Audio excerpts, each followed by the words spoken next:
Good morning, Taylor Gang. Good morning, good morning, good morning. Thank you, Beta. Appreciate the super chat. I found out I could set super chat goals, so I decided to set a super chat goal. So if you want to help achieve the goal, go right ahead and donate to the Taylor Umbridge Fund. If not, we don't care. Just thought it was be nice to do. So today we're going to pick back up on the YNW Melly trial, double murder trial, where we left off on yesterday. Today we'll have a stopping point around, I'll say around 2:30 Central Standard Time. We'll probably call it a day.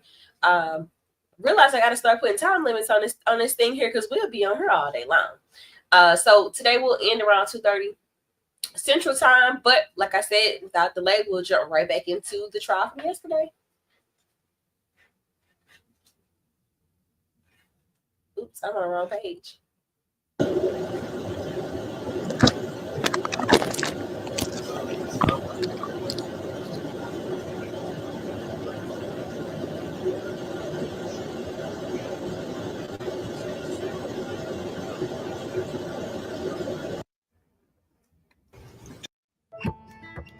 What is a home warranty? It's a one-year service plan that helps cover costs. To judge him, you're here to judge the sufficiency of their case. They have a big task in front of them. You should probably get to it. Mr. Howard, thank you. Counsel, you ready to proceed? Want to call the first witness? Yes, Your Honor.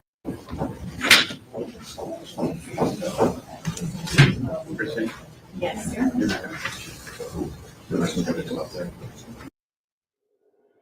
Sorry, I'm This getting us is back to most- where we were. A Somehow simple, we beautiful backed tea up infuser to designed to the end change of where you closing. brew and drink so getting us back loose to leaf where we tea. were yesterday. Brewing your own loose leaf tea at the office, school, or on your If you so kind. Okay. And then the Sunset Lakes and Silver Lakes community you just read earlier. Can you show where they are here? This is going to be Silver Lakes here, and then over here on this side, and this side is Sunset Lakes. Although this here is like a shopping center for Sunset Lakes. There's another development here, I can't remember the name of it, but this here is Sunset Lakes and runs west. And Sunset Lakes you're doing is west of 184. Yes, ma'am. When you were speaking with Mr. Henry, did he give you an address at what location he was residing? He did. Do you recall that address as to where he was living? It was in Sunset Lakes, Okay. Is there anything that would refresh your recollection as to exactly what address was given? in his statement. So I'm going to first start and show you what's been marked as States D for identification purposes only. Look at that and do not show that to the jury. Does that map fairly and accurately depict Miramar from State Road, Pembroke Road at the north, south to County Line Road, from I-75 west to the western edge of the Sunset Lakes development? Yes. Here at this time, the state would request to move States D in as States 4 and No request objection. permission to publish. No objection. It'll be admitted. States New York, states number 4. And so going to the larger version of States D, would be so kind, Detective. The address of 18521 Southwest 44th Street. Was that address made familiar to you as part of this investigation? Yes. Can you indicate where that is on this map? Well, to get there, you to go Miramar Parkway, and right around here is the entrance to the development, and then you can go in this way. I believe you can also go in through this side here.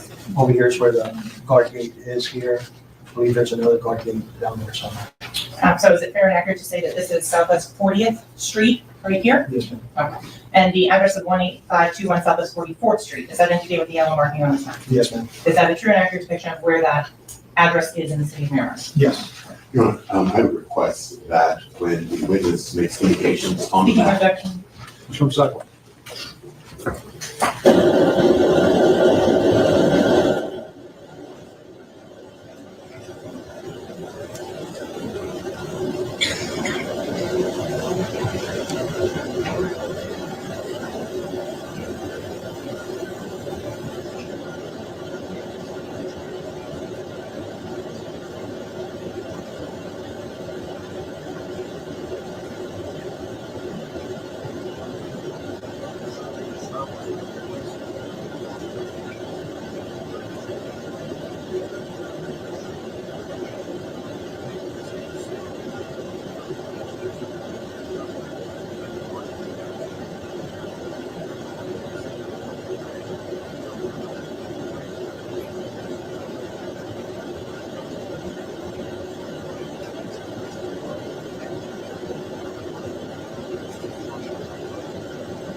Ladies and gentlemen, I was asking counsel previous about the exhibits. There are smaller items of evidence that have been admitted, smaller versions of the map, and what's being shown to you are blow-up pictures of it.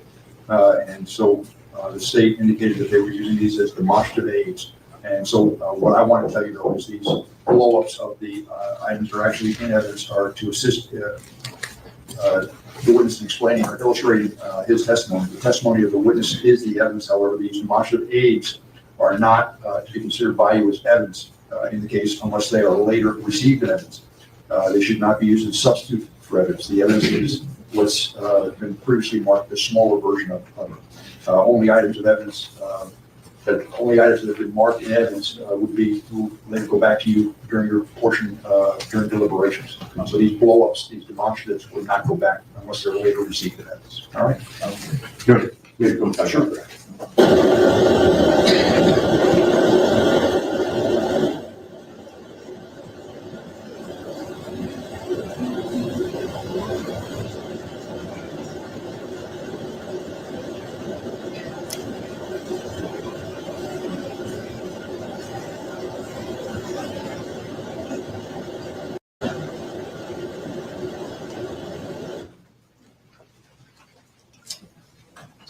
Okay, so Detective, we were talking about the address of the 18521 Southwest 44th Street, as well as the 40th Street entrance for Sunset Lakes.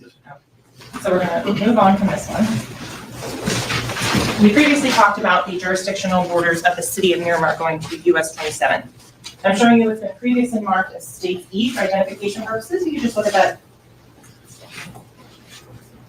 The States E accurately depict Miramar from US 27 to I-75 from north of Times Boulevard, south to County Line Road. So excited, my new piece of Italo jewelry just came. Look how beautiful. Yes. Here at this time, the state would request to move States E in as States 5. Is there any objection? No objection. It'll be admitted. States E mark states number 5. And so the identical larger version of it here. So Detective Bertrand, if you could show here, ladies and gentlemen, where is I-75 on this map? Again, I-75 is here. And just so it's clear for the record, that's the yellow indication road with the 75 It's on going it. north and north and south. And in terms of the Pembroke Road, can you show where that is on this map? Pembroke Road is this one here. This one's Miramar Parkway, and this is Pines Boulevard. Northern And the county line is down there. And the county line is that C9 canal down there at the bottom? Yes. Is the Pines Boulevard marked on the map accurate? Yes. Is Pembroke Road as indicated and marked on the map accurate? Yes. Is Miramar Parkway is marked and written on the map accurate? Yes. And the bottom of the map with the C9 canal, it's not labeled, but it's got an accurate depiction of the southern boundary of Miramar. Yes. Going out to US 27, can you describe to the ladies and gentlemen of the jury which roads connect from Miramar to US 27? The only road that it looks like over here in Pembroke Road, it does, but it doesn't. So the only way you can go to US 27 is you have to actually go into Pines Boulevard and head west. And then this is US 27th. And then when you get there, you make a left and you go southbound. Now that we've established some of the jurisdictional boundaries, I'll get back to your investigation in this case.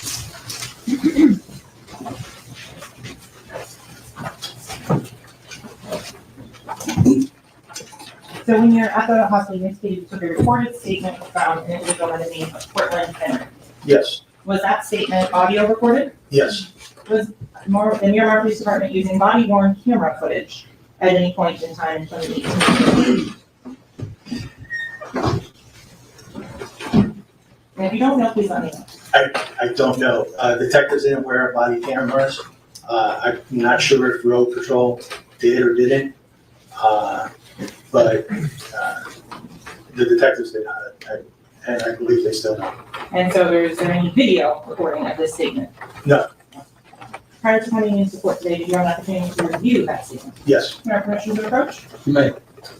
I'm showing you what's been previously marked as states F for identification purposes only. Do you recognize that disc? Yes, ma'am. How do you recognize that disc? That's my initials and date. Are those contents fairly and accurately represent the statements that you reported with Court Henry on October 26, 2018? Yes, ma'am. Any additions or deletions? No. Here at this time, the state would request to move states F into evidence and publish for the jury. No objection. It'll be admitted. States F will be more of states number 6.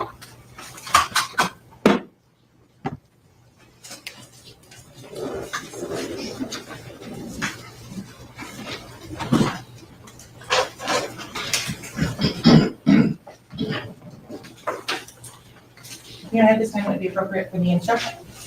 We want to pull the one item now, correct?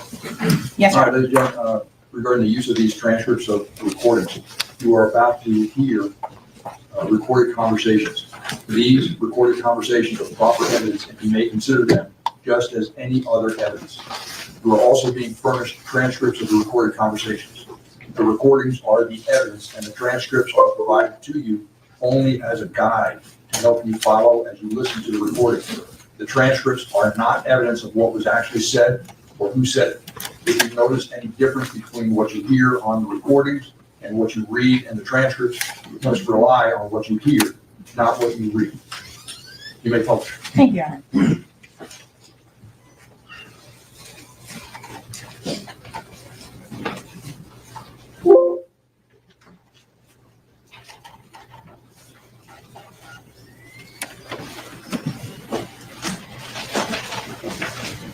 Starting with the shorter of the two. That's the last portion of it. Okay, so then we will go to the 25-page, or 24-page transcript first. Yes, that's the first, that's the beginning.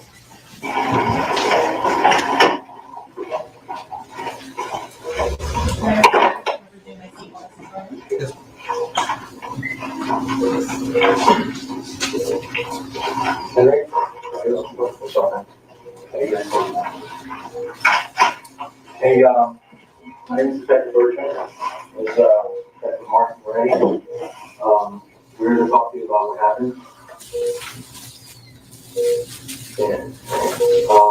Listen, you need to be straight up with us and tell us where this happened. Okay? My understanding, you told these officers something, but the evidence doesn't show that it happened there. So, what happened? Okay, tell me what happened. You know, I was playing music, you know, I was already been sleeping. You know what I'm saying? And I just got nowhere, like, press up, you know what I'm saying? So, like, I looked down, you know what I'm saying? And called. That's almost cut. Let me back up a few minutes. Where were you coming from? What are those things? Which page you taking? I took, I said, 595 to 75. Then you took 75 south? That's what it's like. If you come from Fort Lauderdale, you take 595. Yeah. So you get off, you get off the expressway, right? So yeah, you know what I'm saying? Okay. And then we got a mark on the page. And then when I got past the 337, yeah. I got past that. Which turn signal were you in? Which turn lane were you in? I was coming, getting off the exit. I got the exit. Mm-hmm. After that light, we get the right. Yeah. I came down. You know what I'm saying? I was coming down to the light. Mm-hmm. You know what I'm saying? As I'm passing the light. You know what I'm saying? What lane were you in? I was in the left lane. I was in the left lane. The left, you know, far left side. Yeah. Okay. And so you were already turning on the far lane, or you were starting? I said I was already. Off the exit. Yes. Off the exit. Already off the exit. You know what I'm saying? I made the right. Okay. Three times, right? Yes. Okay, I'm waiting there. Okay. You know what I'm saying? When you going west, or I was going, like, you know, west this way. No. Okay. What actually happened? Where are you going? I was going on which house? The house is over in Silver by Silver Lake. Okay. 1805 21 Southwest 4th Street. Over there, I can't really like, what is it? It's 1805. 1805. 1805. 21 Southwest 44th Street. What? 44th Street. Okay, so you're going west. Okay, because you're saying that you made a right. Like, getting off the expressway, you make a right to go west, you know what I'm saying? Go west. If you're going south on 75, you take the west. Okay, yeah, you make a 3 turnarounds that go right. Okay, so you made a right, and you get to Dice. I'm not down. Okay, once you make the right off of 75, the exit, there's another light there. There's, that's where the shopping center is. On the right-hand side, there's a shopping center. Yeah, you talking about like Chick-fil-A or something? Yeah. That's what I'm saying. I got like around that area. And I started getting it. I heard it, I was like, you know what I'm saying? I felt, I was scratching the car. So I hit with the head a little bit. But, you know what I'm saying? I was scratching the car and I shaped up a little bit. I couldn't really see anything. I couldn't really see anything. Because I'm like trying to watch the inside. Like, I'm blessed to be there. Like, I'm like, I don't know. Like, Yeah, and you didn't hear anything, they didn't yell anything was said. man, I'm just like, if I was still rolling for it, you know what I'm saying? So I'm trying to even, you know what I'm saying, be even, I'm trying to stay safe, you know what I'm saying? I'm trying to even get hit, I'm scared, you know what I'm saying, for my life. And because, you know, I don't know what car, which way it is, you know what I'm saying? Building your online business? Go to Wix.com and set up. You have the description of the car? That's what I'm saying, I didn't see anything. And I was, Here's the hard part, what we're having a hard time to understand, is that we shut down that entire area, and we had officers shoulder to shoulder walking out. They didn't find as much as one shell casing. They didn't find one piece of glass, nothing. Nothing to what you said adds up. And it's hard. well, I'm telling you, that's surprising. I mean, for whatever reason, your two friends died. Are these your good friends? Yeah, that's what I'm saying. You know, like, These are your two, I would assume your close friends, you know, and you're doing them in service and not telling us the truth. I'm telling you the truth, man. I don't like. What do you want? How do you make shell casings disappear? I don't know. How can I tell you about a shell case? And I'm driving, looking for my life, trying to make sure I don't get it. And you telling me, you telling me about this? I don't know. You know what I'm saying? I'm trying to make sure I don't get hit. I'm trying to make sure I don't get hit. You know what I'm saying? I don't know. I'm gonna be worried about it. You know what I'm saying? I know it's not for you to worry about, but if you tell me it happened there's gotta be some evidence there. There's gonna be broken glass, just like there's broken glass over here from when you guys opened the doors and stuff like that. Okay, there's gonna be a broken glass over there when the windows got shot out. There's gonna be casings from the people shooting at your car. Okay, there's gonna be evidence over there. Okay, right now, there's nothing. Okay, now, I kind of think I know what happened because I got information that something else happened on the east side of the city in Pembroke Parks, but which sounds similar to your thing. But you need to be straight up with us. Okay, listen, I know you maybe you're scared, but like Mark said, you're doing your friends a disservice. We can't do our job. I'm telling you the straight up honest truth. Like I can't. What can I like tell you if I'm looking for my life? My head's over here, steering wheel's here. I'm trying to make sure I'm like, you know what I'm saying? But like I'm keeping the cluster by hitting me. You know what I'm saying? That shit fucked me up, bro. Let me ask you this. See, I'm like how you looking? You got me thinking like looking for a car? No, I'm trying to. All right, well, let's just forget about where it happened. Let's just put that on the back burner for a while. Let's talk about why. Are you having issues with anyone? I mean, we are upcoming artists and stuff, so technically, like we have been having like, you know what I'm saying, like people like, when you like start doing better than people, they start hating and stuff. You know what I'm saying? So you got some jealousy issues. Yes, like jealousy issues, but got me. But also like it's crazy because people they don't try us. You know what I'm saying? They talk like on social media. You know what I'm saying? But they see us and you know what I'm saying. If you can talk shit on social media, then it's your face. You know what I'm saying? So who's been talking shit on social media? I haven't really been on that, but like my friend that's waiting on the so he was telling me like, right, he always telling me right how people just like today he was telling me some folks from up our way. But he just what's up your way? Like girl, like that's why I used to stay. You know what I'm saying? So I grew up there. So that's our home time. You know. So what did your friend say about from Vero Beach? What did he say to you? He was saying it's basically just like like it's not just through Facebook, like folks that's like, don't even like, I don't know, like, they were just hating this. First of all, if you're up and coming, in the music business, you're gonna be all over social media. That's how you make your mark. So I know you know more about what's going on social media.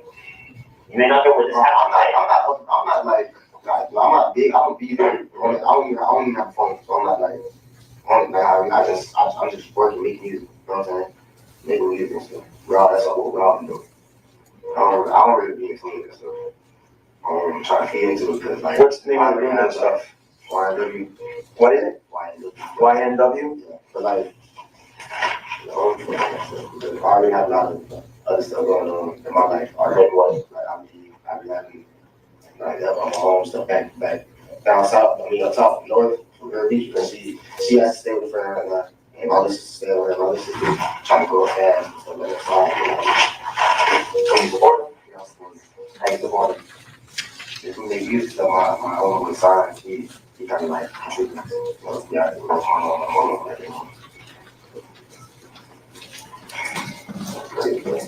What's Anthony Williams? What's his nickname? Yeah, what do you call him? I'm sure you don't call him Anthony. What do you call him? Sack? How you spell that? S-A-K. S-A-K.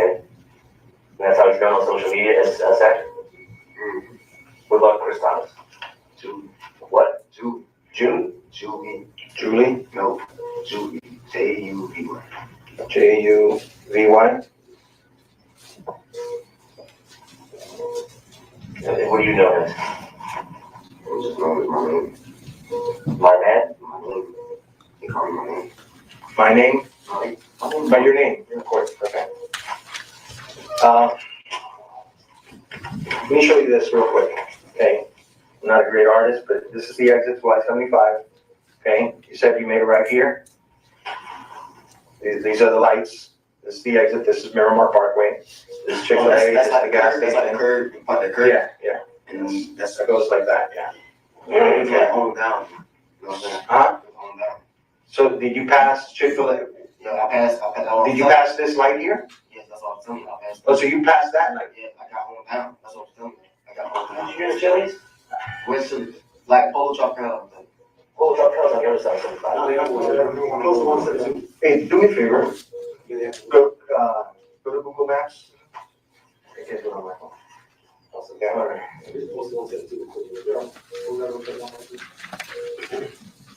You know where the Target is at? Where the new Pollo Tropical is being built? Okay, the new one that's being built on Miramar Parkway?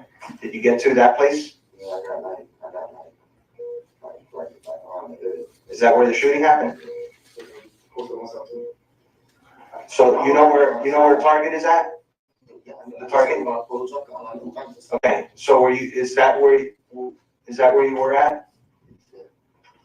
Where the shooting happened?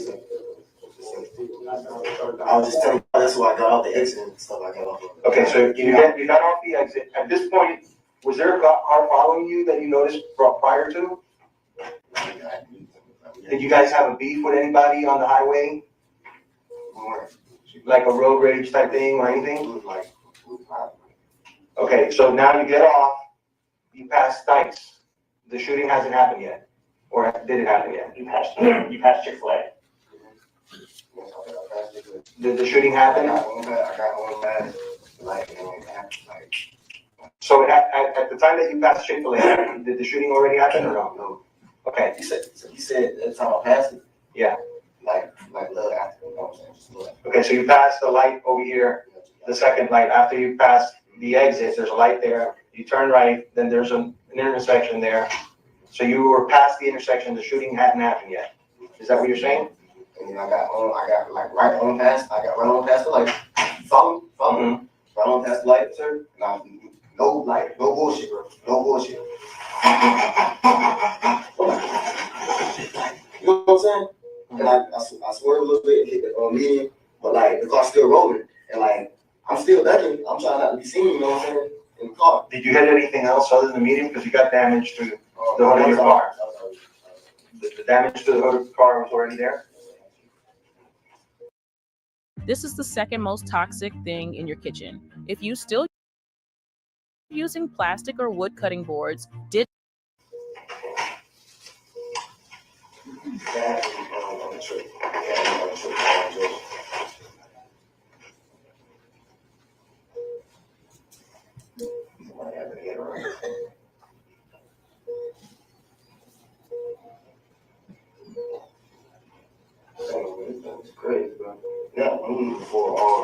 You know, after you pass, there's Chili's, then there's a park, Miramar Regional Park. I think it's like the film, right? Huh? It's like you can't really see Chili. Like, Yeah, it's kind of like a little bit hidden, you know, because there's like a little berm that kind of, there's a little shopping strip there. There's a whole bunch of little restaurants. And then there's the regional park. Then after the regional park is where the Target is at, and the new Pollo. We're just trying to figure out, you know, for you to give us a little bit better pinpoint where you think it had happened. Was it before the park or after the park? The regional park? it was like right.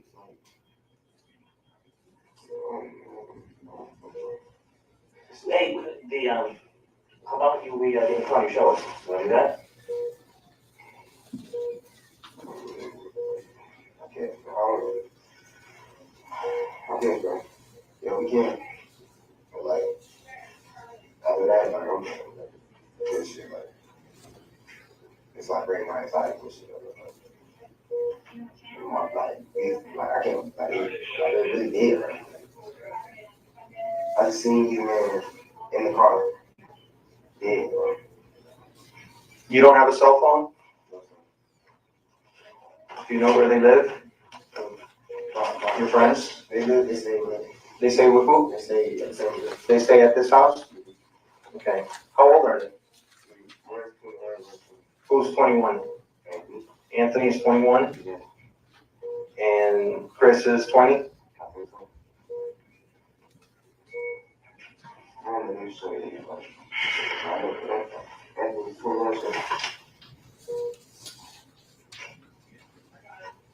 You can't give me any names that was you guys were beefing with your other friends on social media? Anything recently came up? I'm sure they're gonna talk to you about it. We trying to, not really, because like, What do you use for social media? What sites? I use, Yeah. I just be on like Instagram, really. That's one thing I be on. They be on everything else. They be on everything. What's your Instagram name? YNW. Yeah. YNWM? Huh? YNW Band. Band? B-A-N-D? Yeah. My guy asked me. Just to help us figure out what's, you know, if there's Like, do stuff. yeah. I'm not really seeing it. Like, I think it's like, Yeah, but that will be your friend's page, will be your friends. oh, okay. Yeah, I understand. What about Anthony's?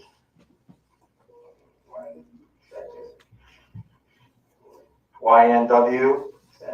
S-A-K, Jason, Sack Chaser? all together. And then what about Judy?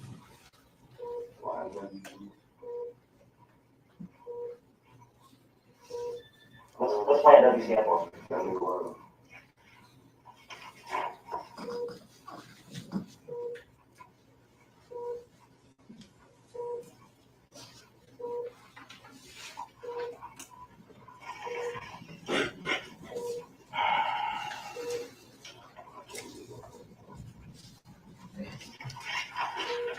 Yeah, but Chris and Anthony, are they both in Bureau B shift? Where they go? Anthony's from that. Yeah. Okay.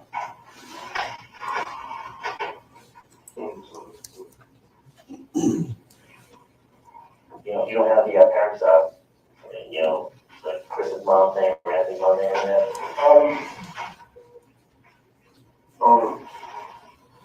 I think his mom's name is Jana.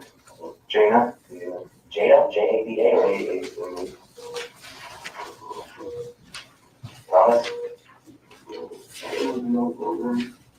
What Anthony?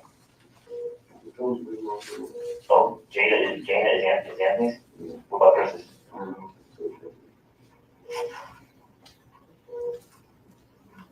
Do they live here or in Barrel?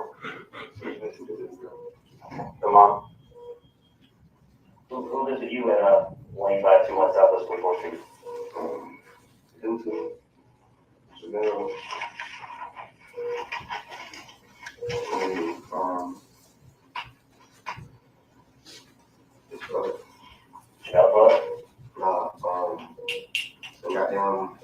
My cousin, Jacoby, Asian.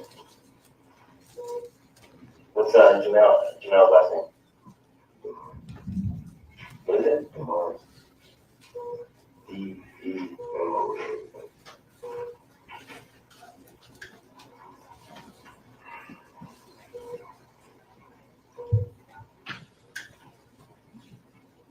And they haven't had enough calls in with it?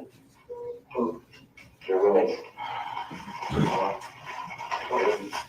I'm done what I'm saying, like everybody, then people been saying like stuff is squashed and stuff like that. And they said stuff was squashed? People have said stuff is squashed. What was it squashed with? Oh, people that don't like, I know they.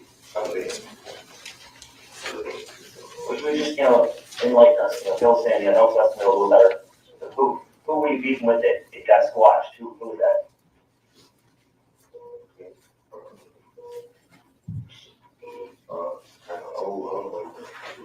What's old homeboy's name?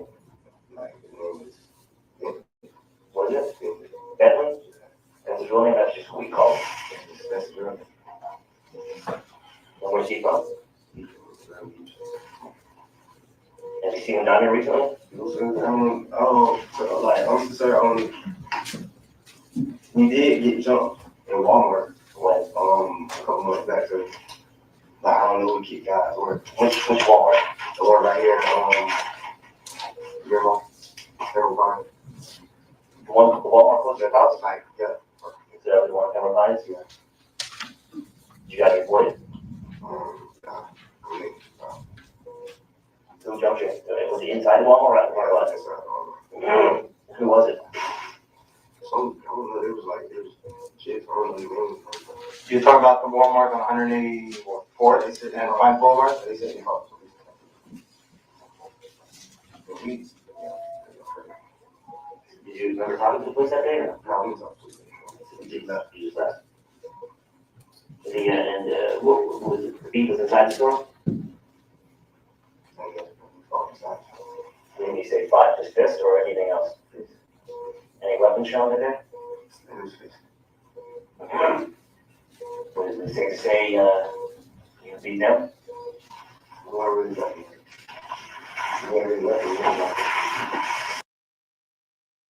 Did you know there's finally an app out there that can add your calendars, work and personal, add your tasks? They got 2 days and they stole, like they picked it, my homeboy's chain pop, and they picked it up and they started like flexing on Instagram. So after the fight, they So this was on Instagram? Yeah, they posted it on Instagram. Who's that? I think the person, the people that took it, I think they deleted the video, deleted their Instagram, all that. Like, it's crazy. Remember the names? What was the That's names? what I'm saying. I didn't know who it was. I forgot who that. But you know it was that you knew it was on social media posting. Yeah, that's what I'm saying. I seen the post, but like, of course, anybody can go on Instagram, and you know what I'm saying, simply just go on Pimple Pine and people can look at my book, you know what I'm saying?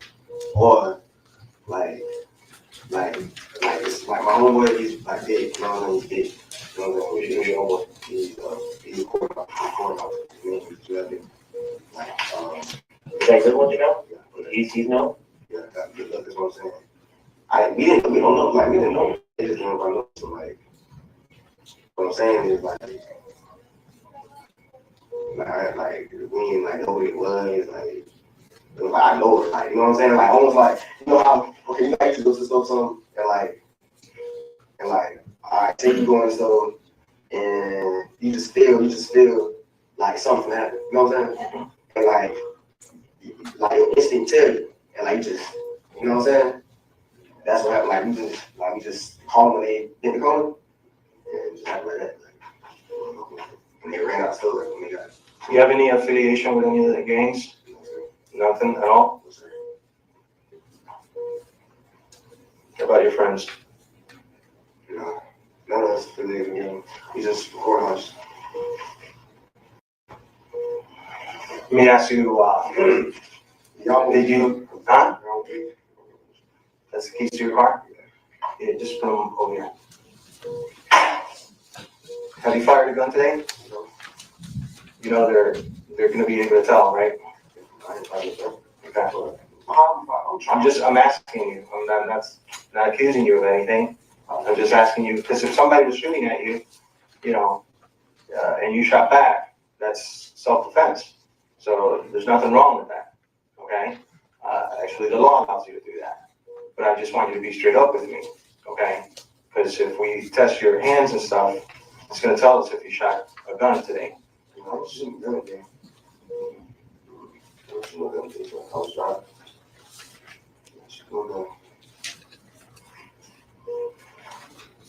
Are there gonna be any guns in the car?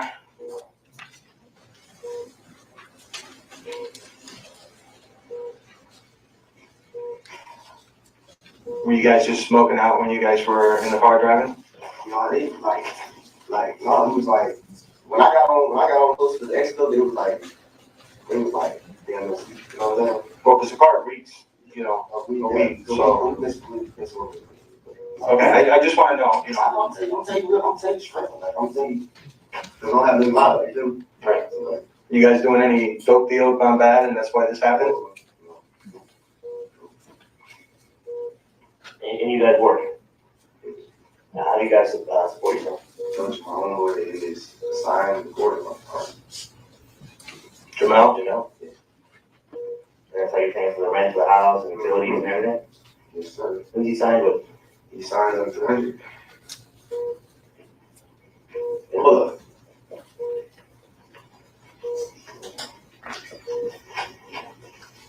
With 300?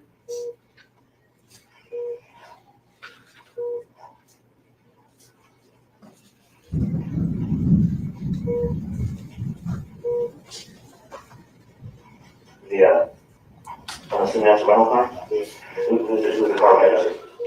Well, our manager. What's that? Our manager. Which one's your manager? What's his name? It's like Francis. Your manager? I'm calling my name.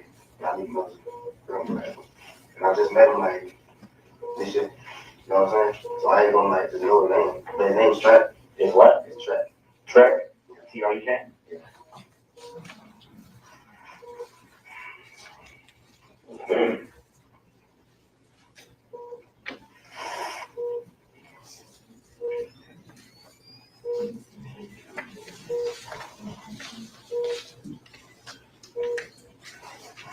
Is there anything else you can provide us that will help us for your friend's sake? This is the point, that anything you're involved in, anything illegal you tell us, it's fine. It's a wash at this point. But we need to know the full story for Anthony and Chris's sake. Yeah, we don't care as far as that. All we care about is your friends, who shot your friends, right? We're homicide detectives. So I don't care if you were doing a drug deal. I don't care if you had a beef with somebody. I'm just telling you, you know, I don't care any of that shit. All I care about is solving your friend's homicide. It wasn't nothing like that, bro. I told y'all a story, and that's it, bro. I don't even talk about it. Like, I told y'all. Like, I don't know. Okay, just so you know, right? Because you're saying, well, I don't want to talk anymore. There's going to be a lot more questions. You know, we're not trying to piss you off. The thing is, we don't know your friends. Yeah. So the reason we have to ask all these questions, because the more we know about your friends, your lifestyle, your friend's lifestyle, your friends, his friends, and the circumstances surrounding today, the more, you know, the easier it's going to be for us to try and solve this. Okay, if we don't get any information, you know, let me throw this out to you. Okay, and just be straight up, man. Just be this is an honest answer, and I would respect you. Okay, by just telling me the truth, even if it's something that I don't want to hear. But I respect the truth rather than BS, okay? And a simple question. If you knew who did this, okay? You may or may not know. If you knew who did this, would you tell me? It's either yes or no question. Answer. Honestly? Yeah, honestly. The truth. You wouldn't? I wouldn't really be a part of it. I wouldn't really be. Okay. I respect that. I respect that. I don't like it. It's a lot of colors. Because you rather just handle it within you guys? Okay. I don't know how I feel right now. Like, I'm so fucked up right now. Like, I don't know. I'm sorry for my language, you know what I'm saying? Like, this shit make me emotional, bro. Like, I ain't been asleep since yesterday, bro.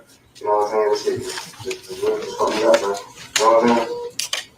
Then y'all gotta take the shoes, and I just got them bitches back from somebody that goddamn took them from me. You know what I'm saying? Took your shoes? Yeah, and I had to give them back. Like, really, what? They both took your shoes. My homeboy had them took them, and I had to go get them. He had to fuck them up, man. I just couldn't took yesterday. He must be stolen from you? He like some kind of like switched them like issues when I done it. Yeah. He lives with you or something? Nah, he just came down there just to, you know what I'm saying, just to, because he makes music too. So he came down there just to, you know what I'm saying. And your house around the recording studio? Hey, where's the recording studio at? I don't know the exact like location, you know what I'm saying, because it's my first time being there. You know what I'm saying? They brought me there. So like,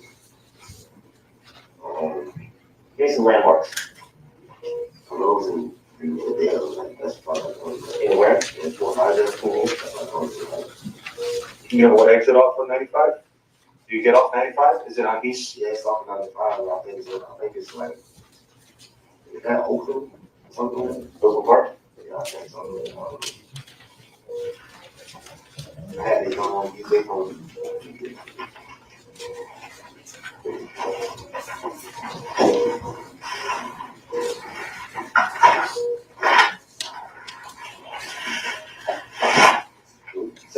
Yeah.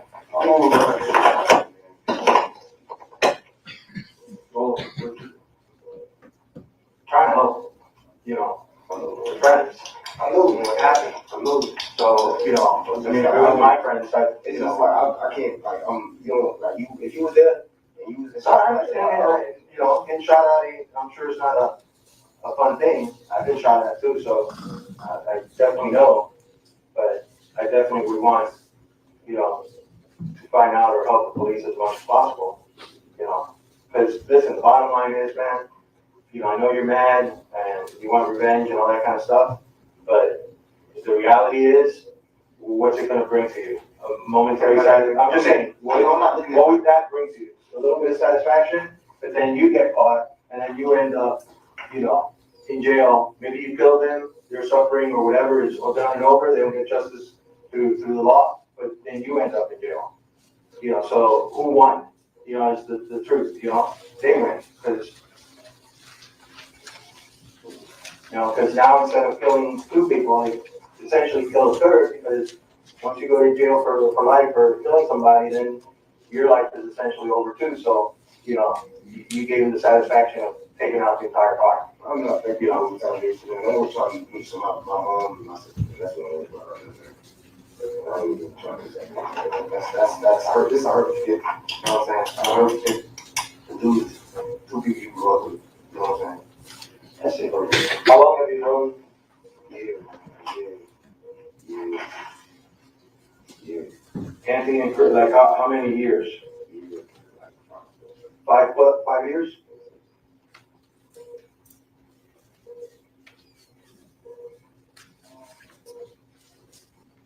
How did you guys meet?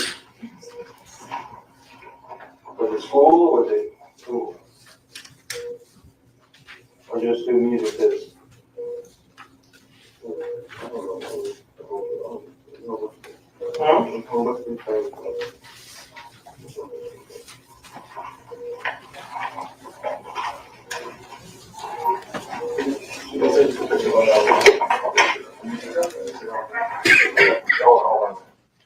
County Commission may publish the last short clip It's in evidence, correct? Yes. You may.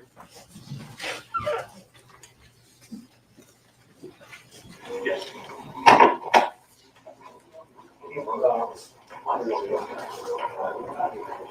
When you came down, so you didn't get off on 75. I mean, you got off on 75 when you came down. You didn't get off, you didn't come from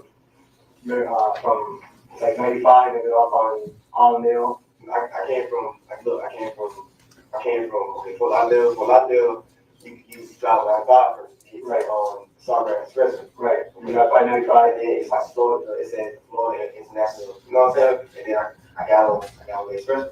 I got on the expressway take you all the way to Miramar, you know what I'm saying? So I got on there. Okay, so you took 95 south, then you went, you saying 595? 595 to 75? Yeah. And then south on 75 and got off on the Miramar exit off of 75. Okay, which is where the boat campers is and all that. Yeah. Okay.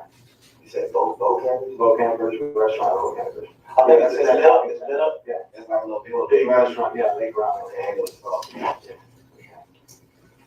All right, we're doing some stuff here real quick and as soon as we're done, we'll get you home. Okay? All right.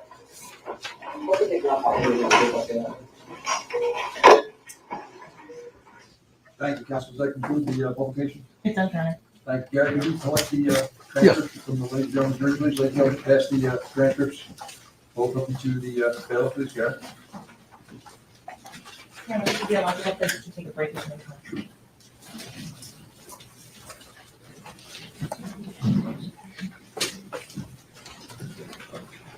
Yeah, I'm all Gary? Yes, sir. All right, so ladies and gentlemen, this is what we're gonna do. It's now 12:40. We're gonna take our lunch and recess. Remember the admonition that I gave you previously. You are not to discuss the case. Don't form any opinion about the case. Don't allow anyone to discuss the case in the presence of research. Just leave your notepad on your chair. We'll see everybody back at 2 o'clock. All right? Thank you, ladies and gentlemen. Have a nice lunch.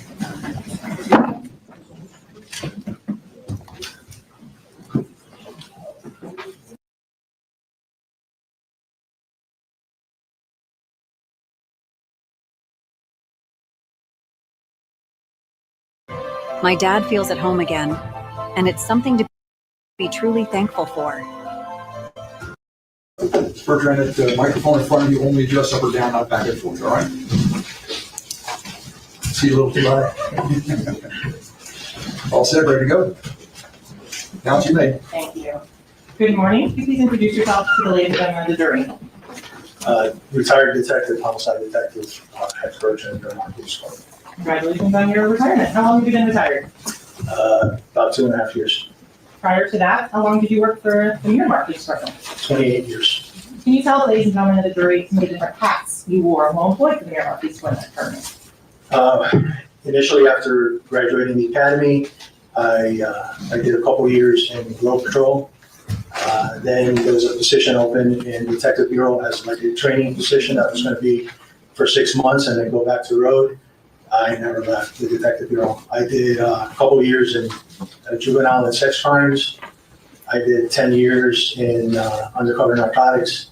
And then the last 15 years was in homicide. During the course of your time in the homicide unit, how many cases were you involved in the investigation of? A lot. Is there I couldn't give you a number. A lot. more than 100? Yes. With regards to the homicide unit back in October 26th of 2018, were you employed with the Miramar Police Department then? Yes, ma'am. Tell the ladies and gentlemen a little bit about the training and education classes you take while you're preparing yourself as a homicide detective. I've taken a lot of classes. I couldn't name them all, but anywhere from in the narcotics, surveillance, court, advanced, basic homicide, advanced homicide, some forensic classes, crime scene reconstruction, things like that. So drawing your attention to October 26th of 2018, did you have an occasion to become involved in a Miramar police case investigation documented under Miramar case number 18-10-06269? I did. What was your role? Initially, I was called out as the primary detective, but we kind of had an agreement within our unit because I was only 2 years away from retiring, that any cases that would get assigned to me, that one of the other detectives would take over it and that I would assist to avoid having to come back. Well, it didn't work out. So you still come back and testify in all your old cases? Yes. Okay. So Detective, do you live locally still? No. I'm not gonna ask you. So going forward, do you remember about what time you got called out? 5 o'clock in the morning. What types of procedures are in place? How do you get called out? Typically, it's I would either get a call from the sergeant or I get a call from our dispatcher at the PD. In this case, I got a call from Sergeant Shaw. Okay, once you get that phone call, how long do you have before you must respond to the scene? There's no real set time. It's just, from wherever you're at, you try to, put some clothes on and or shower, so and then prepare to go. So I think it took me like about 45 minutes to get to the scene. Okay, when you arrived on the scene, who else was there? Prior to going out to the scene, I actually called Detective Moretti, advised him that I had got called out, and so at that point, so that he could take the lead in the investigation. So when I got there, I got to the hospital. It was the first place I got there. There were some officers there at the scene, at the hospital. I spoke to them, got briefed. Detective Moretti showed up shortly thereafter. Okay, with regards to individuals that you made contact with that were not law enforcement, do you remember speaking with an individual named Cortland Henry? I did. That statement of Mr. Henry, how many times did you speak with him?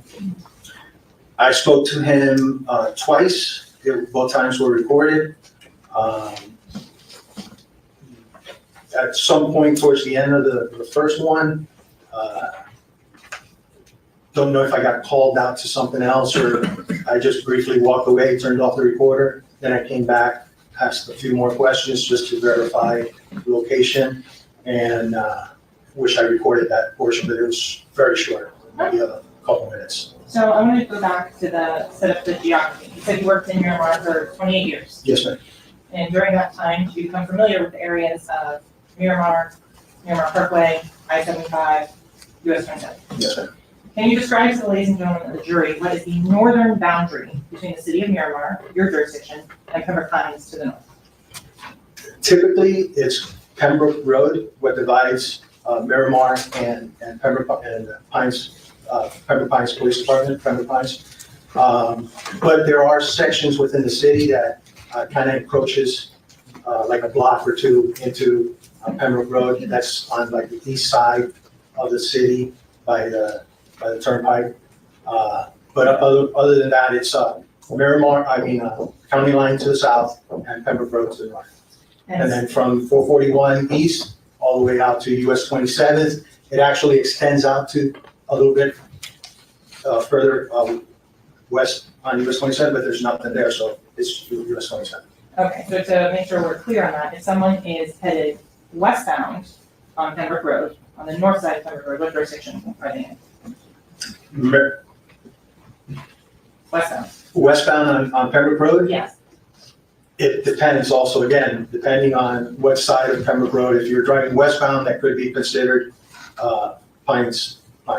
So then on the south side, the eastbound lanes, what are those? Typically, it's considered Miramar. Okay, going all the way out to US 27, is that Pembroke Road border consistent from I-75 west to US 27? Yes. So I want to start and show you a couple of maps. I'm going to show you what's been previously shown to Defense Council marked as State B. Do you recognize that map? Yes. Does that map fairly and accurately depict the police jury? Intro the jury. Oh, sorry. I'm sorry. Does that map fairly and accurately depict the Miramar geography from I-75 to 172nd from Miramar Parkway north to Pembroke Road? Yes, ma'am. You're at this time, the state would request me to state C in the states 2 and publish. Any objection? No objection. It's submitted. Okay. You may publish.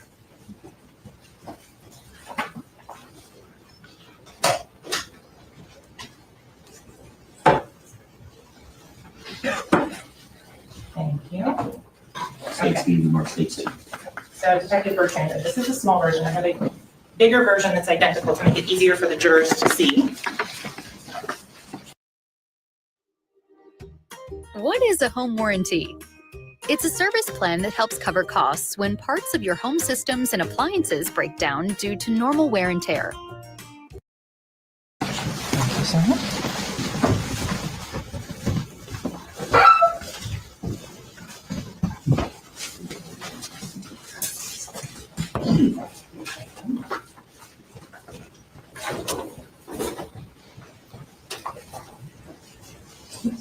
copy of what's been shown as admitted as state C. If you could show on here exactly which area is I-75 and Miramar Parkway. This is I-75, and there's an exit here from the Miramar Parkway. And what, Garrett, one second. Garrett, Yes, Judge. can you move the screen back a little bit? Yeah. Thank you. Well,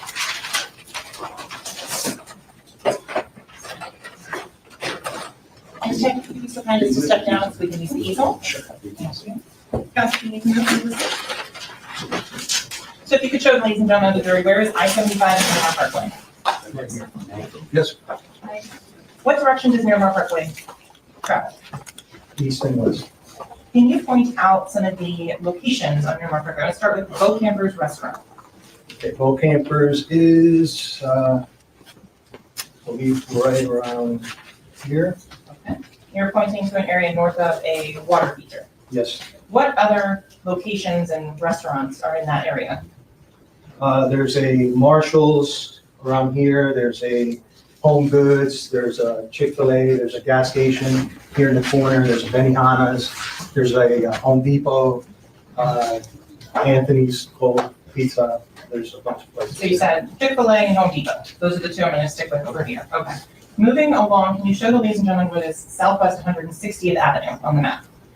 This is 160th, which is also Dykes Road. Does the name change depending on the jurisdiction of which the city or county is in? I guess, yeah, yes. And we know it as Dykes. Well, I have fabulous guests here, and I know you want to hear from them. You know them very well. Catherine Luzardo is with me again this week. Always a pleasure to have you on, Catherine. And again, Catherine, I'm going to tell our viewers we did not coordinate our colors again. All right, and Dina Dahl also with me. As you know, Dina's a fabulous, fabulous trial attorney. Let me start with you, Dina. This is just some kind of like testimony that, we all have to go through. Here's the maps. Here what happens. But how is this detective doing after those incredibly... If you could show on here exactly which area is I-75 and Miramar Parkway.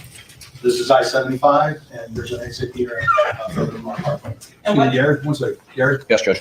can you move the screen back a little bit? Yeah. Thank you. Well,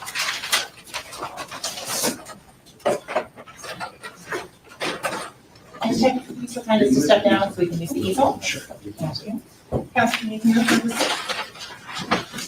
So if you could show the ladies and gentlemen of the jury, where is I-75 and Miramar Parkway? Yes. What direction does Miramar Parkway travel? East and west. Can you point out some of the locations on Miramar Parkway? Let's start with Bo Camper's Restaurant. Okay, Bo Campers is, I believe, right around here. Okay. You're pointing to an area north of a water feature. Yes. What other locations and restaurants are in that area? There's a Marshall's around here. There's a Home Goods. There's a Chick-fil-A. There's a gas station here in the corner. There's a Benihana's. There's a Home Depot, Anthony's Cold Pizza. There's a bunch of places. So you said Chick-fil-A and Home Depot. Those are the two I'm going to stick with over here. Okay. Moving along, can you show the ladies and gentlemen what is Southwest 160th Avenue on the map? This is 160th, which is also Dykes Road. Does the name change depending on the jurisdiction of which the city or county is in? I guess, yeah, yes. And we know it as Dykes. Well, I have fabulous guests here, and I know you want to hear from them. You know them very well. Catherine Luzardo is with me again this week. Always a pleasure to have you on, Catherine. And again, Catherine, I'm going to tell our viewers we did not coordinate our colors again. All right, and Dina Dahl also.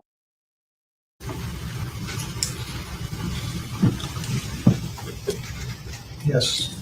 Detective, do those two maps fairly and accurately depict the intersections between 160th and 172nd in the first one, and then 172nd and 184th in the second map? Yes.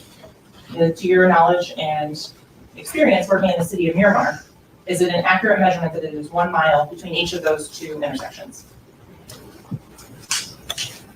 I know for a fact the one from 160th to 172nd, because I actually measured that when we searched that area. The one from 172nd to 184th sounds about right, but I don't know for a fact. Without saying exact, does that sound approximately correct in terms of the distance between the two intersections? Yes. Here at this time, the state requesting that states C in is states 3 and published to the jury. Any objection? Your Honor, we object to the extent that it might indicate that it's a mile when the witness said he cannot attest. I see you do.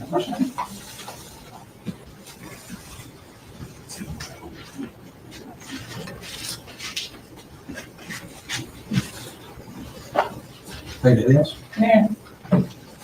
Objection overruled. It'll be admitted. State C on state number 3. The published release a very slightly larger version of state C. This one is double-sided. Detective Bertrand, if you could indicate on here, you mentioned a Pollo Tropical. Do you point that out to ladies and gentlemen of the jury? Over here. Okay, and you said a Chick-fil-A as well. Chick-fil-A is going to be on there. And if you can indicate here what intersection is to the right side where the yellow line starts at Miramar Parkway. Over here, this is Dykes. 160th? Miramar Parkway, 160. And at the far side, you're at 172nd Miramar Parkway. Okay. Going to the second part of state C.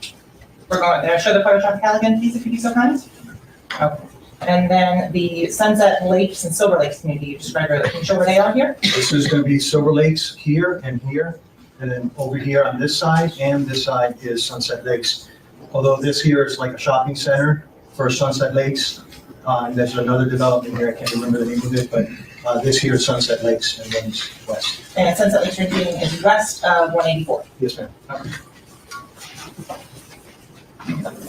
When you were speaking with Mr. Henry, did he give you an address at what location he was residing? He did. Do you recall that address as to where he was living? It was in This ancient ritual keeps 80-year-old Black women's hair thick and lustrous, hidden in the heart. It was in Sunset Lakes. Okay. Is there anything that would refresh your recollection as to exactly what address was given? In his statement. Okay. So I'm going to first start and show you what's been marked as States D for identification purposes only. Look at that and do not show that to the jury. Does that map fairly and accurately depict Miramar from State Road, Pembroke Road at the north, south to County Line Road, from I-75 west to the western edge of the Sunset Lakes development? Yes. Here at this time, the state would request to move States D in as States 4 and Any objection? permission to publish. No objection. It'll be admitted. State C on state number 4. And so going to the larger version of State C, if you'd be so kind, Detective. The address of 18521 Southwest 44th Street. Was that address made familiar to you as part of this investigation? Yes. Can you indicate where that is on this map? Well, to get there, you to go Miramar Parkway, and right around here is the entrance to the development, and then you can go in this way. I believe you can also go in through this side here. Over here is where the guard gate is here. I believe there's another guard gate down there somewhere. So is it fair and accurate to say that this is Southwest 40th Street right here? Yes, ma'am. Okay. And the address of 18521 Southwest 44th Street, is that indicated with the yellow marking on this map? Yes, ma'am. Is that a true and accurate depiction of where that address is in the city of Miramar? Yes. Your Honor, I would request that when the witness makes communications on Speaking that. objection. Okay, so Detective, we were talking about the address of the 18521 Southwest 44th Street, as well as the 40th Street entrance for Sunset Lakes. So we're going to move on from this one. We previously talked about the jurisdictional borders of the city of Miramar going to US 27. I'm showing you what's been previously marked as State E for identification purposes. You can just look at that. The States E accurately depict Miramar from US 27 to I-75 from north of Plains Boulevard south to County Line Road.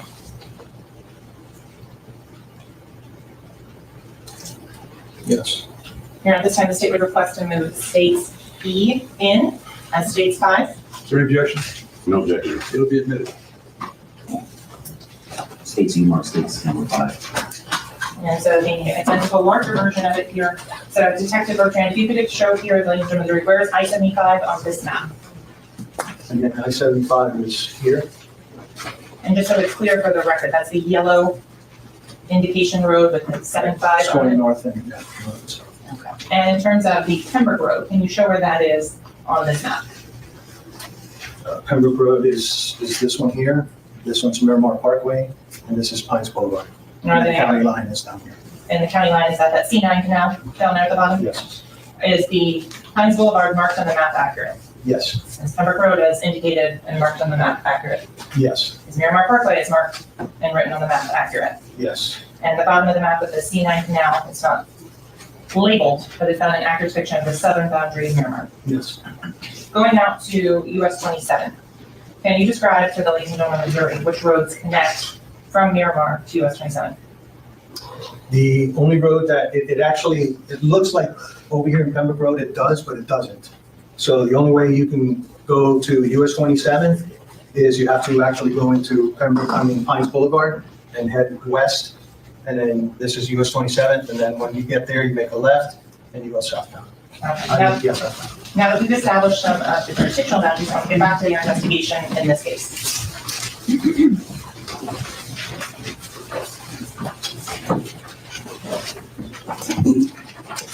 So when you're at the hospital, you indicated you took a recorded statement from an individual by the name of Portland Henry.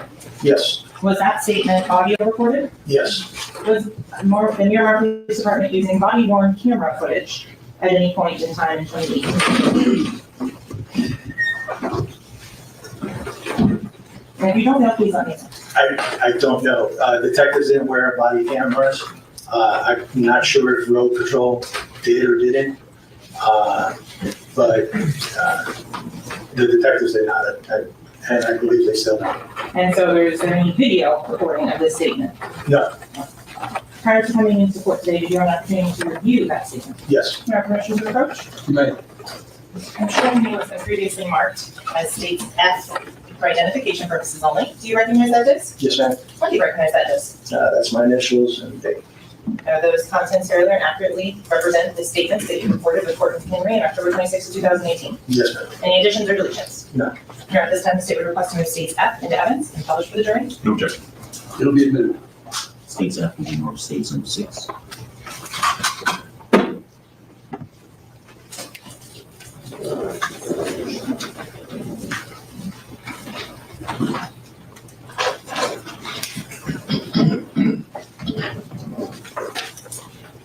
Here at this time, it would be appropriate for the instruction. You're going to force the one item now, yes? Yes, All sir. right, ladies and gentlemen, regarding the use of these transcripts of recordings, you are about to hear recorded conversations. These recorded conversations are proper evidence, and you may consider them just as any other evidence. You are also being furnished transcripts of the recorded conversations. The recordings are the evidence, and the transcripts are provided to you only as a guide to help you follow as you listen to the recording. The transcripts are not evidence of what was actually said or who said it. If you notice any difference between what you hear on the recordings and what you read in the transcripts, you must rely on what you hear, not what you read. You may publish. Thank you, Your Honor.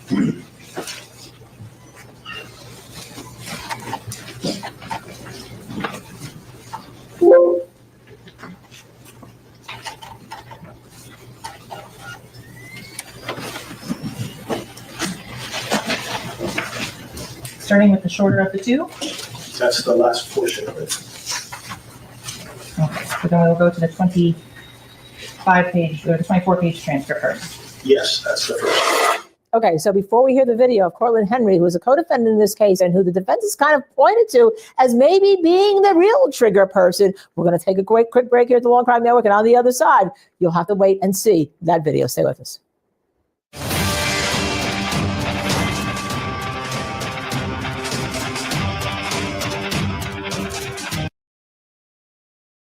The neatest little drawing board. So when you plug it in, the edges light up. Okay, tell me what happened. When I was playing music, I was already doing sleepy. And I just, I know that, like, gunshot, you know what I'm saying? So, duck down, you know what I'm saying? They call it, that's almost cut. Let me back up a few minutes. Where are we coming from? Fort Lauderdale Studio. Which way did you take it? I took Austin, 5 miles to 75. Then you took 75 south? That's what it's about. If you come from Fort Lauderdale, you take 595. Yeah. So you get off, if you get on the expressway, right? So yeah, that was okay. And then we got off, we get marked on the edge. And then when I got past the middle of 337, yeah, I got past that. Which turn signal were you in? Which turn lane were you in? I was coming, off the exit. I got off the exit. After that light, we made the right. Yeah. I came down. You know what I'm saying? I was coming down to the light. You know what I'm saying? I haven't passed through the light. You know what I'm saying? But was you? So, Catherine Luzardo, we are watching YNW Melly, also known as Jamel Demons or Demons, depending on which pronunciation his defense attorney even made, while he's listening to the statement of a co-defendant who will be tried separately. That's Cortland Henry, who the defense kind of alluded to may be the shooter, but didn't say. So, what do you think the jury's doing by watching Melly, and what do you think they're thinking about listening to Cortland Henry? Well, as they're listening to this recording, they're looking at Melly to see his reactions as to what his co-defendant is talking about and see if there's any emotions that might come up from there, because both of them were in the car supposedly during the drive-by with their two friends who died. So the two main witnesses here are Melly and Henry. So that's why both of their interviews are, or their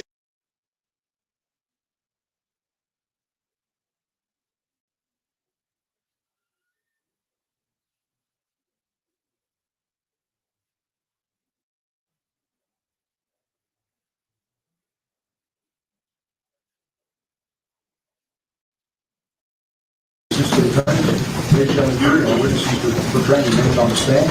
Now that we will go for lunch, we're still under direct examination of witnesses. You're ready to proceed. Thank you, Your Honor. Okay, good afternoon, Detective Bertrand. We left off listening to the statements that you took.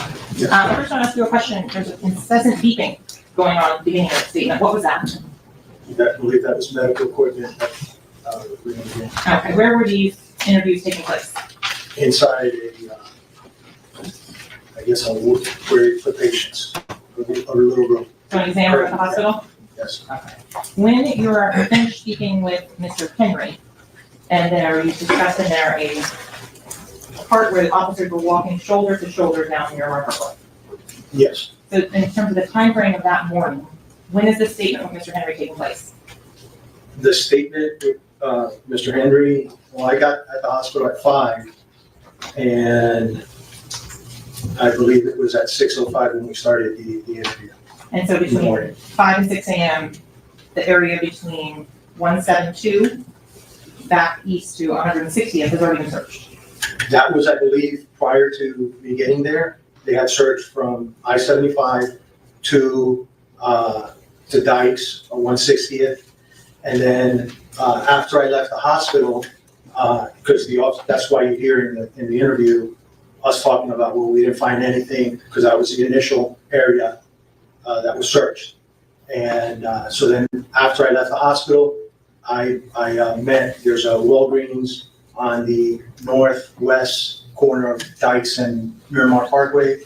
We met there with about 20 officers or so. There were sergeants, CSAs, road officers, traffic unit, and I told them I wanted to block off Miramar Parkway from 160th all the way to 172, the westbound lanes, and eventually we did that. But prior to that, Detective Moretti and Toyota drove Cortland to the area to get a better, a lot of the interview, that's what we were trying, that was important for us to find a location and jurisdiction. So is it clear there was actually 2 searches done between I-75 and 172? Well, actually 3. Could you There was 175, I-75 to Dykes 160th.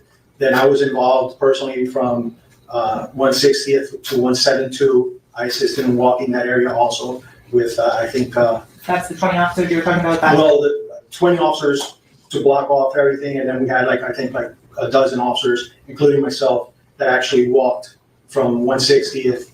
This was a second search. And then once we finished that one, they continued from 172 to like 184th we discussed earlier? Right, exactly. So going to the search from 160th to 172, you testified previously it's a mile distance. Yes. How long did it take to conduct that search of that mile with the 12 officers? It took us about an hour to do it, because we would stop along the way, we would find a little debris, kind of look at it to see what it was, and that kind of stuff. And essentially we walked shoulder to shoulder, kind of like, Okay. Did you find any shell casings? No. Any glass fragments? No. Any projectiles? No. Any tire marks? No. Any sort of impact or anything on the median that would indicate a crash or recent friction? No. The next thing that you did you continue on from 172 to 184 of that mile-long search? Other officers continued that search. But were you there personally? No. At that point, did you travel to a location in Fort Lauderdale, Florida? Yes. And would that be 805 Northeast 4th Avenue? I believe so, yes. When you arrived at 805 Northeast 4th Avenue, what was that? That was a recording studio, kind of like in a warehouse district. When you went there, did you make contact with the management and the owner-operator of that business? Detective Taylor did. Once you went to that studio, did you determine the name to be New Era? Yes. After you went to New Era, did you review the surveillance footage that was collected from New Era? At one point I did. Okay. I'm now forgetting what's been previously marked as stage G for identification purposes only. Yes. Detective Bertrand, is that the studio footage that you recovered from New Era on October 26, 2018, along with Detective Toyota? Yes. Does it fairly and accurately depict the studio footage that you reviewed of October 26, 2018? Yes. Representative State Requestment States G in. No objection? Okay. It'll be admitted. States G, you want states number 7. And you have permission to publish? Yes, you may publish, you're looking at the light skin? Yes, please, Your Honor. And so, Detective Bertrand, are there a number of clips on this particular footage that you retrieved? Detective Taylor was the one that downloaded it, but I reviewed it all there also. Okay. I only at this point am going to publish the exterior from channel 4, 2018, 2026, 02, 17, and 41.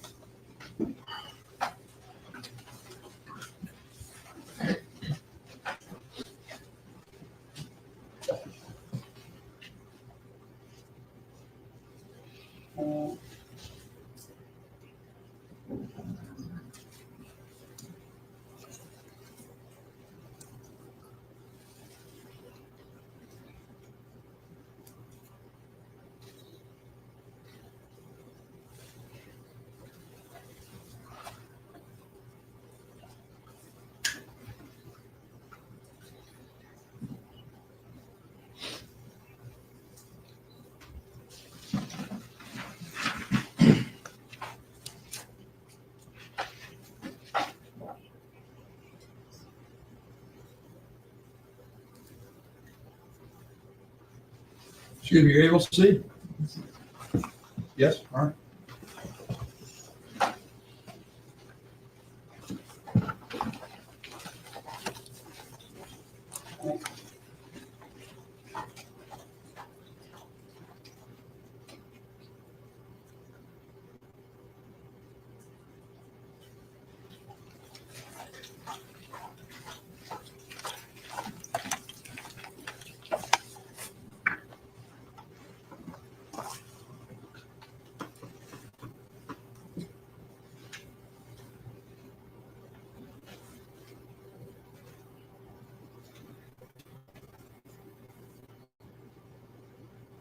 Detective Bertrand, in your experience in collecting or reviewing surveillance footage over the course of your career as a homicide detective, is the time always accurate?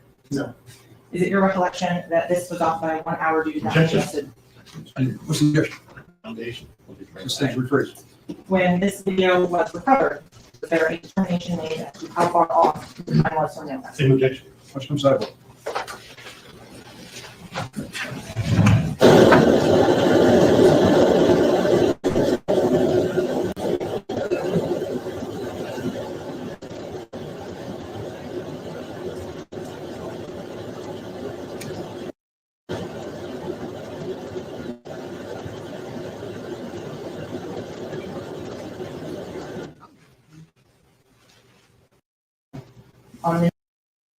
My mom is obsessed with these cute organizer pouches. Meet Pouchic. Ordinary zippers can sometimes be hard. On the next day after training, Ms. Aggie send you text messages.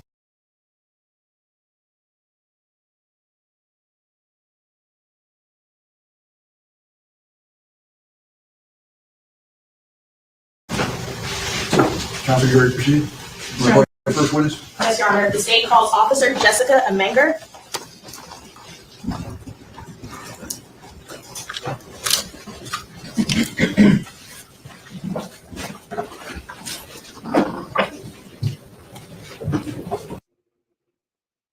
Was there a process in which you determined the time of which the DVR was currently recording it and the difference to the actual time? I really wasn't involved in that portion of it. So you wouldn't be the best person to ask No. that? Understood. Prior to viewing this footage, had there ever been any mention of a fourth person in your AG? No, After you went to this location, did you travel back to Miramar? we did. And where did you go when you went back to Miramar? We went to the office, which is in a clubhouse of Sunset Lakes. And at that point, did you obtain surveillance footage from there? Detective Teodoro did. And we're gonna get that in for a different witness, so, okay. Moving on to October 28th of 2018. Did you go out of town? I'm sorry, October 27th, 2018. Did you go out of town to help further interviews in this case? I accompanied Detective Toyota, Moretti, and I believe Toyota, and Honda. We went to Vero Beach. Okay, when you went to Vero Beach, did you record those interviews up there? No, Do you remember who you spoke with? I didn't speak to anyone. I stayed, I believe Detective Moretti conducted all the interviews. I stayed outside, and I think in like a kitchen area, kitchen living room area, and I just hung out with the family that was there. Did you provide your contact information to the family? I believe I did, yes. I went to the party. Specifically, Nakia Bagley, that individual, did you provide your contact information? Yes, Did Ms. Bagley late without saying what she's saying? On the next day, October 20th, did Ms. Bagley send you text messages? let me go back. I'm not sure. I know I left the card. I'm not sure if it was her. I left my card at the house. So that was on October 27th. Yes, So on October 28th of 2018, without going into what was sent to you, did you receive text messages from the family members of one of the deceased? yes, Now, going forward on November 2nd of 2018, did you attend a memorial service or funeral in this case?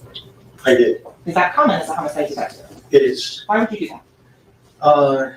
One, show respect, and two, looking for information. Sometimes family members will come and approach us and talk to us. Friends, they'll come that previously they didn't know about us, but now they see us there and they approach us. Were you able to determine or develop any other leads yourself at that memorial service for No. Mr. Williams? No. Okay. Moving forward to November 8th of 2018, when the first batch of phone records came in, did you take additional investigative steps? I accompanied Detective Moretti. He asked me, based on some phone records that he got back, he asked me if I could accompany him to search an area, and we did. We went out to US 27th. Show you one. Please, and so we went to first place we drove to was Holiday Park, which is a trailer park north of Pines Boulevard on the left-hand side of US 27th. when you say left hand, do you mean West side. the west side? Okay, West side. just in that. Okay. And describe to ladies and gentlemen of the jury how populated that is. It's a trailer park. So obviously the construction's not like a house. It's not fortified or what have you. And it's pretty densely populated with a lot of trailers and stuff like that. In your statement with Mr. Henry, you alluded to some investigation of the sheriff's office off of I-95 and Highlandale Beach Boulevard. Yes. As a detective in the homicide bureau, was it common to reach out to other jurisdictions for information? Yes, I think while we were there, we got some information of Objection. Just saying as to what the information was. So with regards to the trailer park, did you find any evidence of a shooting that had occurred at that trailer park? No, Did any witnesses come forward and speak to you at the trailer park? no, Were there any ballistic signs at the trailer park that there had been any shooting? no. In fact, we kind of concluded that based on the construction of the trailers and stuff like that, and the amount of damaged bullets that were fired at the car, it was our belief that someone would have called if it happened there. So going forward to November 21st of 2018, Did you have the occasion to respond to US 27 and Pembroke Road? That was a second search that we did. And when you responded to there, who was present? Detective Moretti, Detective Toyota, Detective Smith, I believe Detective Tomlin was there, I was there, and there were some canine officers from Fort Lauderdale PD. When you were there, did you personally collect any evidence? No. Who would have done that? Crime scene, Why is that? because that's their job. As a homicide detective, do you collect evidence? Sometimes, but we always have the crime scene. If they're there, under certain circumstances, the crime scene wasn't there and we couldn't get them out. And other than the investigation at US 27 that you were present for and Pembroke Road, did you have any other involvement in this case? No, going back to the one on the November 8th, we also searched from Pembroke Road. After we left the trailer park, we went back to Pembroke Road, and Detective Moretti and I walked from Pembroke Road all the way to Taft, north on Taft to Taft, and then back. That was about 2 miles. We walked the northbound lanes and then southbound lanes, and we didn't find anything. And that's again on US 27? On US 27. Okay. Nothing further at this time. Counsel, is there any cross-examination of this witness? Yes, please, Your Honor. Thank you.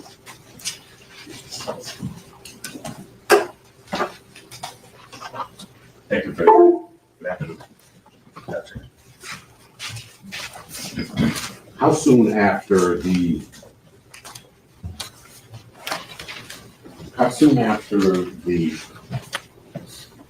car arrived at the hospital would you say you got involved in the investigation?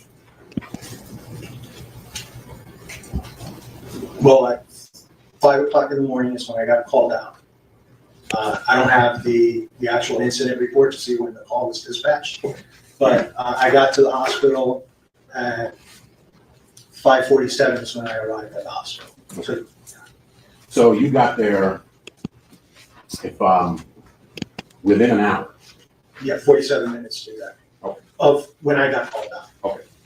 And your first assignment or first task that you undertook was, the first substantive task was to interview Mr. Henry, Cortland Henry, say? Yeah, well, the first thing was I got briefed by the officers that were there that told me what they had done to that point, which was the 75 to 160th search. They didn't find anything. And then after that is when proceeded to review. Okay. So prior to you even discussing the matter with Mr. Cortland Henry for the first time, you had already been told that based on the description of the location of the incident that he provided to law enforcement, they found no evidence. Right, from I-70, based on what Cortland told the officers. Okay. So, yeah. So at that time, you had already formed the impression that he was either mistaken or not being candid. Well, it was, I think through the statement, it was pretty evident that we were trying to narrow down where that location was. Because we knew that based on what he initially told the officers, it didn't happen there. So we were trying to narrow it down. That's why you keep hearing us trying to figure out the locations and giving descriptions of landmarks in the area to kind of narrow down where that location was so we can look for evidence. Right. Because he wasn't giving you exact addresses, he was giving you descriptions, and you were trying to decipher from the descriptions that he provided, right, where he might have been described. Exactly, where the incident happened. And you knew to this point, at least up to the point where you began your interview with him, that the information, or at least the impressions that law enforcement had formed based upon what he said, were not matching up, right? Yes. As a matter of fact, you started off your interview by telling him, hey, we got a problem. What you told us is not matching up with what we found at the scene. Right. And you developed an impression throughout the course of that interview that he wasn't being candid. Did you not? Well, later on, we did, after we saw that there was a fourth person in the car, when we didn't find any evidence. But that's why we brought him we had officers, 2 detectives bring him to the scene to kind of narrow down the search area. But we did a pretty wide search of the area, just in case he was mistaken. Sure. But even before you took him out to the scene, you were making, during the process of your, would you define your interaction, your exchange with Mr. Henry as an interview or an interrogation? It was an interview. At that time, you didn't perceive him to be a suspect? No. You perceived him to be a victim? Yes. But you're also of the impression that he was being dishonest with you because, I mean, several times throughout your statement, we can say, hey, you know, there's a problem. You might not want to lie to us, right? Well, we also had misinformation in reference to an incident that happened on the east side of this city in BSO jurisdiction, which we thought could have been involved, but we later found out it wasn't. So we were mistaken about that. So we were just trying to get, it was important for us to find the location, one, because of evidence, you know, to look for evidence that would help us with the case. And the second reason was jurisdiction. Sure. But I mean, you're a seasoned detective, right? You're retired now. Yes, sir. So at the time that this transpired, you were, how long were you in the force? 26 years. And how long have you been a detective? 24 years. And how long have you been a homicide detective? About 13. So it would be fair to say that you had a dual purpose during that interview. You were trying to, or at least three purposes. You were trying to determine the boundaries of jurisdiction, right? Correct. You were trying to identify the location that this incident took place. Yes, sir. In order to determine boundaries of jurisdiction. Yes, sir. And also to further your investigation. That's correct. And you're also trying to get a gauge of whether the person to whom you were speaking was involved or not involved. Right? Yes. Fair. Yes. I mean, the number of times that you implied to him that he might be being dishonest as opposed to merely mistaken. You heard the tape earlier, right? You recall. I didn't have a preconceived notion as to whether he was being dishonest or not. We had some mistaken information. Maybe that's where it came across that way, that there was an incident on the east side, which we later found out it wasn't. We were just trying to find out the location where it happened. So when you were telling him stuff like, hey, you know, if it was my friend, I'd really want to help the law enforcement officers out. I mean, don't you want to help your friend? You weren't trying to get him to be candid. You were trying to get him to reach into the depths of his recollection. Is that what you're trying to do?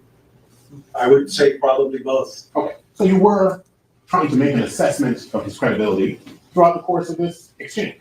Sure. Fair, right? Sure. Okay. So you, I mean, having been a detective for so long, you kind of have a BS meter. You refer to, I don't want to be BS, right? Yes, sir. You figure you have a BS meter that's pretty well calibrated. I guess. Was it going ding, ding, ding, ding? Like I said, I was trying to find out where the incident happened. I understand. And that was basically it. I'm trying to ask if your BS meter was starting to be triggered throughout the course of this exchange. My question. I guess. It was. Sure. Okay. So therefore you did discern that this man to whom you were speaking, this man that you were interviewing, not interrogating, may be taking you for a ride. Right? That's the ding, ding, ding. I don't know if, like I said, I was at that point, he was a victim. I had no reason to believe otherwise. We were basically trying to narrow down the location.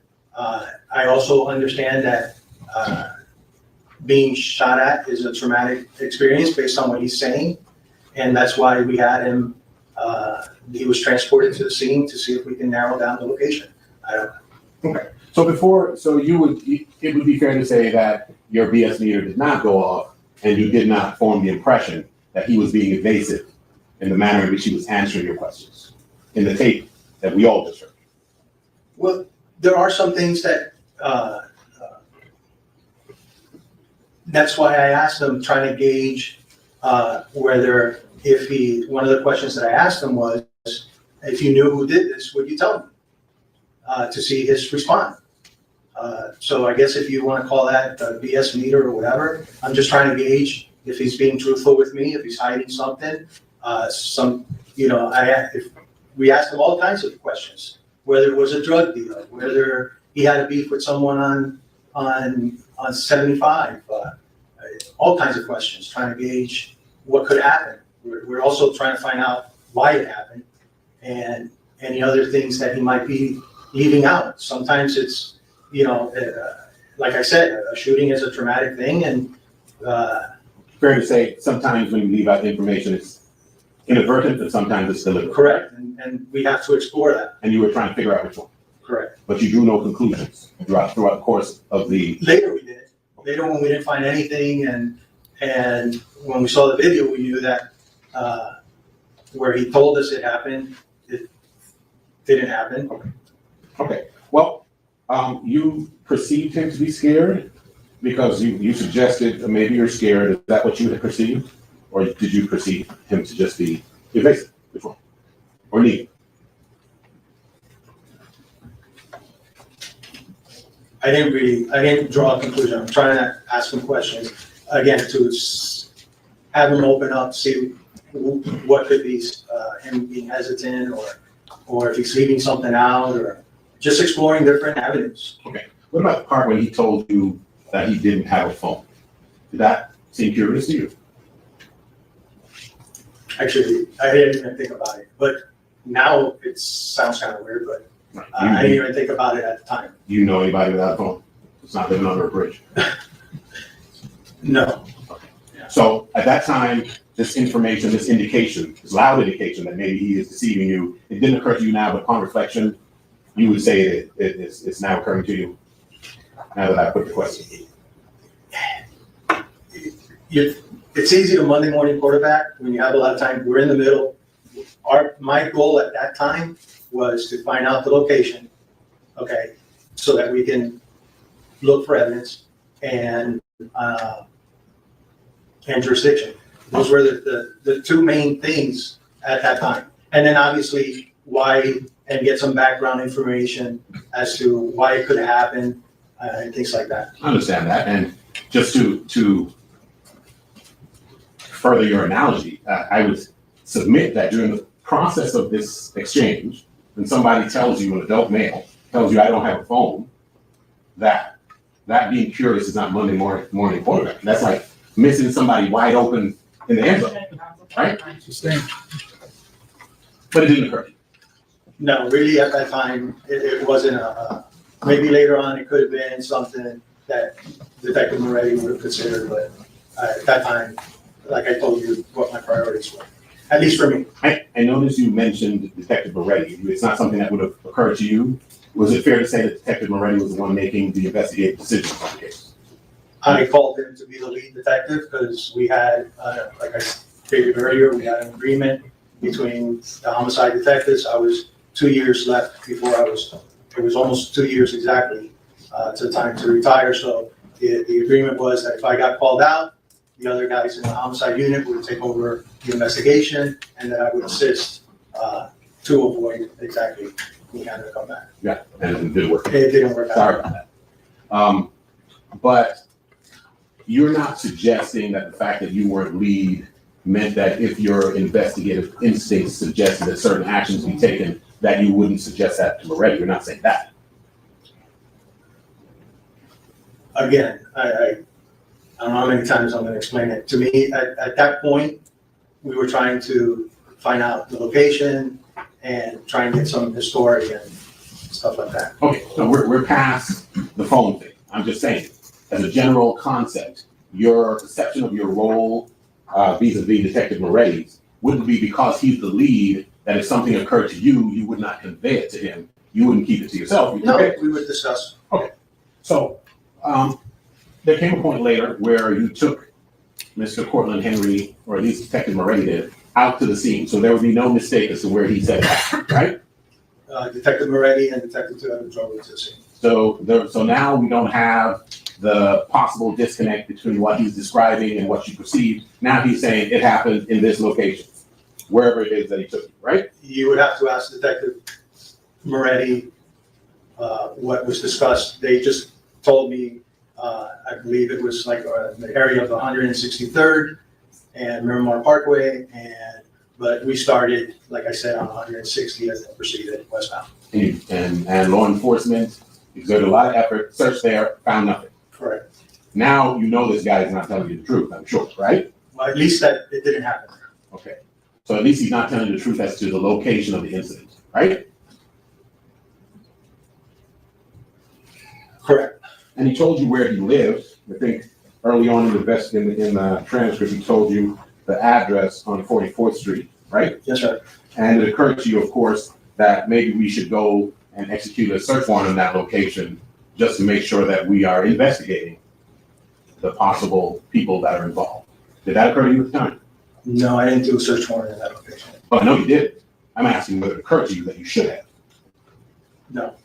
And based upon your being in and around Moretti, you never heard him suggest maybe we go do that. In order to get a search warrant, you have to have probable cause to that a crime was committed there. And at this point, we had no evidence that the crime was committed at the house to get a search warrant. You need evidence, probable cause to determine that crime was committed at the house, or you needed probable cause to determine that possible evidence of a crime may be retrieved from that location. Correct. Well, yes. Yes to both of those. Right. And so the gentleman who shows up at the hospital telling lies with two deceased people in his car, it doesn't occur to you that the place he goes directly next might be a source for you to find evidence, right? We had no evidence that he went to the house. Where'd he go? Or he took him to the hospital. Where'd he go after that? I have no idea. Was that a bit of concern? We went to different areas. We went to other places. No, we didn't go there. Okay. So I don't mean to be disrespectful, but you now have somebody who has presented himself to dead bodies, lied to law enforcement, had a long interview where he's taking you around in circles and being evasive. And where he leaves, and you know. Actually, counsel testimony has to answer. Just saying, rephrase your question. Okay. Didn't occur to you to search, to track where he may be going and conduct a search warrant because it might be fruitful? No.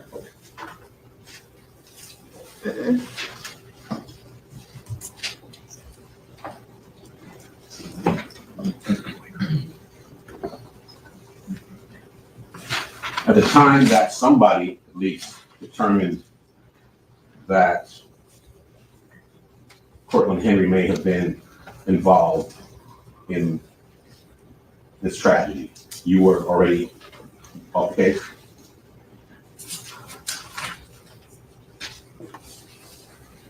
I believe I already testified to my involvement in it. So that the items that we covered was my involvement in the case, period. Okay. So as you recall, at the time that you disengaged from further involvement in the case, Cortland Henry had not yet been identified as a potential suspect. If you recall. No. May I have a moment, Your Honor? Yes, sir. Thanks.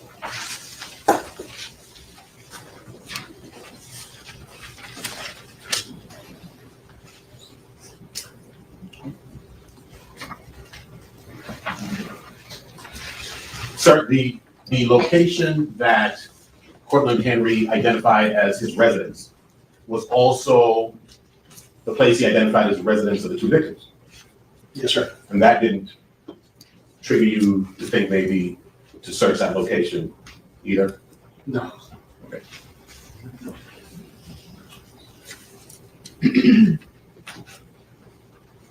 Tell me again about Walmart. Do you remember what Cortland Henry told you about Walmart? He described some incident at Walmart. And the reason that you were asking him, I think explicitly, was that you were trying to determine whether or not there could be any other people who may have had a motive to engage in the offense. Correct. And he told you about an altercation that took place at Walmart. Yes, sir. And you know, of course, that Walmart has surveillance tapes. Yes, sir. And so when did you go and retrieve those tapes? I don't know if Detective Murray did. If you were making the call, would you witness? I don't know if there was no connection to it at the time. I don't know if I would have or would not. Because you do realize you asked him that very question for that very reason. He also said that there was nothing to it, that as best as I recall. He said the beef was squashed. It was, yes. So you said, okay, well, and then that settles it. Well, I didn't say anything. I thought, And you didn't do it. I didn't know.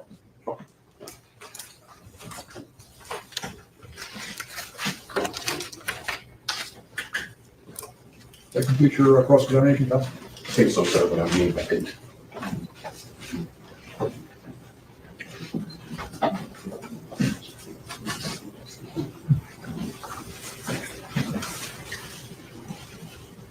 Remember the reference to a guy named Bentley in the statement? That there was a beef with a guy named Bentley?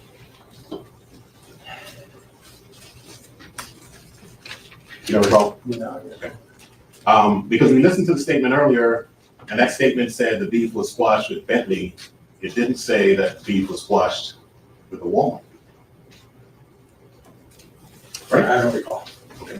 But you just know that you didn't go and check up on either one. Correct. Okay. Thank you. Nothing further. Counsel, is there any redirect? That's right. Detective Bertrand, does surveillance footage exist forever? No. Is there a retention time frame in which you have to be able to go to whatever location to retrieve it? In most cases, from a week or two to 30 days max. Did Mr. Henry give you any more idea of time frame as to when this Walmart incident happened? If he did, it's contained, I don't recall at this point. Counsel asked you a lot about getting a search warrant for the house. Correct. Do you have any information whatsoever that would lead you to believe the defendant, Mr. Evans, or Mr. Henry have been at the house? No. Where did all the investigation point to they have been? In the car. With regards to the recording studio, did you go there and retrieve the evidence from that location of the video? No. Can you get a warrant just based on belief? No. On a hope and a prayer? No. What do you need? You need probable cause and evidence that items of the crime are there. Did you have anything to base that on to go to a judge and ask for a search warrant at that time? No. Do you know how long the defendants lived there before they were evicted?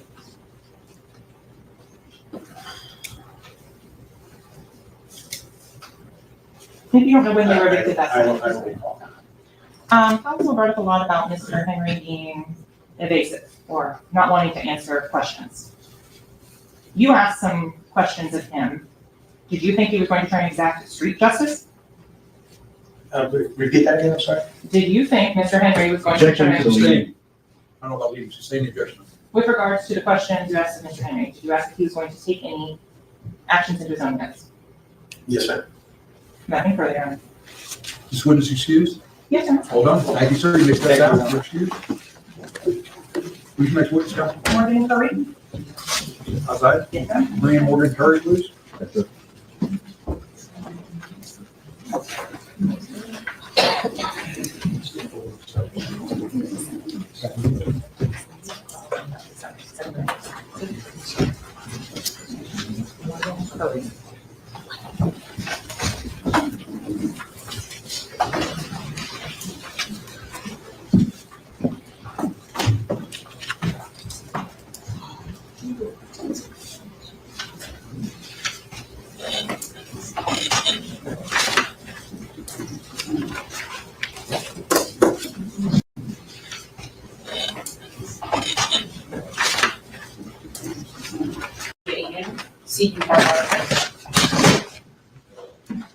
Please have a seat.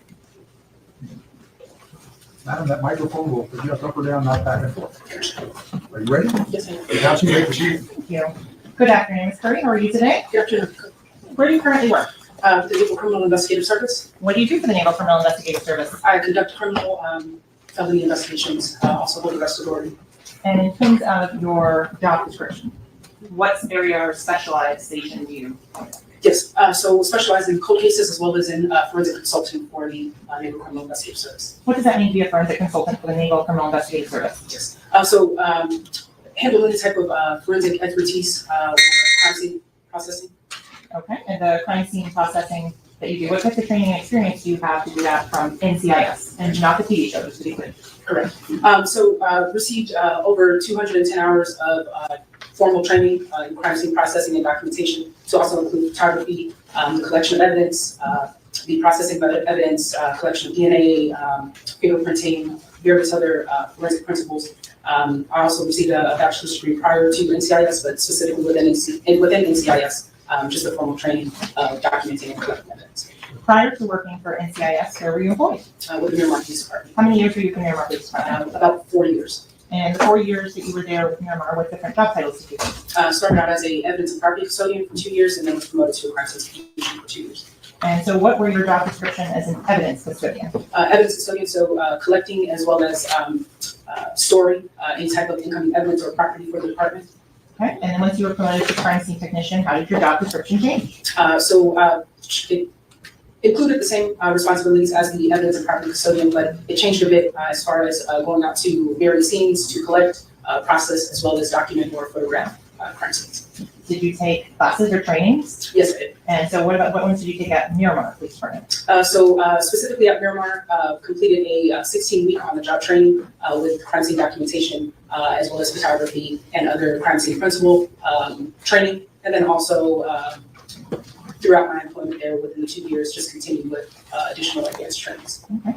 You mentioned that you had a bachelor's degree as well. What was that in? Also in forensics with a minor in anthropology. And where did you get that? Florida Gulf Coast University. And what year? 2014.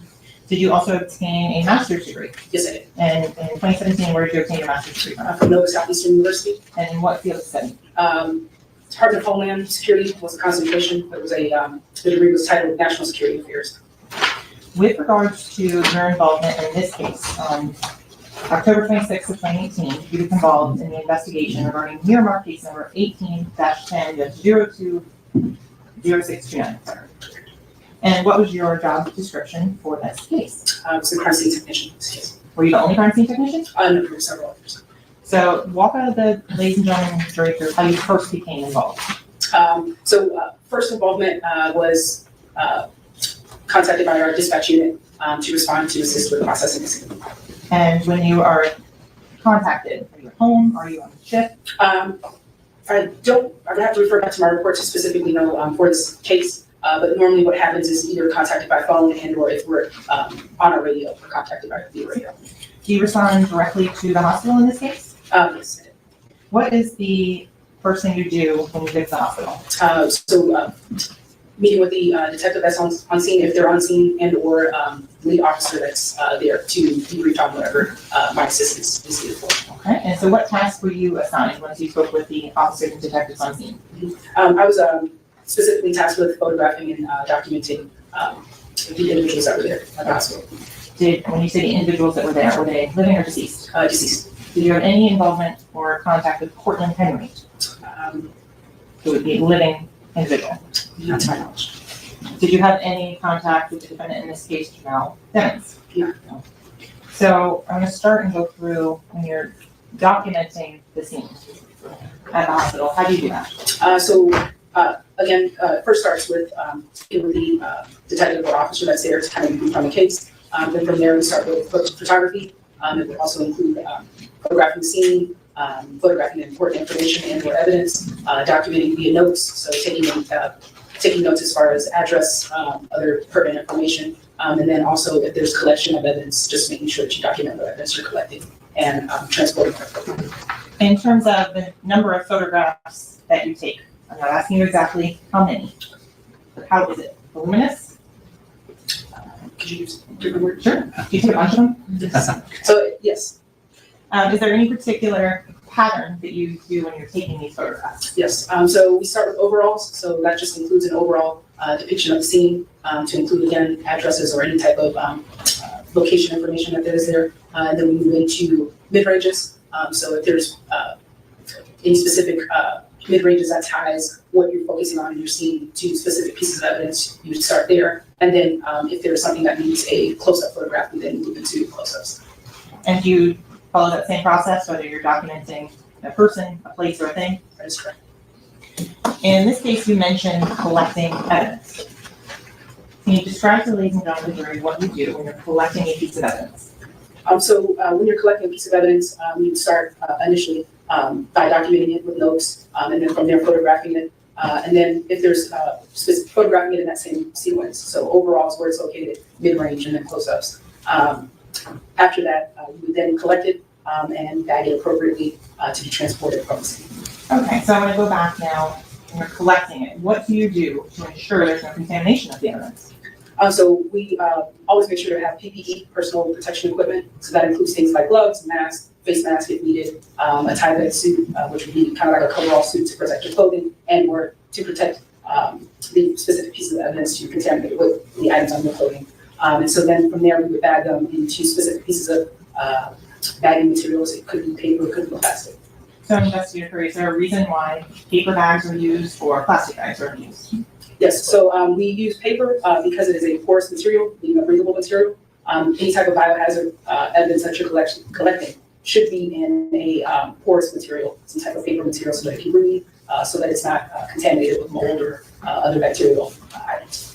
So if items are damp or moist or wet in any way, how do you deal with that as a crime scene technician? Yep, so we do have sterilized dryers. So any type of items that are wet at the time, we do transport them in that paper, that breathable material, and then from there, it goes over to our drying chamber to be dried. After they are dried, do you package them again? Correct. After they're dried, they are packaged in that paper material. And with regards to our courtroom presentation, are there occasions in which the clothing is placed between clear plastic to make it easier to handle and deal with in work? Correct. Okay. So I'm going to start an approach here. Yes.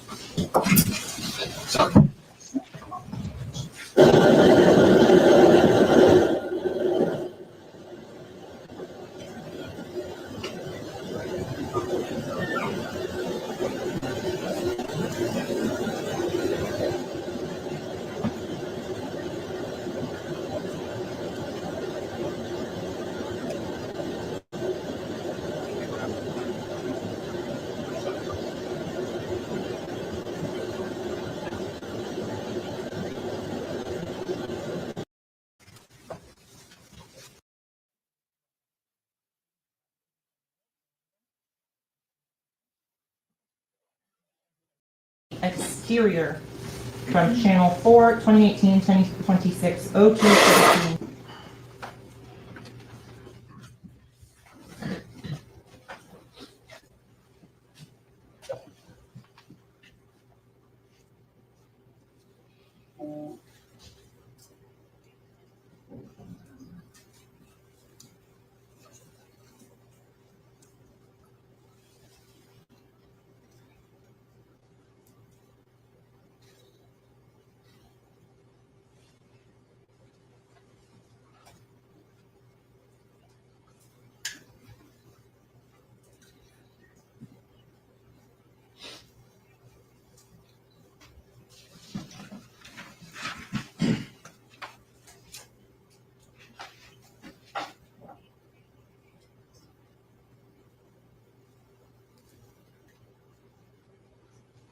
Excuse me, you're able to see? Yes, all right.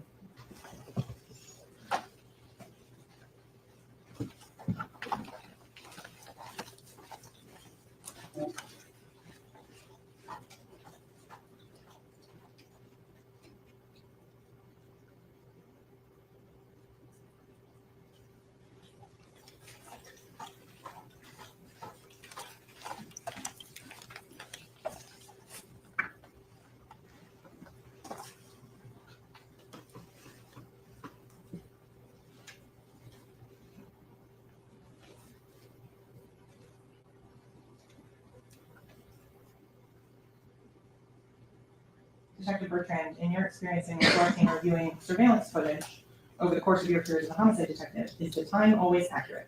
No. Is it your recollection that this was off by 1 hour due to time adjusted? What's the objection? Foundation. Sustain rephrase. When this video was recovered, was there a determination made as to how far off the time was from impact? Same objection. Watch from sidewalk. Detective Bertrand, when you arrived on scene as Detective Toyota, was there a process in which you determined the time of which the DVR was currently recording it and the difference to the actual time?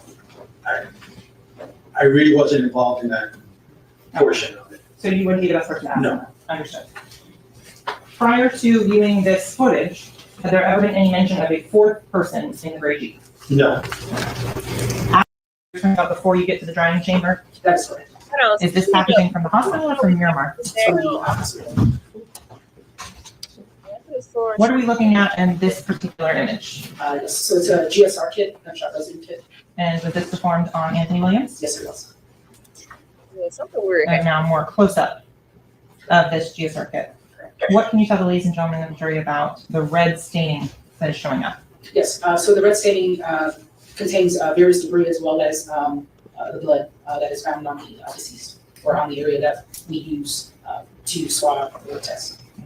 What is the purpose of the gunshot residue testing? Yes, so the purpose of the test kit is to determine if there is some type of gunshot residue on the specific item, whether it's an individual or a specific piece of evidence that you're testing.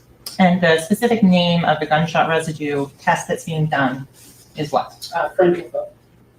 What was the result of this gunshot residue testing? It's negative. The presence of GSR. So going now to the images under the subfolder Christopher Thomas, starting with image number 34, what are we looking at here? So again, a photo of the room number at the hospital. The next photo that is here, is this an establishing shot? Yes, it's an overall. The black box that's put on there for modesty, was that done by you? No, it's not. No. When you take the photo, how is the body? As is proceeding. Okay. Do you document the same, like we discussed with the prior? Yes, so it starts all over again, doing the overalls, then into the mid-range and close-ups. Next photo? So it's a close-up of the deceased head. Does anyone assist you in locating areas or wounds, scars, marks, tattoos? Yes, so there's other investigators out there or crime scene technicians out there, as well as other medical staff, like nurses or any other individuals that are allowed to be in our system. Was there any evidence of medical intervention that was removed from the body? Not to my knowledge. On this picture here, what are we looking at? So another close-up of the deceased face. What was the purpose of this next photo that we are looking at?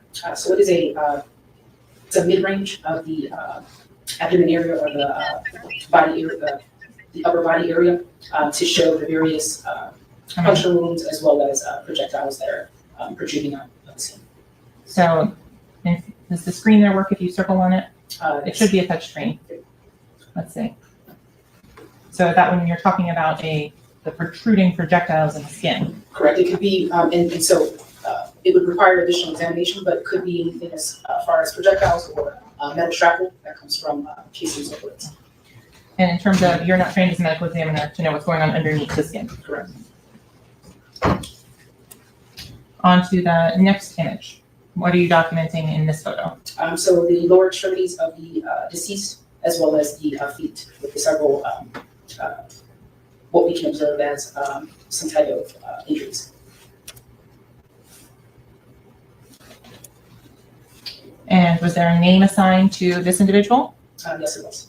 Okay, and what was the last and first name of this individual that you were documenting? Tama Tack Christopher.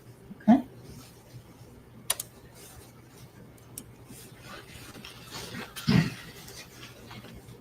What are we looking at in this specific photo? Yes, so another documentation of the upper body of the deceased, as well as various injuries. Okay.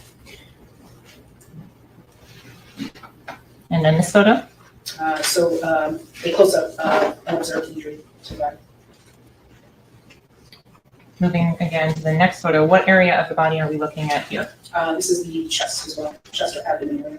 And so if you could just circle on the screen or use the pointer to indicate where's the arm versus where's the chest. So arm and then the chest. Moving on to the image here, what extremity are we looking at? So the inner thigh. And on which leg? Right. And again, a close-up of that same wound in the next photo? Correct. Going to the photo that we're looking at here. Is someone assisting you in moving the body? Yes, one of the medical staff members. And what are you documenting in this photo? So documenting the rear or the back of the deceased with the observed injuries. Okay. And Investigator Curry, at the time when you're looking at this individual, have you already seen the Jeep that's outside? I do not recall. Okay. So going to next photo, what are we looking at in this one? So the lower extremities, the rear lower extremities of the deceased. here, so I want to make sure it's clear, what area have we moved back up to on the body in this photo? Yes, so the back of the deceased. Have you done any sort of cleaning or making it easier to see in any way, shape, or form of the body at this point? No, I have not. What are we looking at this photo? So I believe that is the arm, a close-up of the injuries or wounds on the arm. So I'm just going to go back one. So is that what you call the mid-range shot, and then going forward again, the close-up? Correct. Okay.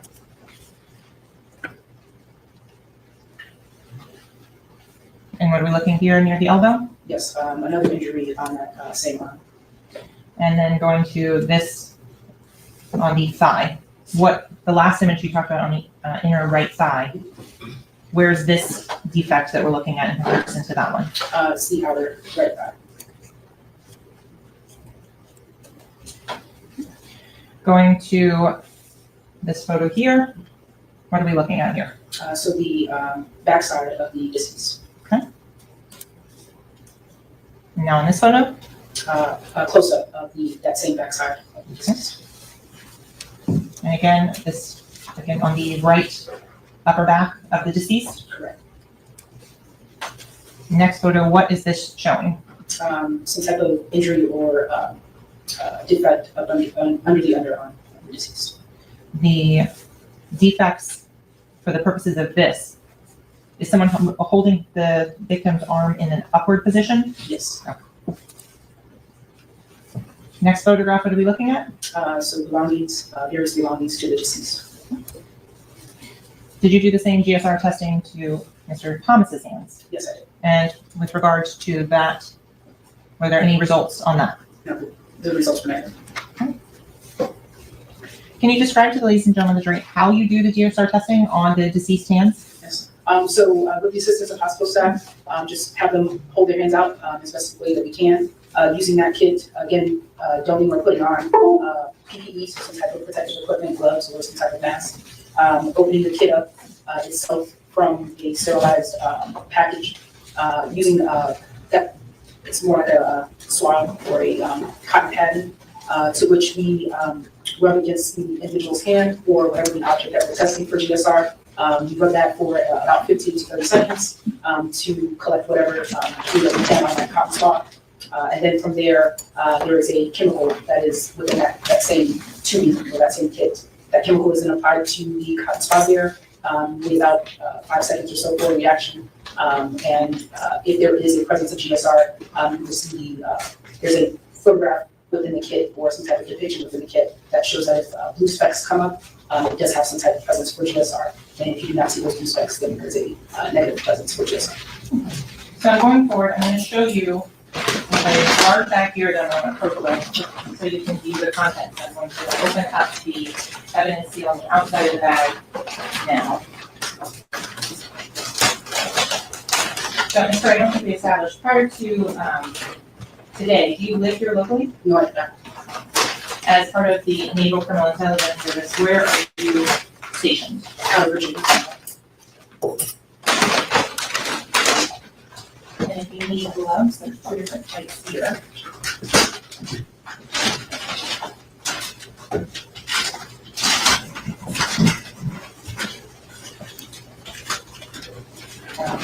Scissors as well.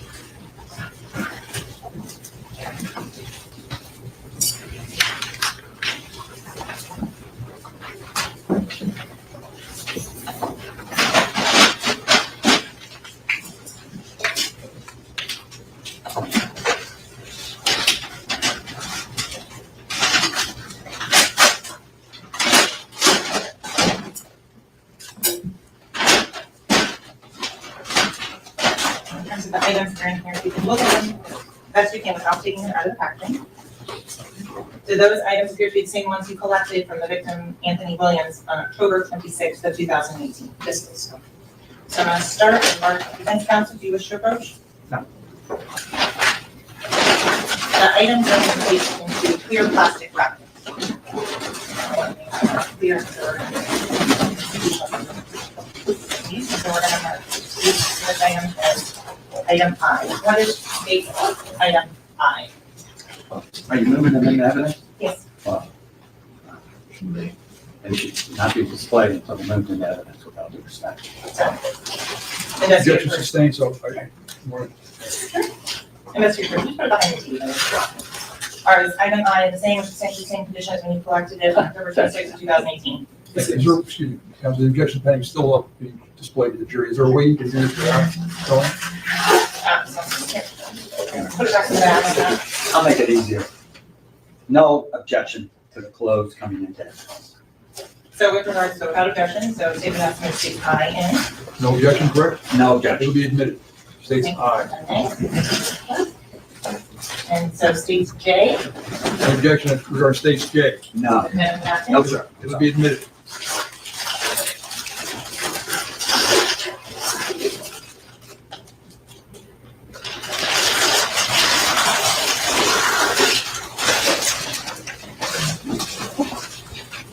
States I will be not states.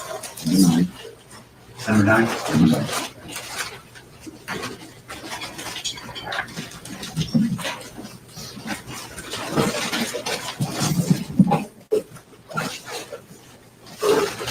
States J will be marked states 10. Thank you. So to start with what's been previously indicated now is states 8, 9, the black pants. Can you please hold those up for the jury?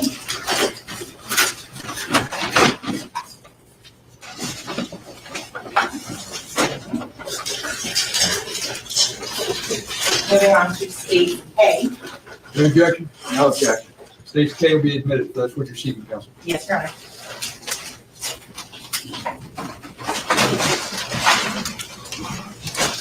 States K will be marked states 11.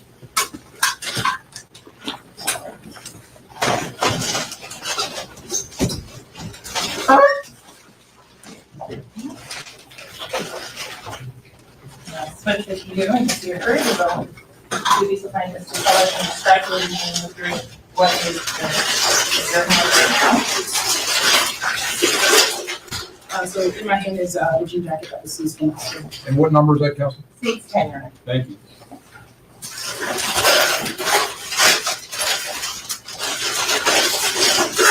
Please assign to publish states 11. I'll switch with you. Thank you.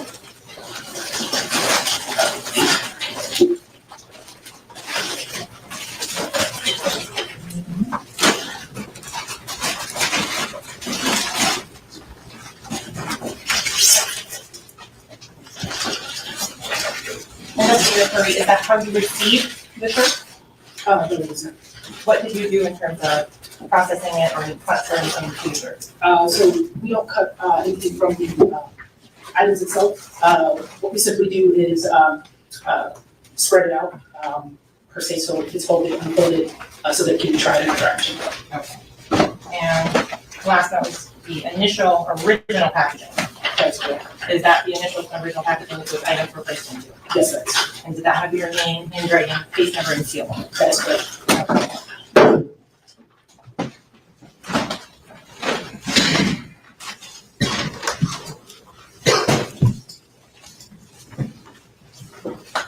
So with regards to the items from the victim, Mr. Anthony Williams, what did you do to process those clothing items? After they were done drying, to document them, once again, photographing them in the lab, to document any type of,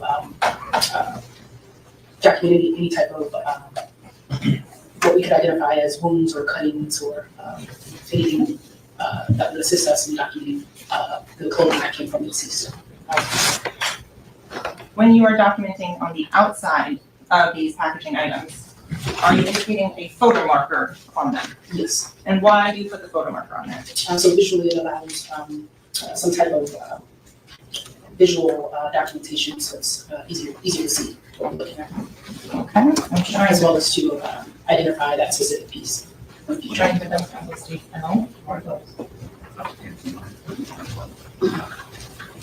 Unless you're trying to previously marked the state's L for identification purposes only. Do you recognize the handwriting on that packaging? Yes, I do. Do you recognize your seal and your mark ID number on it? Yes, I do. And is that in the same or substantially same condition as when you packaged it in October of 2018? Yes, it is. And what is this name? It is identified as one black sock, one black and gray sock, one black boxer. And which individual did you take these from? Anthony Williams. Can I understand the state request from state LN? Any objection? No objection. It'll be admitted. States L will be marked states number 12.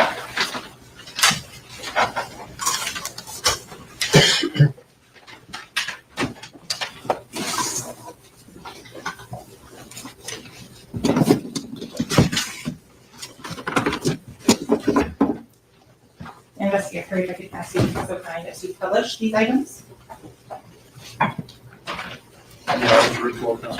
There are three, 2 socks and a pair of Positive boots. three. And there are gloves if you're hanging, the scissors are right there. If you'd be so kind as to open it.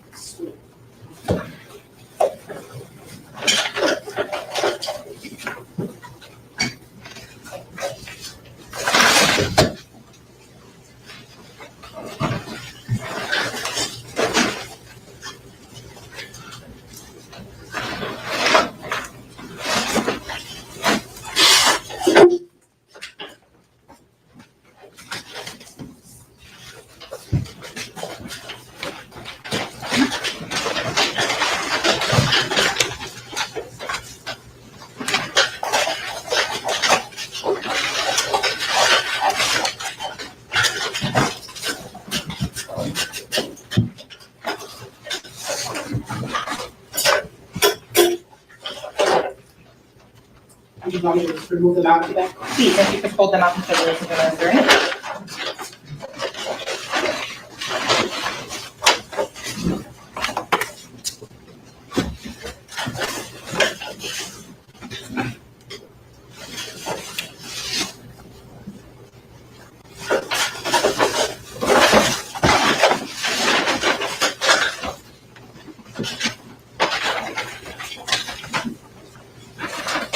Now, Investigator Curry, did you collect any of the tennis shoes in this case? Yes, I did. With regards to the additional processing that was done on the shoes, did you do that or was that done by another investigator? To my knowledge, it was done by me. Okay. So moving on, I want to go to Christopher Thomas as well. Did you collect the evidence from his person? Yes, I did. So, please be so kind as to open the large powder packaging.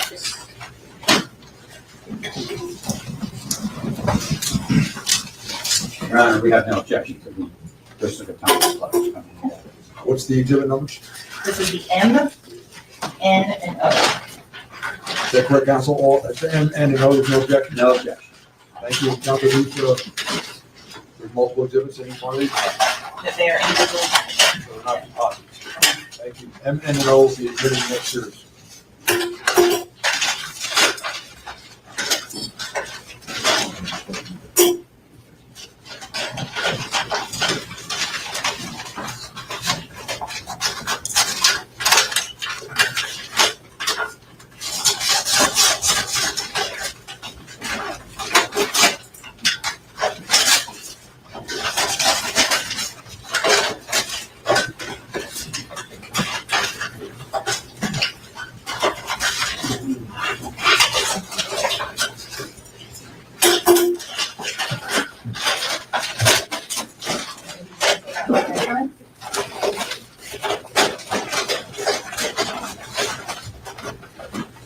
That's your original packaging again? Correct.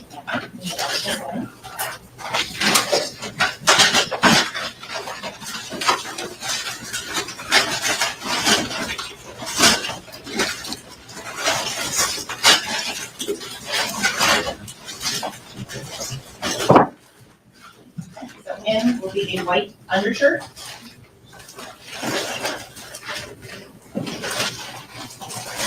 The 13 written at the front is correct. States 13.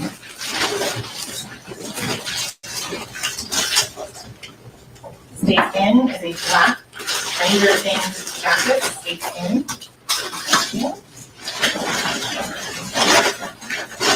States N will be marked states.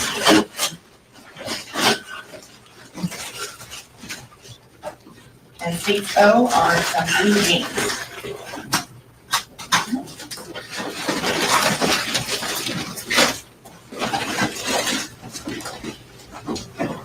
States O will be marked states 15. Curry, if you could be so, I'm sorry, Investigator Curry, if you'd be so kind as to, on page 13, the teacher, show the ladies and gentlemen of the jury the defects that you documented. So here, here, here, here. Wasn't admitted as state 14, black Stranger Things jacket. You can do the same on the back of that.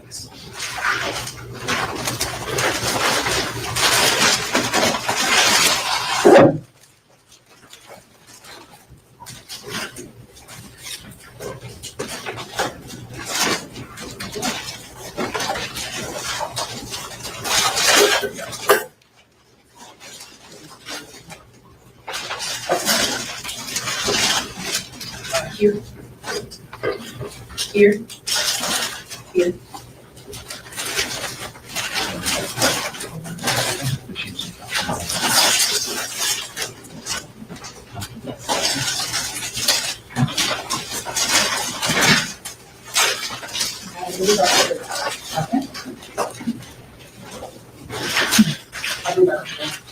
Thank you.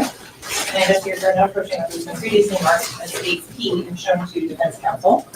Do you recognize that? Yes, sir. What is that? Additional clothing collected from the scene from Christopher Thomas.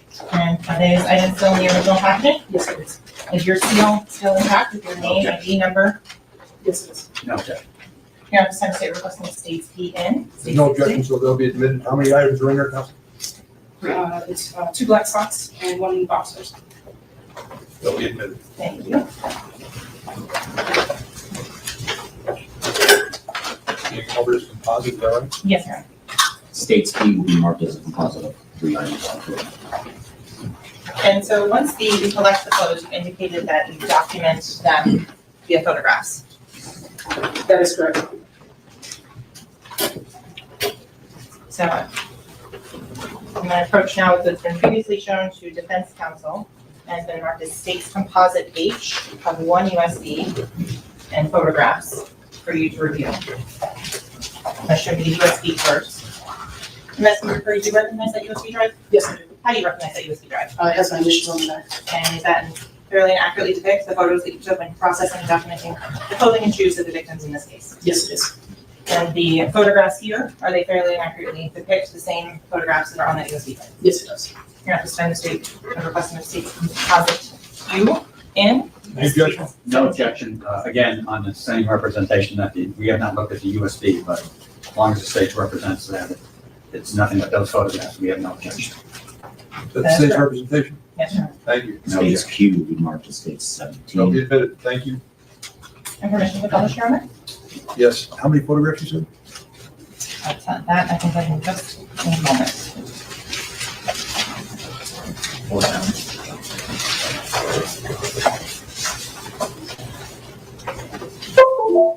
Investigator Curry, if you have the clothing, why is it important to document it at the time of collection? To be able to document how they were received as we wanted the individuals that collected clothing from the deceased.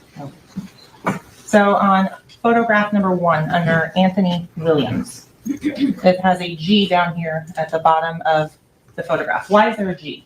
It depicts the item letter that's assigned to the items. Do you go through and assign a letter to each item that you're looking at? Yes, each item that's collected receives a letter. So going through on item G, and I believe there are 50 photographs now to answer your prior question. Why do you take photographs of each side of the shoes? To accurately depict the entire item from various samples. Okay. Again, on item G, moving on to item H. What, in terms of, is that the same that's been previously admitted into evidence, the black pants that we looked at first? Yes, it is. The contents of the pockets, why do you photograph it as such? To be able to document what items are within the pockets because they may not be visible as they're.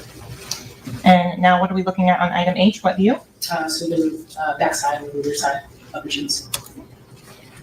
So this is still marked as item number or letter H. Yes. What items were found inside item H?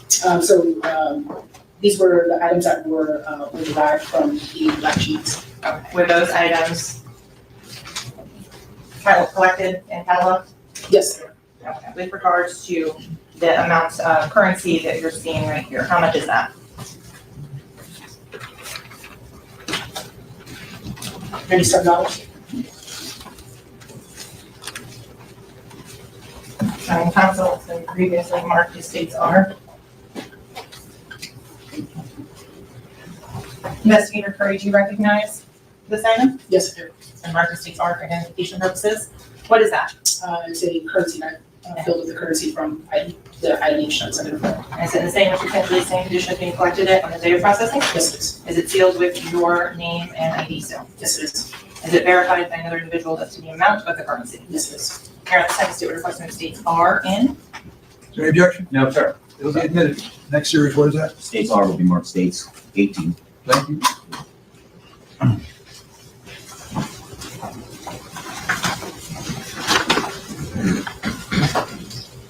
On to what's been labeled here as states your Miramar item I previously admitted into evidence, the boxers and the 2 socks. That is correct. Is this how you found them? Yes. Do you do any of the cutting of them when you receive them? No, I do not.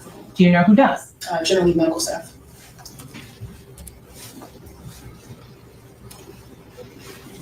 What's item J? Picture of the jean jacket that was provided by medical staff of the deceased, or of the deceased. With regards to this next photo of item J, there is an arrow indicating a circular area. Are you able to tell the ladies and gentlemen of the jury if that is or is not a distressed portion of the jacket or is some sort of bullet defect? Based on my experience in training, it appears to be something similar to a bullet hole. Okay. With regards to the arrows, is that where you're putting those on there? That is correct. Moving on to the back of item J, is that how it looked when you collected it? That is correct. Based on your training and experience as a crime scene investigator, does the appearance of blood change over time as it's stored in evidence? That is correct. That's still the same jacket that we have in evidence? That is correct.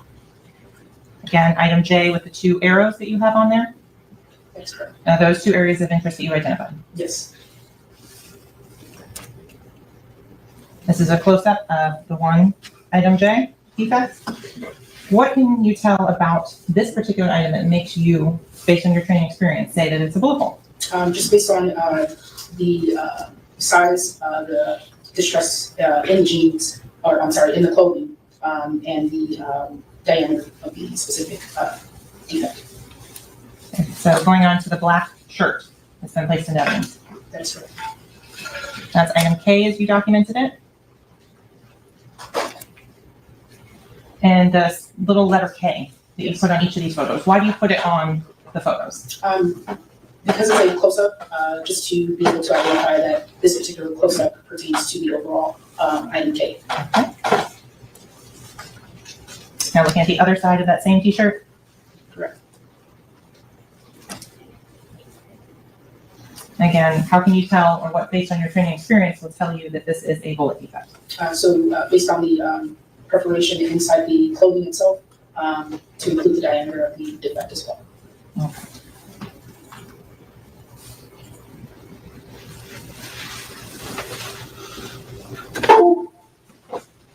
Turn this back in, so with regards to Christopher Thomas's clothing, did you recover money and currency from his clothing? I would have to have my name question. Okay. If I may approach what's been previously marked as state S after showing it to the defense counsel. Yes, counsel.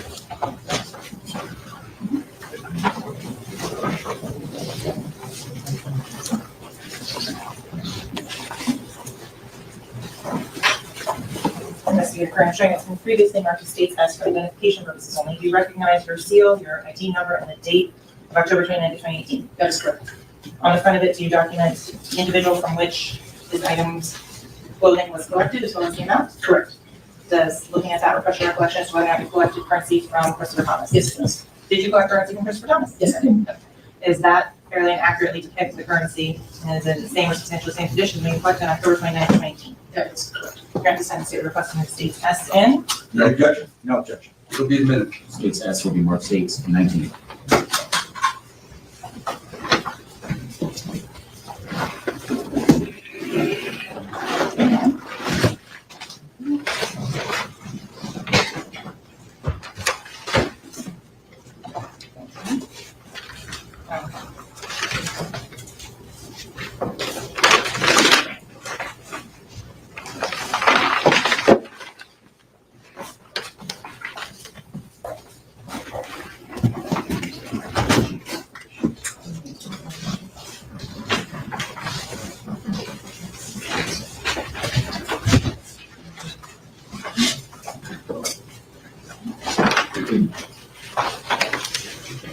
So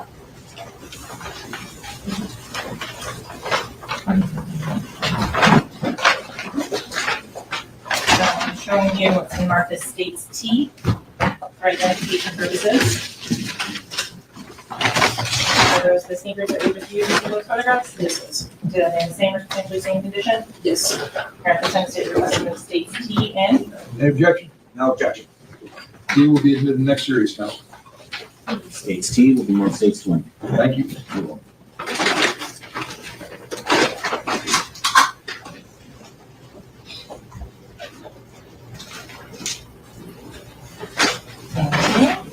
Investigator, would you so kind as to open this and publish it for the jury?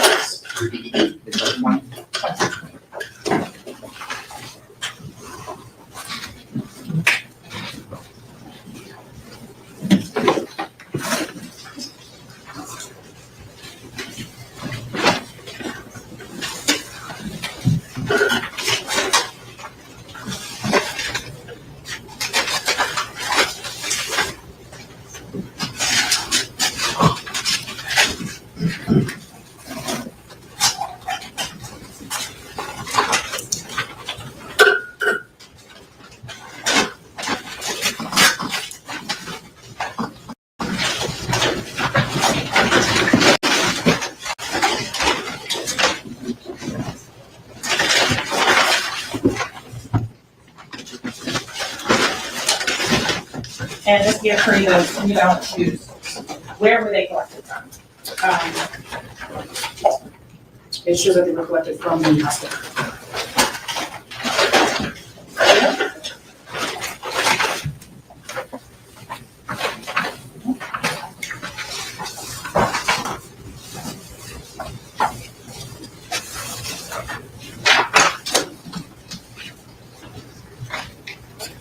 With regards to the other items that were collected from the victims, did you collect any suspect narcotics? Not to my knowledge. And in terms of a event, that was October 29th, 2018, that was all the investigative work we did on that date. Correct. So I'm gonna go forward to November 21st of 2018. What was your role in the investigation on that day? On the 21st, can I have my report or some type of refresher? Yes, if you would help to refer to your report. Yes. I'm gonna show defense counsel. Okay. And so if you would just refer to it silently to yourself and once your memory is refreshed. Yeah. Thank you. So on November 21st of 2018, what was your role in this investigation? Responded to US 27 to document a additional scene that was believed to be some type of supplement to the initial call out. Okay. When you arrived on scene at the US 27, who else was there? Several other detectives, law enforcement personnel, to include Miramar Police Department detectives and other crime scene investigators. And with regards to those crime scene investigators, what was your specific role? To assist in documenting and collecting any evidence that was observed on the scene. Did you document collect evidence there? Yes, I did. Okay. In terms of, we're gonna start with the photographs. Did you take photographs at that scene? Yes. Okay. Showing what's been previously marked as State V for identification. Investigator, do you recognize that USV? Yes, I did. Do you recognize the photos that are attached to it? Yes, I did. How do you recognize those? It has my information on there, my badge number, Miramar Police Department badge number, and it's also my. Did you have an opportunity to review the contents of that USB and those photographs before coming to court today? Yes, I did. Did they fairly and accurately depict the evidence and your processing and documenting on November 21st of 2018? Yes, it does. Here at this time, state request from the states V into evidence and permission to publish. Any objection? No objection, basically with the same proviso. The USB, you have not seen if those are copies of the photographs. I have no objection. State. They are the same, Your Honor. No objection. They'll be admitted evidence. States B will be marked States 21. You may publish. Thank you, Your Honor.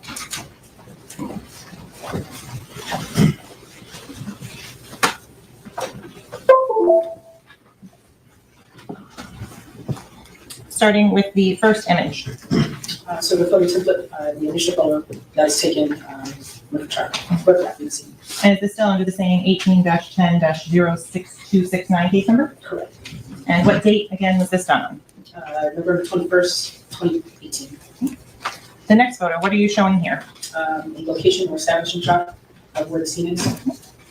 What direction are you facing in this photograph?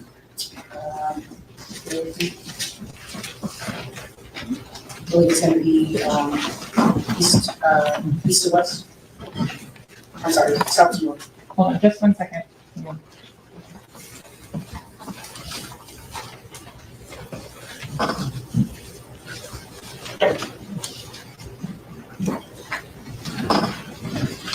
So you said you were facing east in this direction, west, and US 27 would be behind you? Yes, that is correct, east to west. So for the purpose of further on pictures, the power lines that we see on the right side, that's the south side of the road? That's correct. And there are no power lines on the north side of the road? That is correct. Okay. You indicated that there were other investigators on scene as well? That is correct. Is this some of the canine officers you were discussing? Correct.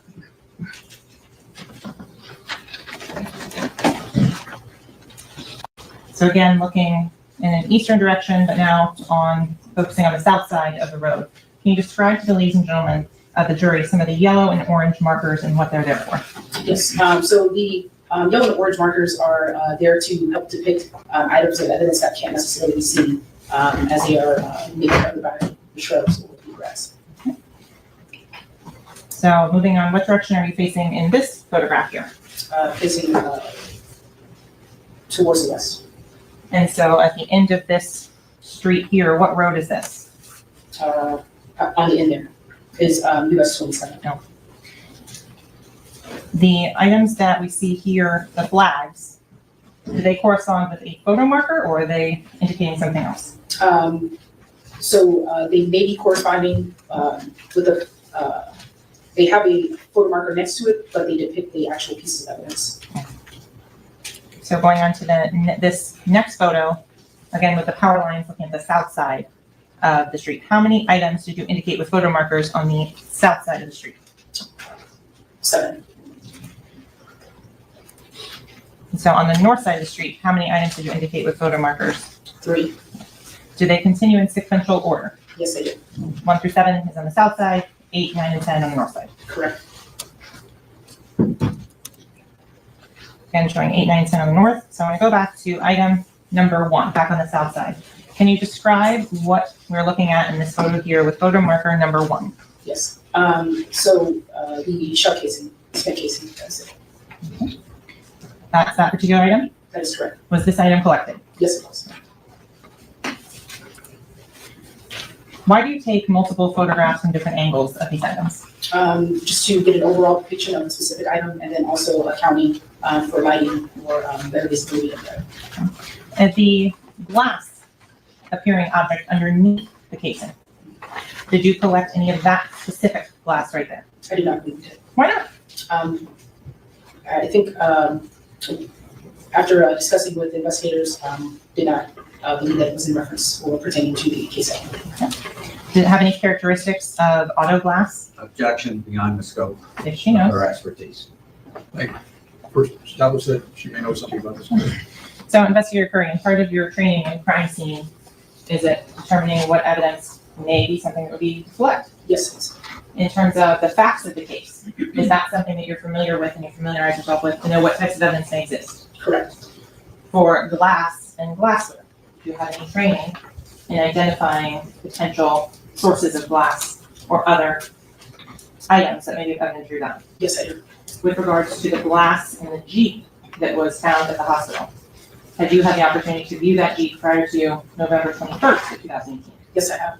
The glass that was in the Jeep, was that consistent with the glass that is there in this photo marker number 1? No, it was not. No. Moving on to photo marker number 2. What are we looking at in this particular image? So the glass fragments that are in the glass side.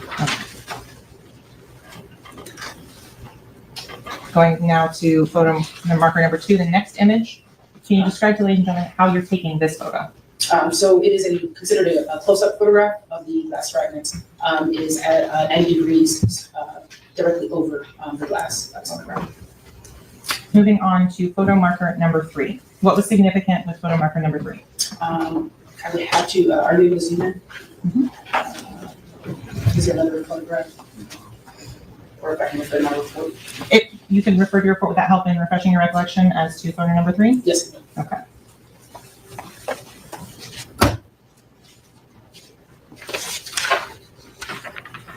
Council, can you see the report? Same report? That's Same report, I have it, thank you.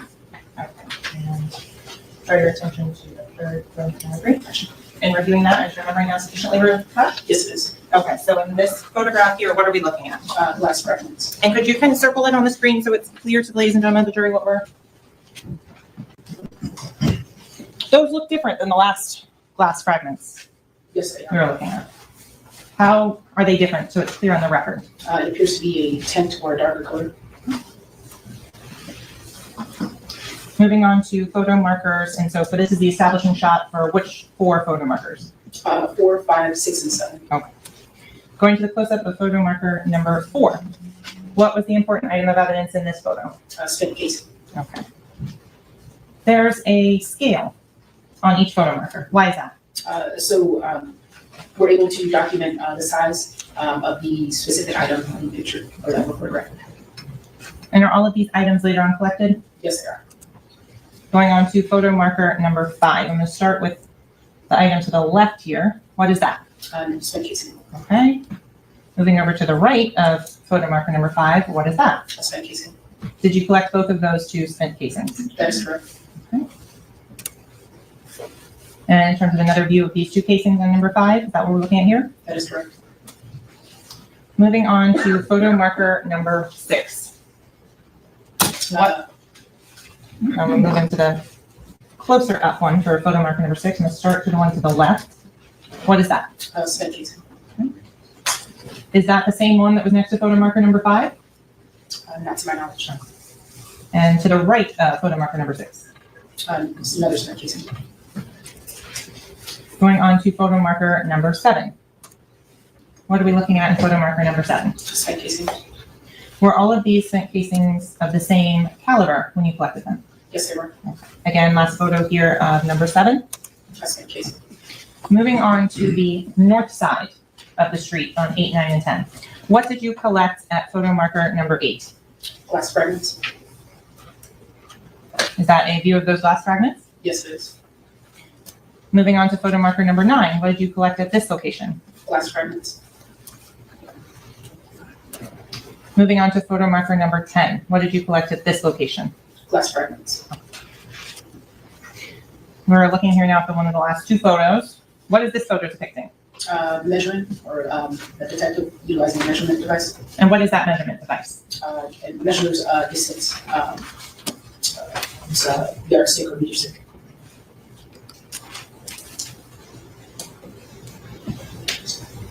So I'm going to go through now with those items that were collected.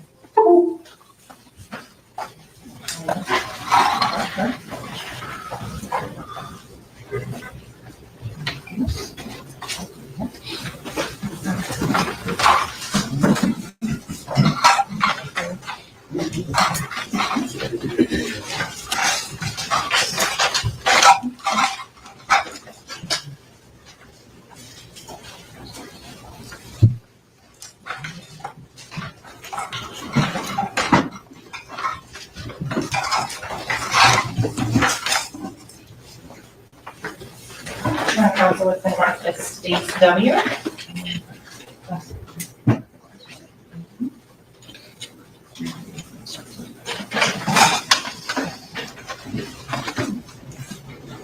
Can we approach? Yes.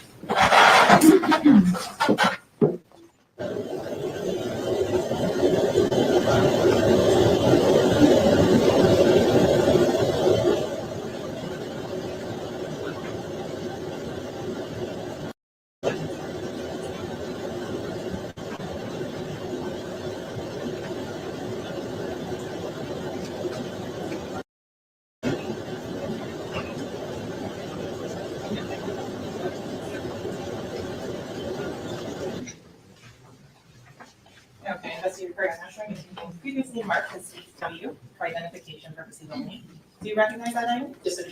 Is it in the same or substantially same condition as when you recovered it on November 21st of 2018? That's correct. What does that item consist of? The glass fragments, is all of the glass fragments that were contained in the single.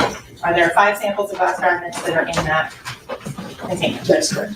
And that you recognize your seal and ID number as signing on that. Sustained, don't leave. With regards to that, is there anything else on there that was not on there when you last sealed it? Yes, there is.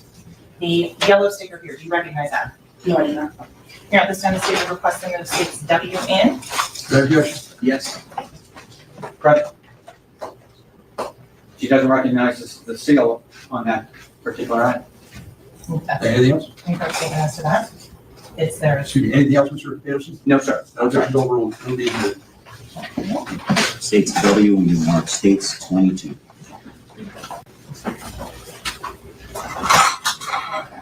Moving on to what's been marked as states X for identification purposes.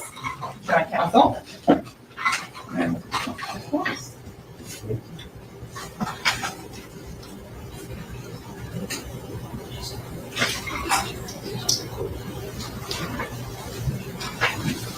What number? Investigator Curry, I'm not showing what's been previously marked as states X for identification purposes. Do you recognize those items? Yes, I do. What do you recognize them? My writing on the packaging as well as my name and ID number, member ID number on top. And are they in the same or substantially same condition as when you collected them on November 21st of 2018? That is correct. Are they sealed? Yes, they are sealed. Here at this time, state requesting that states X in. No, no objection. It'll be admitted. States X will be marked states 23. So Investigator Curry, on states 22 and 23, did you photograph those items? Yes, I did.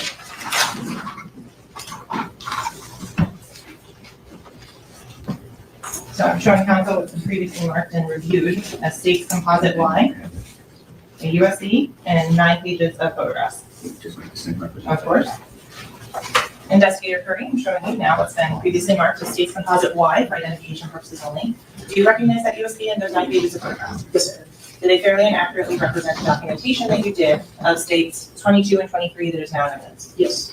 Here at this time, the state requesting that states Y in. Yes. Any objection? No objection with the same proviso. The USB is the same as the photographs. That's the representation. That's right. Thank you. It'll be admitted. Okay. States Y will be marked states 24. To go one USB composite and 9 pages.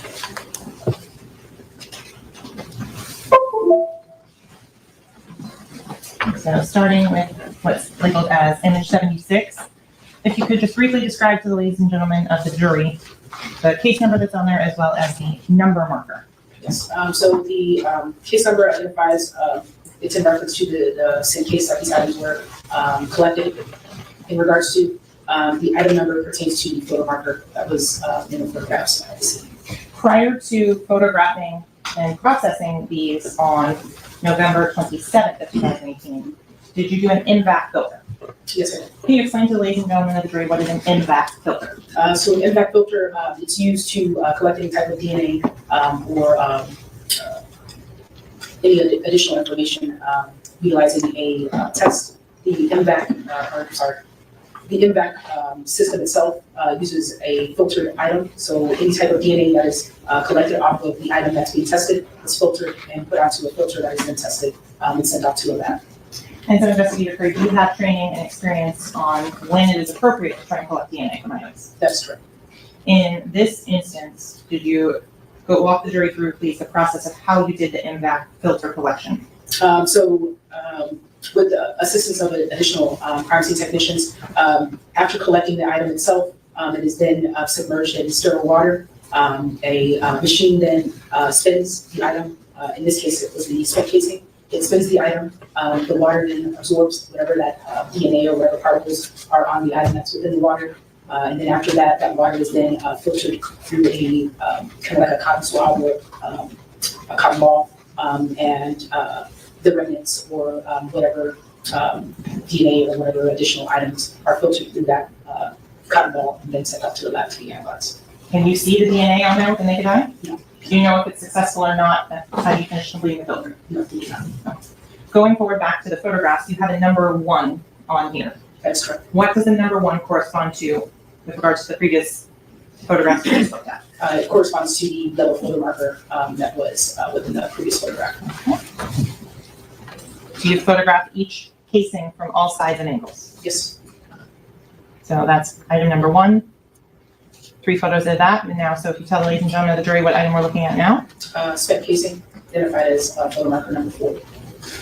With regards to the writing that's on the back of each of these spent casings, were they all consistent with one another? Yes, they were. And what type of writing or markings were on each of these casings? Blazer, 40, S&W. As a crime scene technician, what is a Blazer 40 S&W mean? It refers to the caliber of the spec casing as well as the brand. Moved on to item number 5 in these photographs. Spec casing. Were there more than one item at photo marker number 5? Yes, there was. Moving on to photo marker number 6. Spec casing. Again, was there more than one spent casing at photo marker number 6? Yes, there was.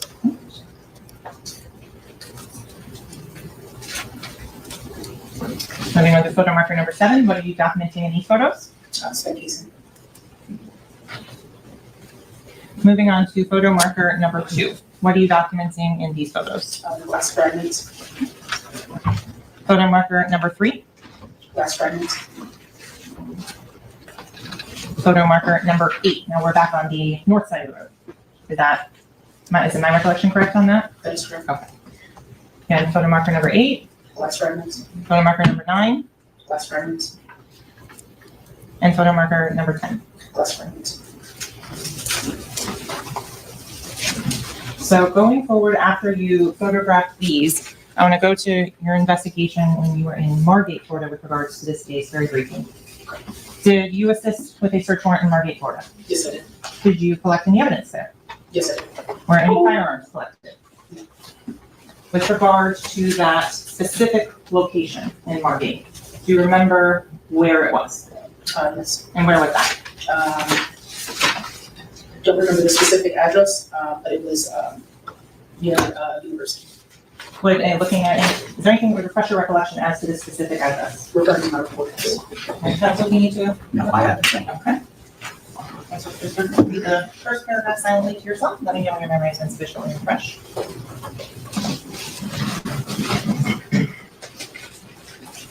Refresh. Okay, and so what was the address of that? 5700 Toscana Place, apartment 07.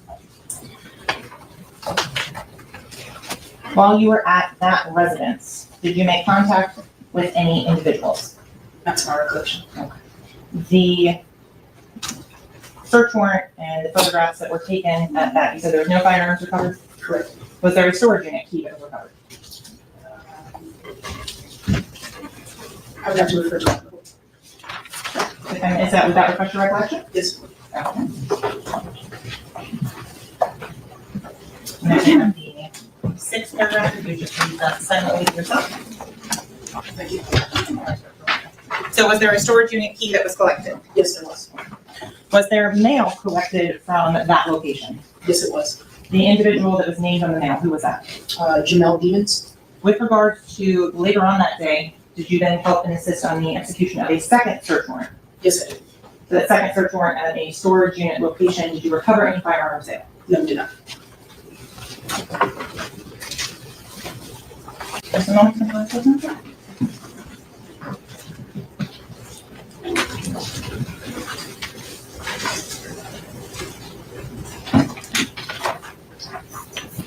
So I'm going to show you what's been, show counsel. What's been marked as state Z.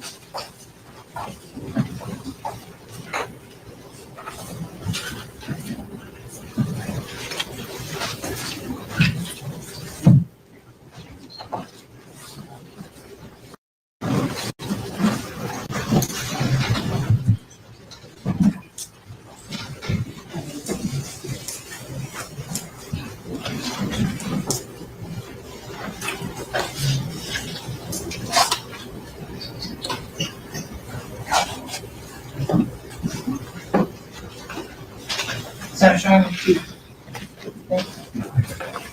showing you what's been previously shown to defense counsel as state and marker identification as state's composite Z.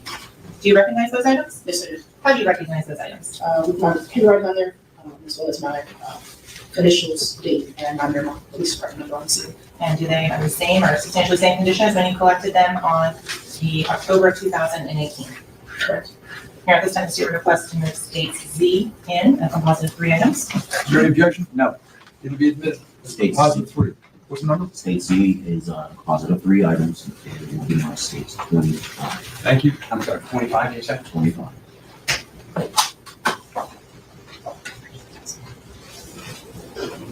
And so, permission to publish state Z. Right. Mr. Murphy, you okay to open that and publish those items?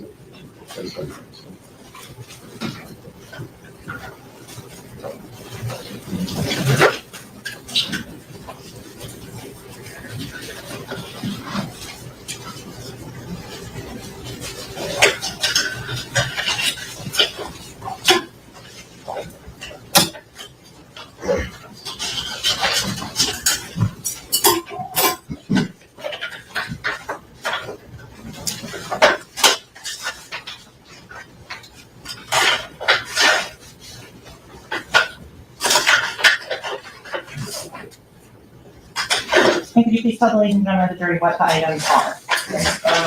A clear bottle cap, rubber leaf packaging with a black straw inside, and Florida identification card for Anthony Williams. And where were those items found? Found at the hospital, retrieved from the hospital. The items there, they're in the same condition? Yes, they are. With regards to what's been previously marked for identification as states AA, do you recognize that item? Yes, sir. What is that? A impact filter from the spent casings found at US 27. And how do you recognize that? With my markings, my writing, as well as my batch number and the date on the seal. And is that in the same or substantially same condition as when you packaged it and processed it in November of 2018? Yes. You're at the time the state requesting states AA and states 26. No objection? No, no, sir. It'll be admitted. States AA marked 26. So Investigator Curry, with regards to suspect narcotics, if they are found, are those collected? Yes, they are. Did you collect any suspect narcotics in this case? Not to my recollection. Is there anything that would refresh your recollection as to that? Yes, my report. Okay. If I can approach and have a copy of the property receipt, sure. Would that help in assisting you? Yes. Okay. Can you explain to the ladies and gentlemen of the jury what is a property receipt? Yes. So a property receipt identifies any type of evidence or items that are obtained or collected. Is that something you document at the time when you were collecting the items? That is correct. Looking at that property receipt, are you refreshed as direction if you collected any suspect narcotics? That is correct. Did you collect any suspect narcotics from the person of Christopher Thomas? Yes, I did. And what was that? Cannabis. Okay. And that item, was it packaged? Yes, it was. Do you have the ability to test suspect narcotics at the Miramar Police Department? Yes, we do. In terms of, is it analysis for a chemical certainty or is it a presumptive test? It's a presumptive test. Additional testing for any such information as to what that substance was, what agency does that to your knowledge? It's sent out to the PSO lab.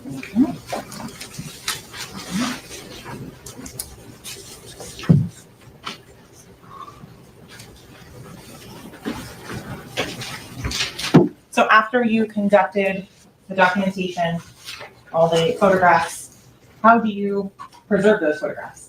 They are burned to a disc, like a CD or a DVD, and stored in our edits facility. After you did that in this case, did that conclude your involvement in this investigation? Yes. Okay. No further questions at this time, Your Honor.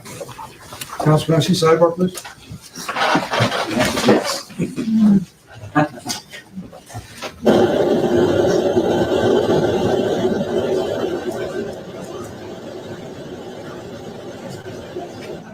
Ladies and gentlemen.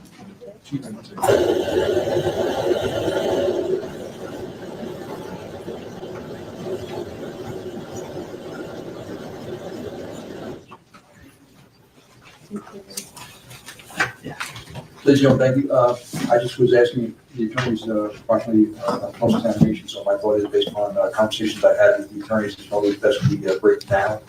So remember the admonition, do not discuss the case, don't form any opinion about the case, don't allow anyone to discuss the case in presence of no research about the case. Just leave your notepads on your chairs, Tyler, pick those up, and we'll see everybody back. Now we'll start 15 minutes later, 9:15 tomorrow. All right, thank you, ladies and gentlemen. Have a good night.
All right. You will use it.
Thank you. Please be seated. Let the record reflect the presence of our jury, as well as the defendant, Mr. Dennis, Dennis counsel, his assistant attorneys, and one of our witnesses, jury.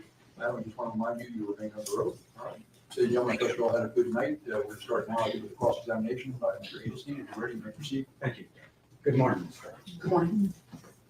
I just have a few questions. You mentioned something about casings. Yes, sir. That you found, I think your exact word was spent casings. Correct. What does that mean? So it's the exterior metal jacket that falls off or protrudes off after the projectile cycles through the firearm.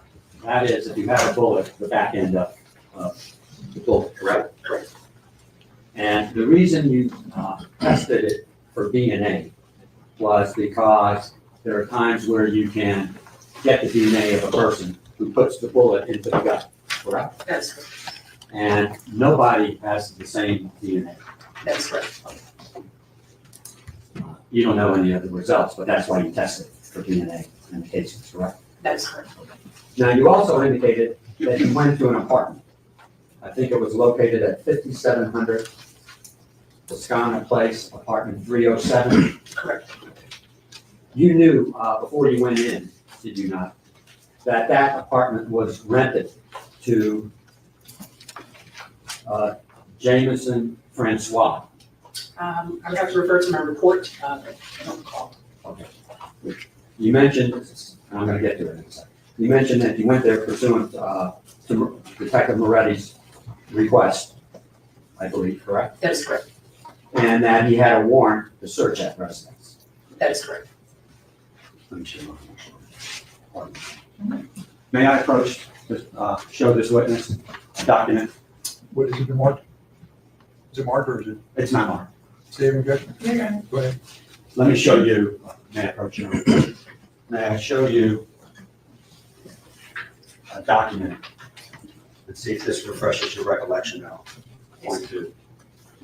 Yes, sir. Okay. Thank you. No problem.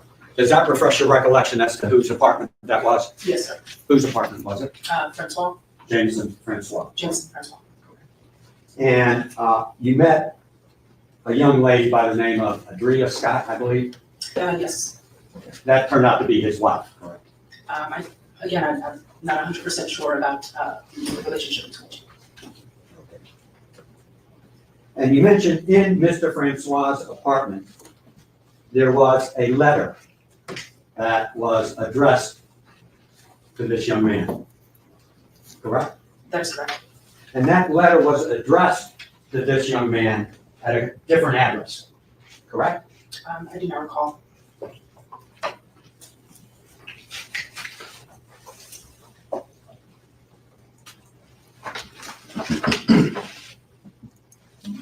May I approach the witness to see if that refreshes your recollection? Yes, sir. Thank you.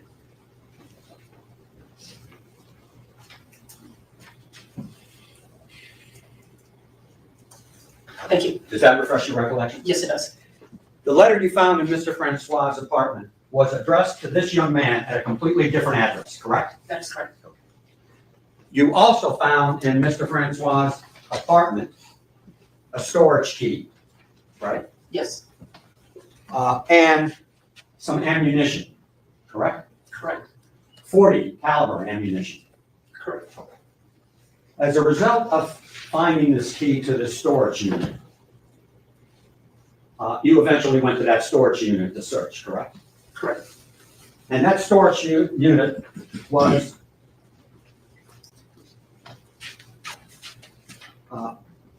owned or rented to Francois and Jameson Francois and his wife, Scott, correct? That is correct. In that storage room owned by Mr. Francois and his wife, you found, did you not, 3 holsters? That is correct. You found some gun locks in there? That is correct. Did you find any guns in the storage unit that was owned by Mr. Francois? No. Do you know if anyone questioned Mr. Francois where the guns were? I wouldn't know that. That's not your job. Correct.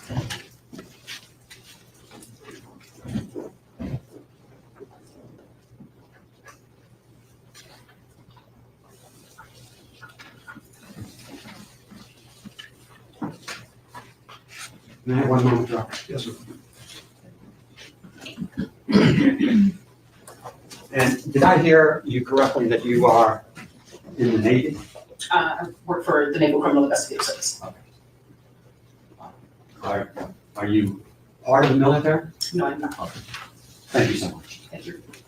Counsel, thank you. Is there anything further? Are we ready? Investigator Curry, you mentioned you found some holsters. Yes. With regards to the holsters, was there a back strap included? Yes, there was. What type of back strap was it? I would need to refresh on that. We're looking at your property receipt of the recovered items, I'll refresh your memory. Yes.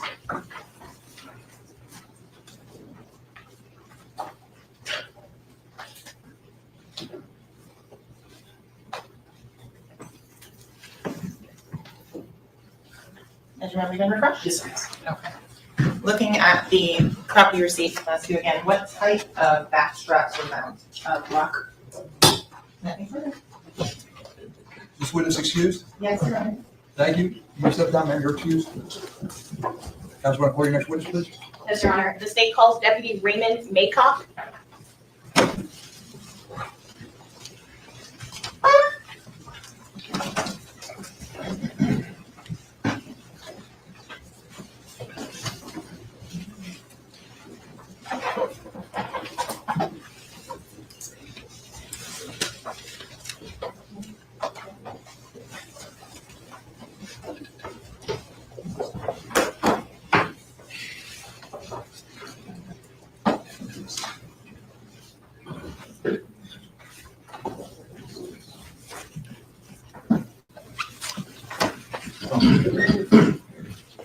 Good morning, you are. Good morning. Deputy Raymond Maycock. Well, this is our witness stand. When you get there, what I'd like you to do is just remain standing for a bit. Raise your right hand and be sworn. Do you solemnly swear or affirm the testimony that you give in this case shall be the truth, the whole truth, and nothing but the truth? I do. Please state your full legal name for the record. Raymond Maycock Jr. Please spell your first and last name for the record. First name RAYMOND. Last name MAYCOCK. Thank you, sir. Please have a seat. That microphone, adjust up or down, not back and forth. Yes, sir. Ready to proceed? Yes, sir. Counsel, you may. Thank you, Your Honor. Good morning. Good morning. Can you introduce yourself to the jury with your name and where you're currently employed? Good morning. My name is Raymond Maycock. I'm currently employed for the Garda Sheriff's Office in the Central and State Division. And what's your title? I'm a deputy, detention deputy, sorry. And how long have you been employed by DSO? I've been employed for 6 years now. As a detention deputy? Yes, ma'am. And where exactly do you work as a detention deputy? I work in the booking area. Okay, at the jail, correct? Yes, ma'am. And what are your duties and responsibilities? I'm responsible for processing inmates that come in and out of jail. Okay, and does that processing include fingerprinting defendants that come in and out of the jail? Yes, ma'am. Okay, and what is that? I'm going to turn your attention to February 13, 2019. What does that entail when an individual comes in? When an individual comes in, I fingerprint them, take a first shot, and process all their records. Okay, and during the course of your normal duties as a detention deputy, did you come into contact with the defendant Jamel Demons back on February 13th of 2019? Yes, ma'am. And where did you come into contact with him? In the processing area. And what was your role in processing the defendant? My fingerprinting. And similar to your general duties, you would have processed him, correct? Yes, ma'am. Your Honor, may I approach? Yes. Showing the witness what was previously shown to defense counsel the state's need for identification. That we can take a look at that. It's a two-page document, and when you're done, you can look up. Do you recognize that? Yes, ma'am. How is it that you recognize it? It has my CCN on it. And what is your CCN? It's a work ID. Is that unique to you? Yes, ma'am. And is this in the same or substantially the same condition as when you last took it back on February 13th of 2019? No, ma'am. What's the difference? I took the fingerprints on an electronic monitor. And does BSO then store that electronic document in their BSO system? Yes, ma'am. Other than that, any change? No, ma'am. Your Honor, at this time, the state moves to evidence what was pre-marked the state to you, the state's next covered exhibit. Any objection? No objection. To be admitted. States you will be marked states 27. Deputy, do you have any further involvement with the defendant, Mr. Demons? No, ma'am. Do you see the defendant, Jamel Demons, in the courtroom? Yes, ma'am. Can you point him out by an article of clothing and his location in the courtroom? You see it to my right hand side, has on a sweater and a suit jacket. Is that the individual that you fingerprinted back on February 13th of 2019? Yes, ma'am. Nothing further at this time, Your Honor. Is there any cross-examination? Just briefly.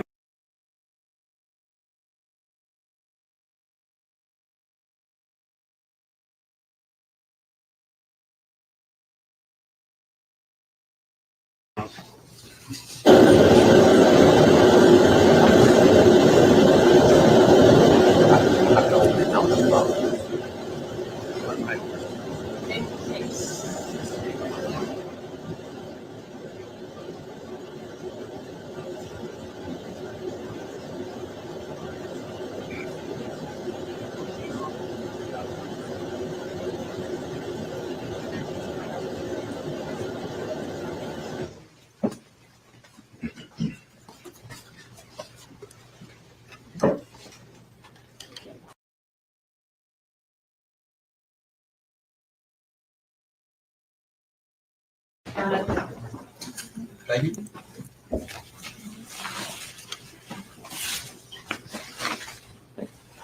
The state calls Inger Allen.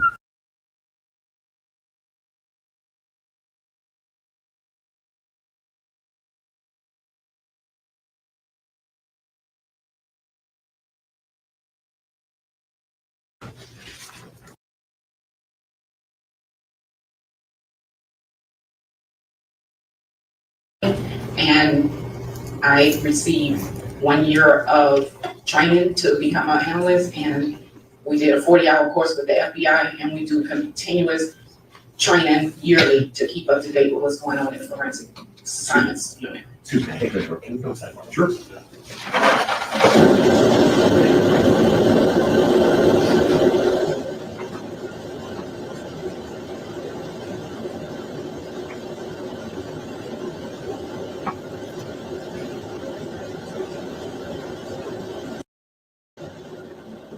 Looking for minutiae and detail.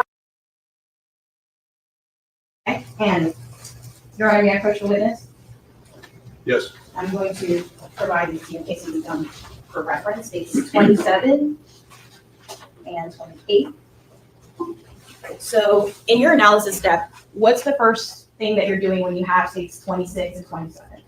I'm looking at the quality of the prints that we receive.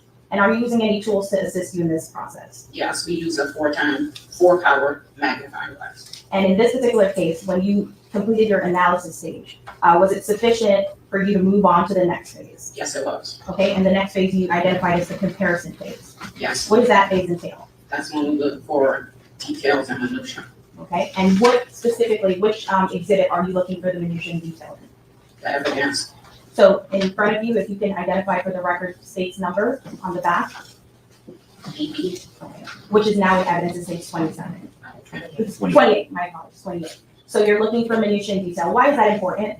Because that's how I am able to determine whether it's quality enough for me to make an actual comparison. And was states 28 of quality value for you to compare and make a comparison in this case? Yes, it was. And we move on to the next stage at this point, the evaluation phase. The evaluation is where, once I make a comparison and I determine that it is enough or not enough detail for me to make a conclusion, and that is when I do say yes, that is either source identification or non-ident, or if it's inconclusive, well, I can't make a determination. Okay, so there are a few options in every case, right? So you have source identification, you can exclude it, or it's inconclusive. Correct. Now, at this particular stage of comparison phase, what did you determine in this case? That it was source identification, Okay, and what was that based on? that these two set of fingerprints were from the same source. So states number 27, is that correct? And states number 28 are from the same source, Yes, meaning that the fingerprints that you compared are of the same source. yes. And what about the V stage, the verification stage? Verification stage is where I give my paperwork to another analyst for them to do the technical verification of the work that I did. Okay, and after, and before your verification step, you indicated earlier that there's some markings on the document. Are those markings, when are those markings made? When? Yes. When I do my report. So throughout the evaluation stage, before the verification stage, you're making those markings. Correct.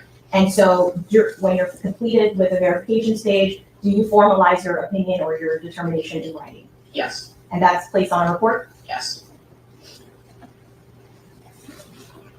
Your Honor, moment to confirm.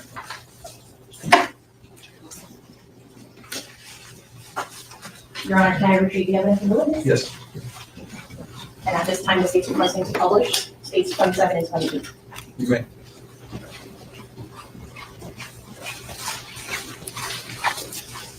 Publishing states 27. Excuse me, Garrett.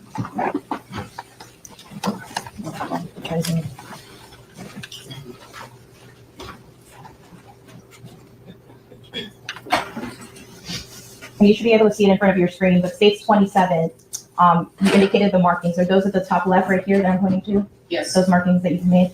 Yes. Now publishing states 28.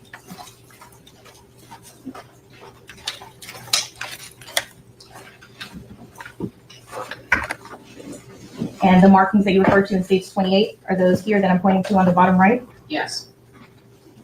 And you indicated that the source of the identification on states 28 and on states 27 were the same source. Yes. Nothing further. Councilor, is there any cross-examination? Ms. Witness, excuse? Yes, Your Honor. Thank you, make that down, your seat. Councilman Corey, next witness. I'm just going to be publishing the additional video from state 7, and we're doing a very doing the evidence. Actually, there's some of the evidence as well. Your Honor, pursuant to public records, I'm moving to evidence that was pre-marked as state CC as the next state's number exhibit. I've previously shown it to council.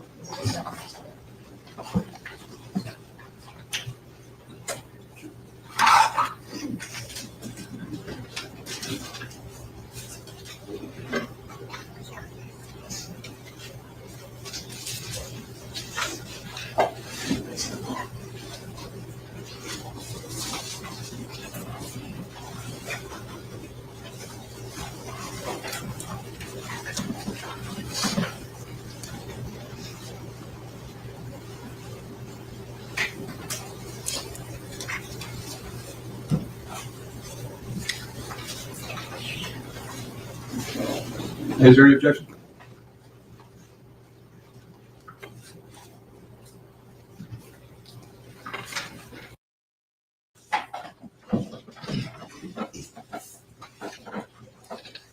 Your Honor, permission to publish this 29. You may.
That completes the publishing of State's Exhibit 29. Now, Senate State resumes publishing of State 7.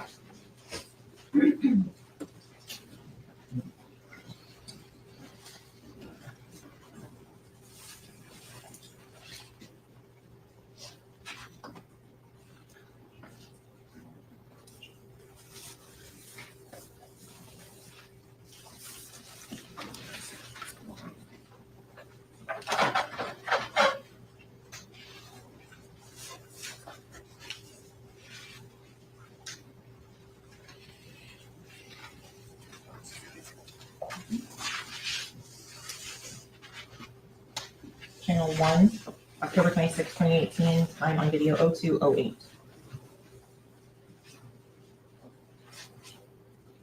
Channel 1, October 26, 2018, time on video 21111.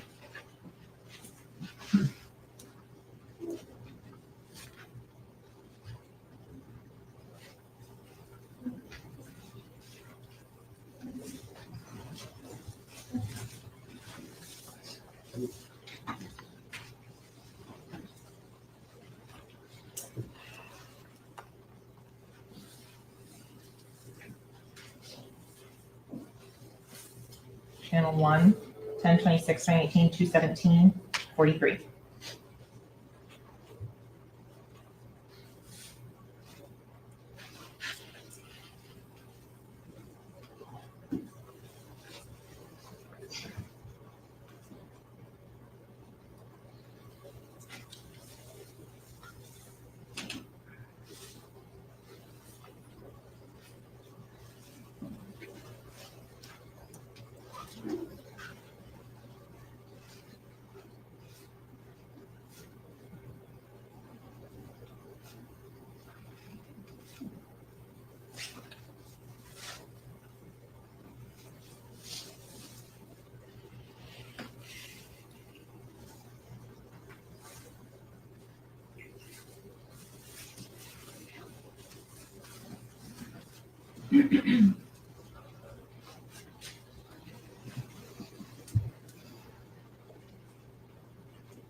Channel 3, 10/26, 2018, 211.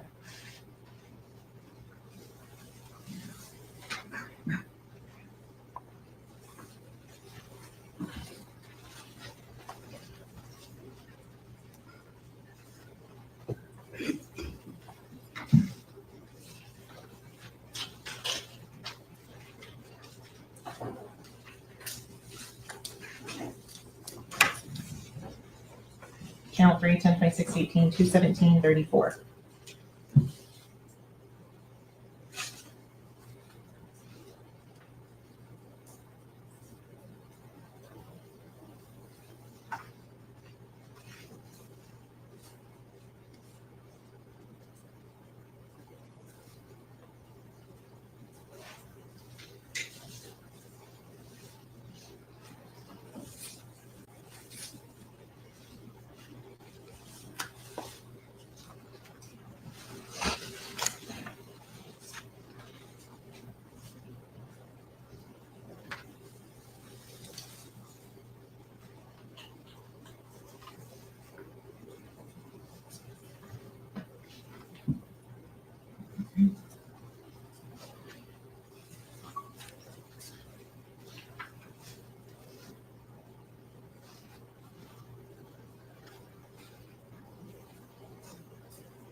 10-3, 10-26, 18, 2-19, 35.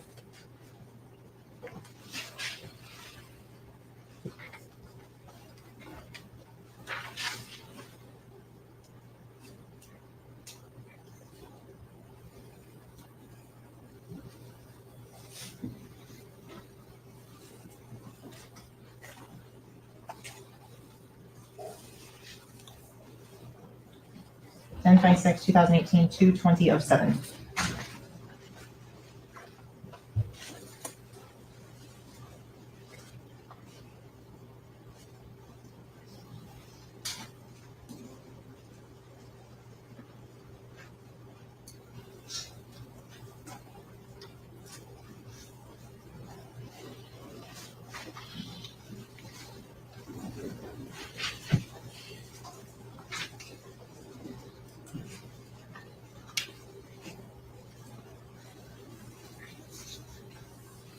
Ten 26, 2018, 2-21, 28.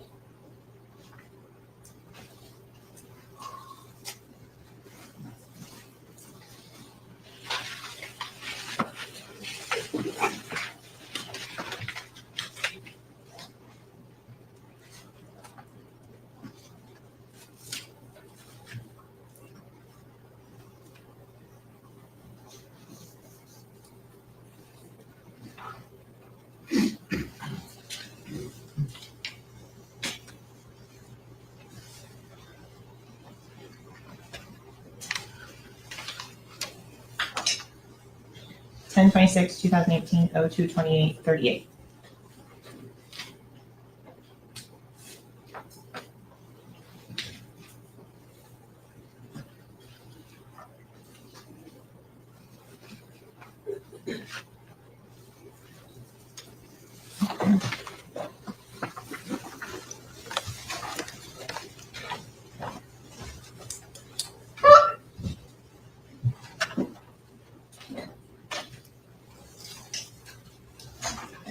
Ten 26, 2018, 2-11, 10, channel 4.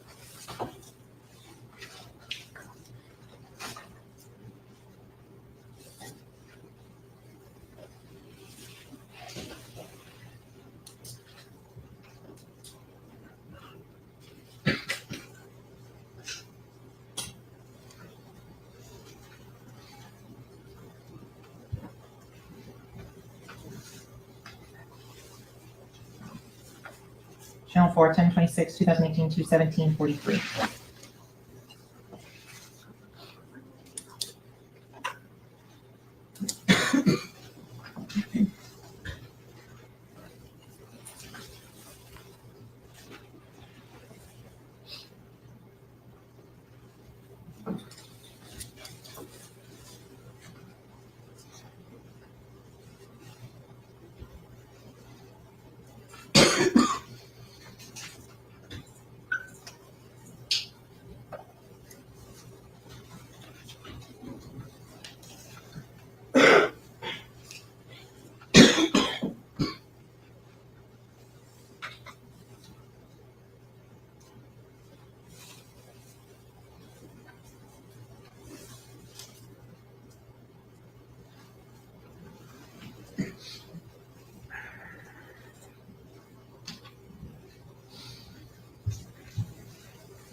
Channel 4, 10 26, 2018, 02, 21, 37.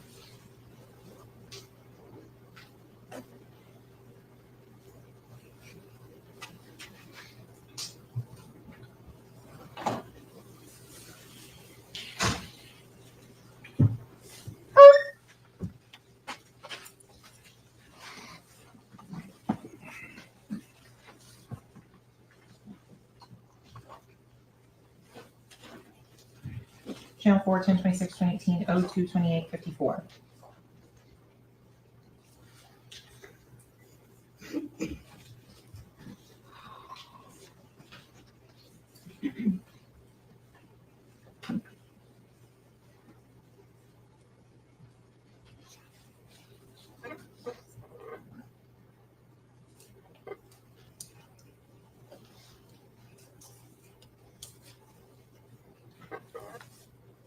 Channel 6, 1026, 18, 02, 10, 56.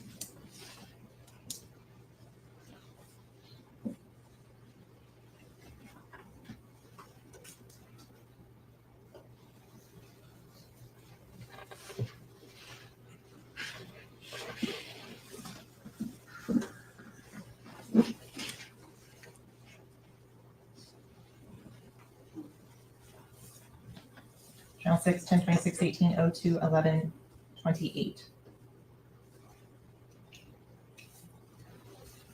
Channel 6, 1026, 2018, 02, 17, 33.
Channel 6, 1026, 2018, 02, 19, 37.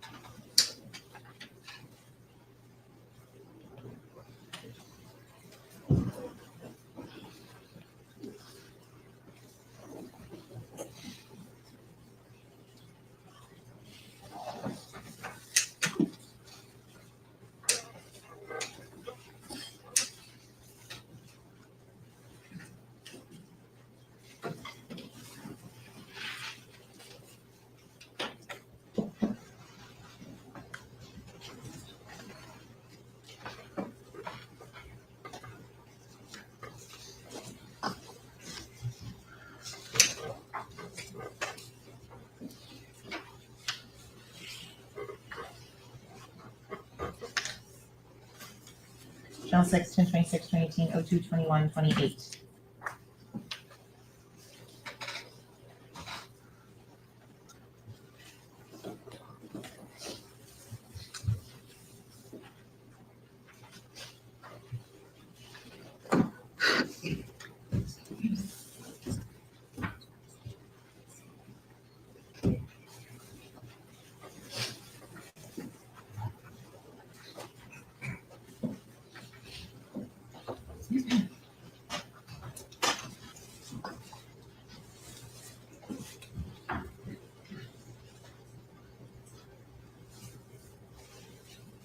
Channel 6, 1026, 2018, 02, 22, 42.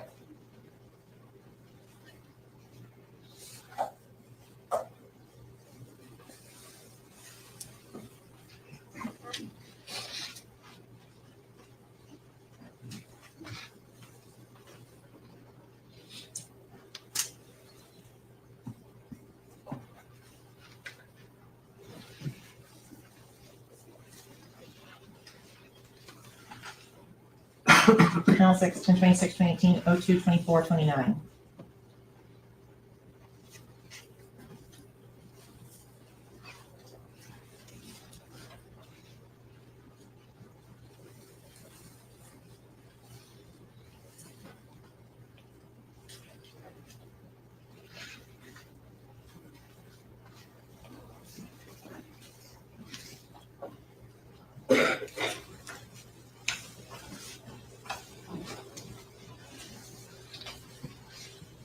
Channel 6, 1026, 2018, 02, 25, 34.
Channel 6, 1026, 2018, 02, 27, 09.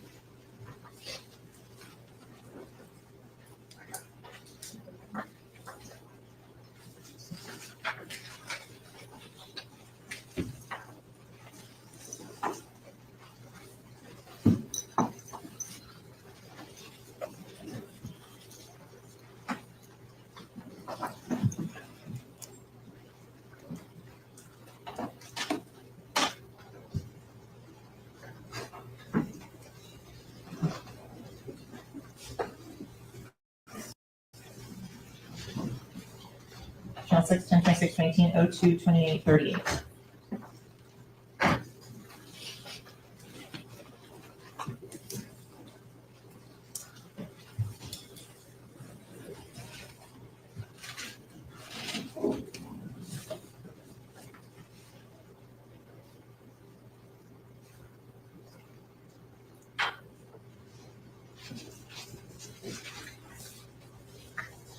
Channel 7, 1026, 2018, 02, 11, 03.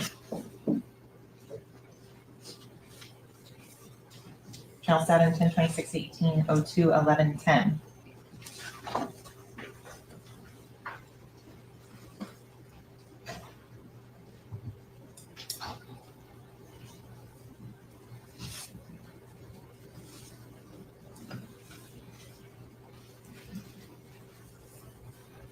Channel 7, 1026, 2018, 02, 17, 36.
10/26/2018, 02/2011.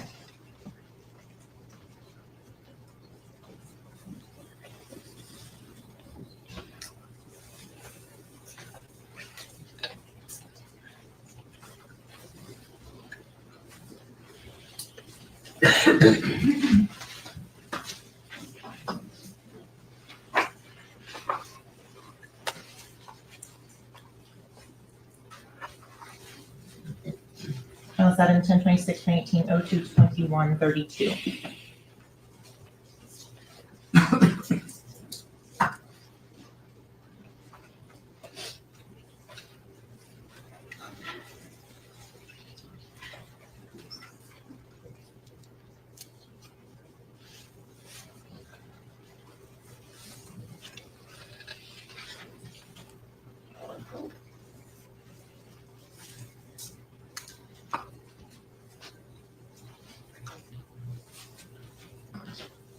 Channel 7, 10/26/18, 02/28/48.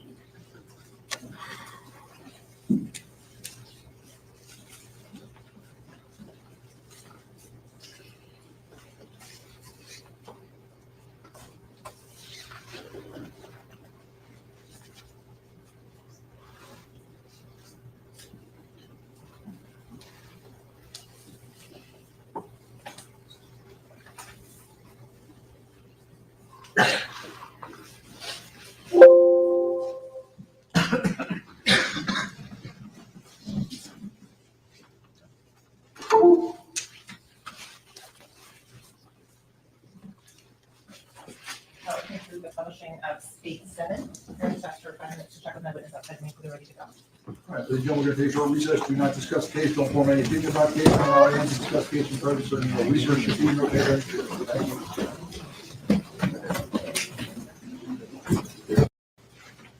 Everybody's ready now? Ready? Yes, sir. Everybody's ready.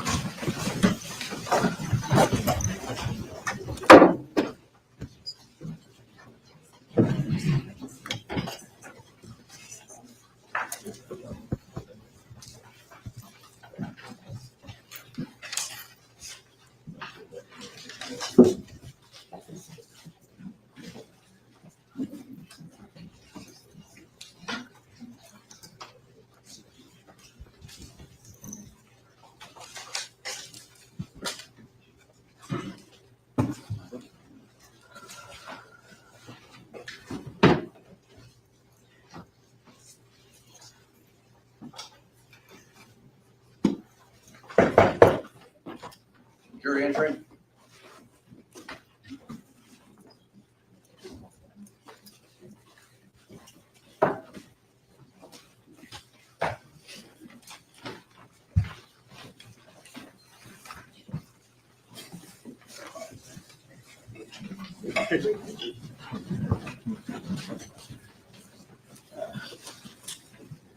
Thank you. Please be seated. Let the record reflect the approach of the defendants, Devon's counsel, assistant state attorneys, and ladies and gentlemen, the jury. Ladies and gentlemen, we're glad the state is still on its case in chief. So I'm going to ask prosecutor ready before you. Christopher Carter. Christopher Carter, please. Thank you.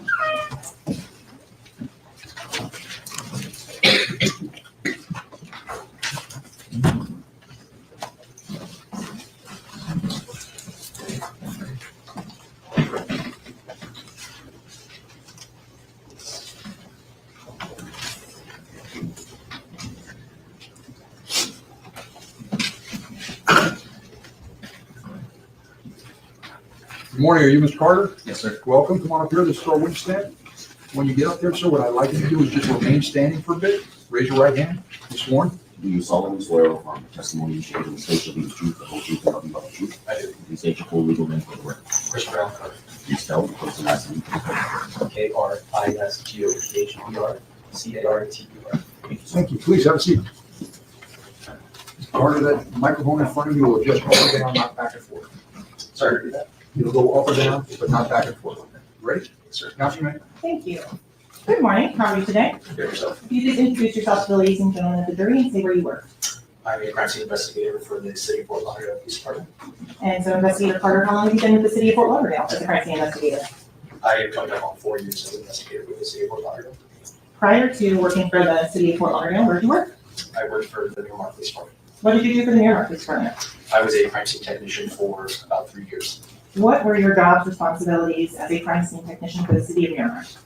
to respond to crime scenes and observe, document, collect, and preserve evidence. When the 3 years you were there, can you give us a rough time frame? I started about August of 2016 and transferred to Fort Lauderdale July of 2019. What types of training and education did you have to work in crime scene? I got my associate's degree at the Broward College in crime scene and also have over 100 hours in training related to forensics and crime scene investigation. Are you required to do continual training on a yearly basis? When able to do the budgetary reasons, yes. With regard to the training that you've completed with the Miramar Police Department before you started engaging in casework, can you describe a little bit about that?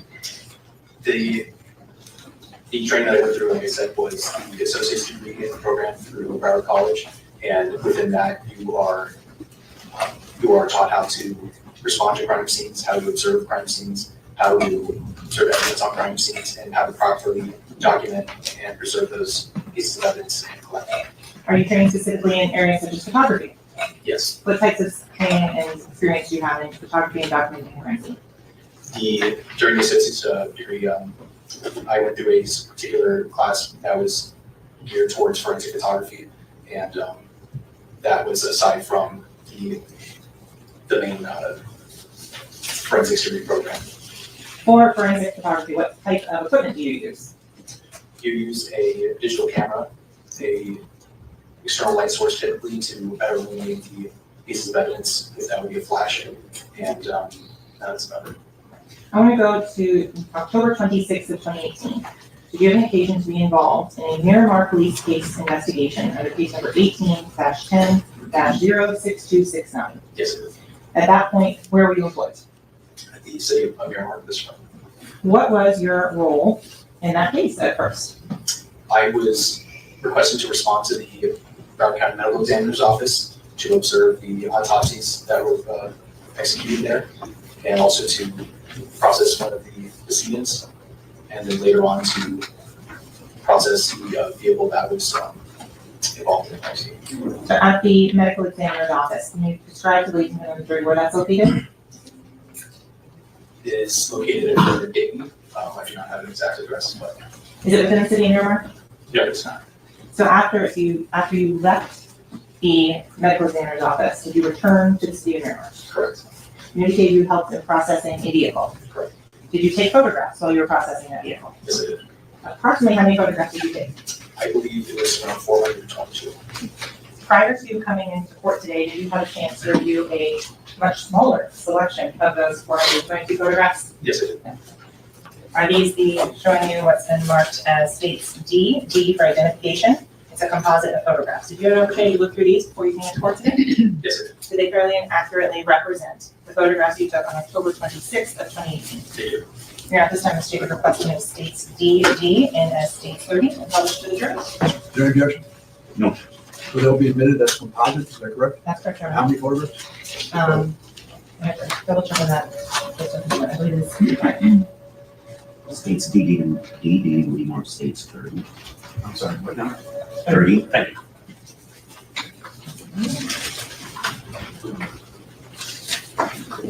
Investigator Clark, you can touch the screen as well to indicate areas of interest.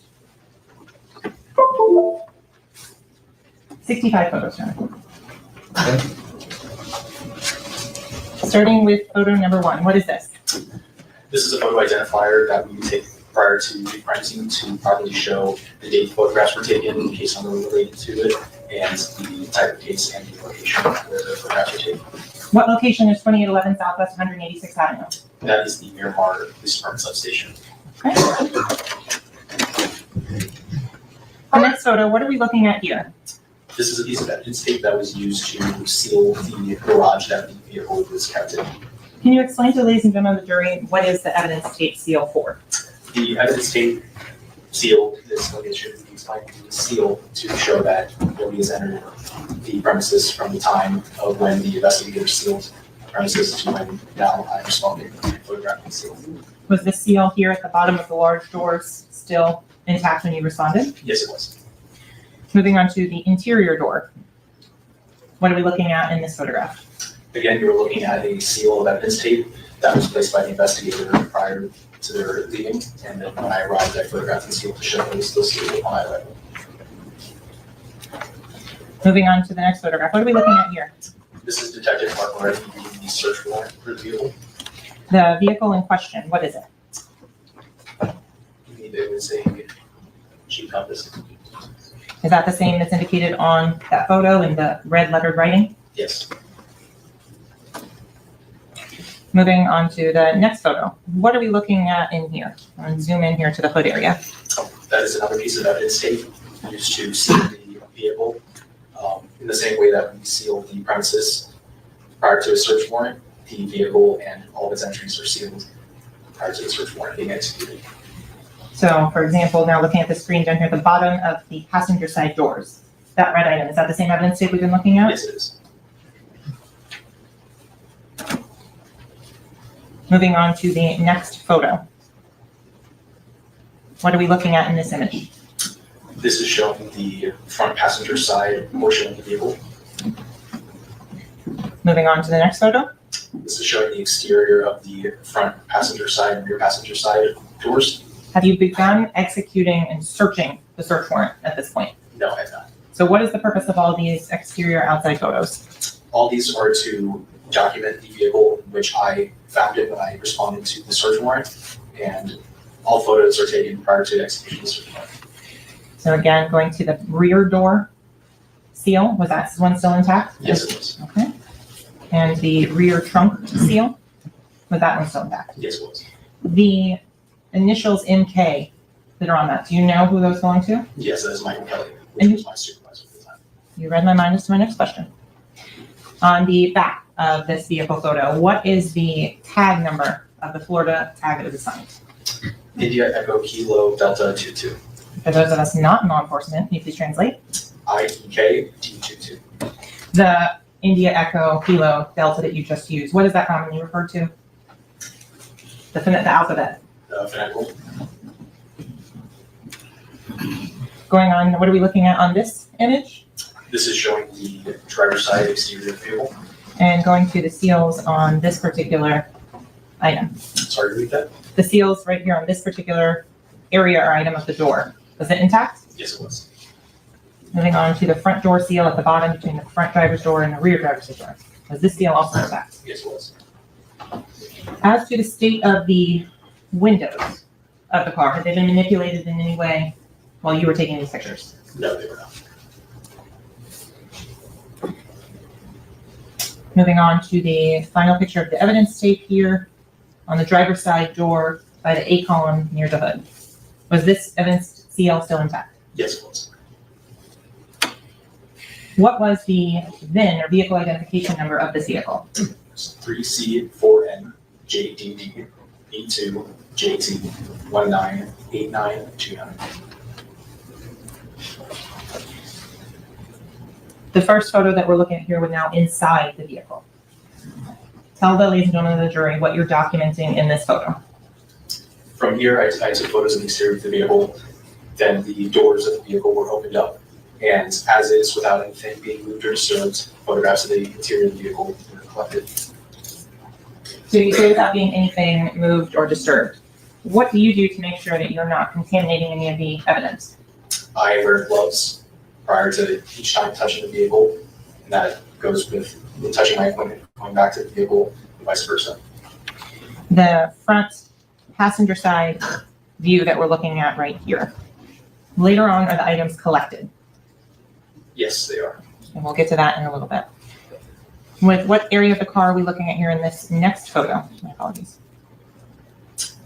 That is the area between the front passenger seat and the door jamb for the front passenger door. Okay. Next photo, what are we looking at here? That is the front passenger side floorboard. Moving on here, the seats, did you manipulate them in any way before taking this photograph? No, we're not. Moving on into the next photograph, what are we looking at there? Those are gold caps for teeth. And So it's clear that that's a close-up photo from this rear passenger door. Is that a correct statement? Yes, that's correct. When we're looking out this rear passenger door, what are you documenting in this particular area? I'm documenting the interior of the rear passenger door and the door jamb for the rear passenger door, as well as the seat and the floorboard of the rear passenger door. Moving on to the next image, what are we looking at in this photo? That is a spent projectile. So I'm going to go back a photo. Is that the same projectile that is down here? Yes, it is.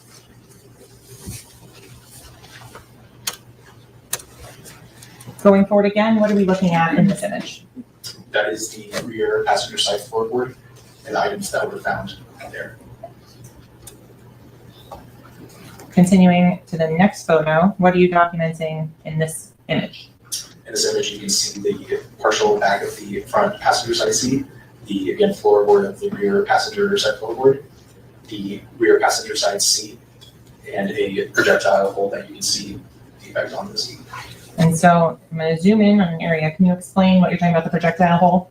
Yes. And you can use the screen to touch if you're to draw attention to certain areas. I observed the defect in the seat. That is later on gone into detail. Okay. Moving on to the next image here. What are we looking at? This is the rear passenger side seat, as well as the rear center console, pin cup holders, and partial of the rear driver's side seat.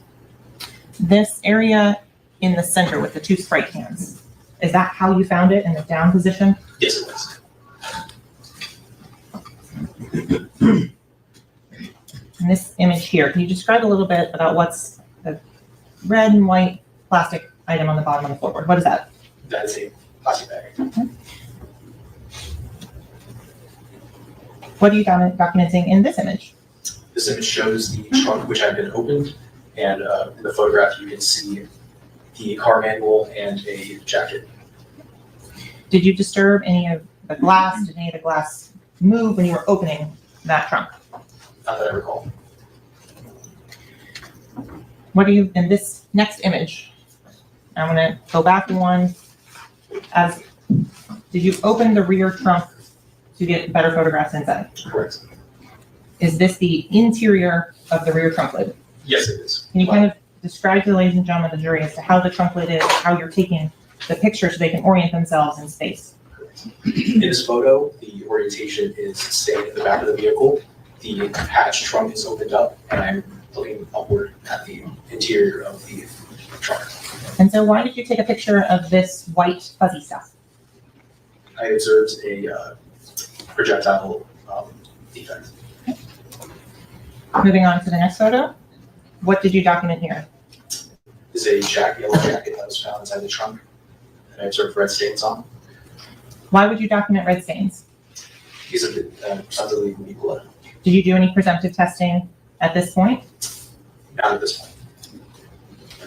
Moving on to this next image, what are we looking at here?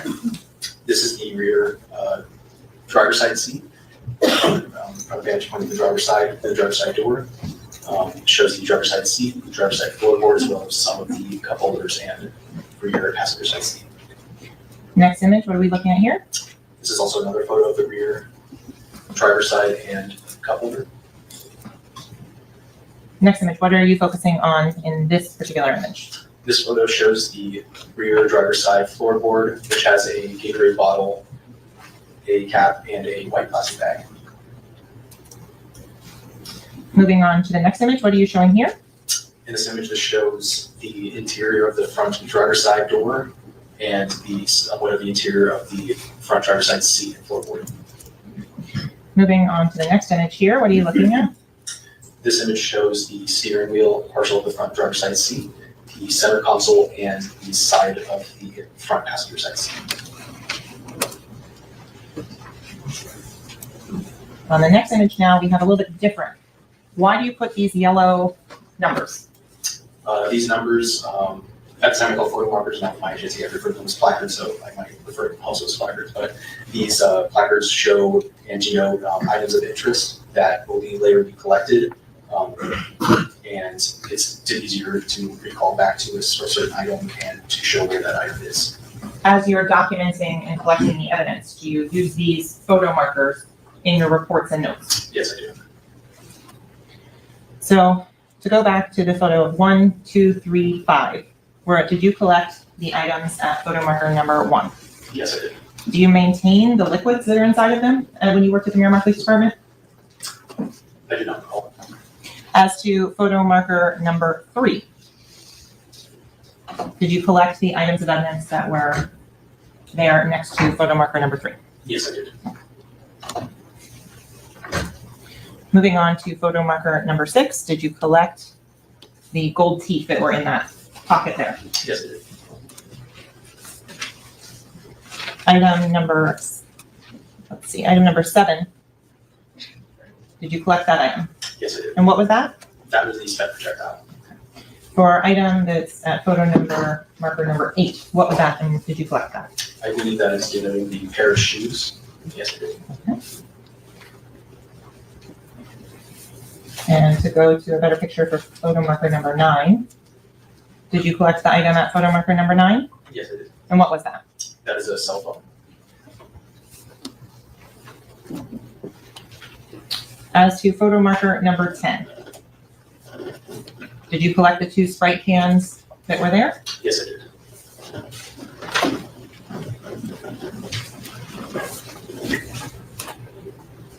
Going on to the rear of the vehicle, photo markers 12, 13, and 14. Did you collect the various items listed in this photo? Yes, I did.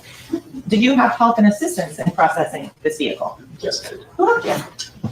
Crime scene technician Tom Carroll. Did you guys have a plan of attack as to how to process the vehicle? We split up the vehicle into certain sections, and each processed those areas of the vehicle and collected the items that were in relation to those areas.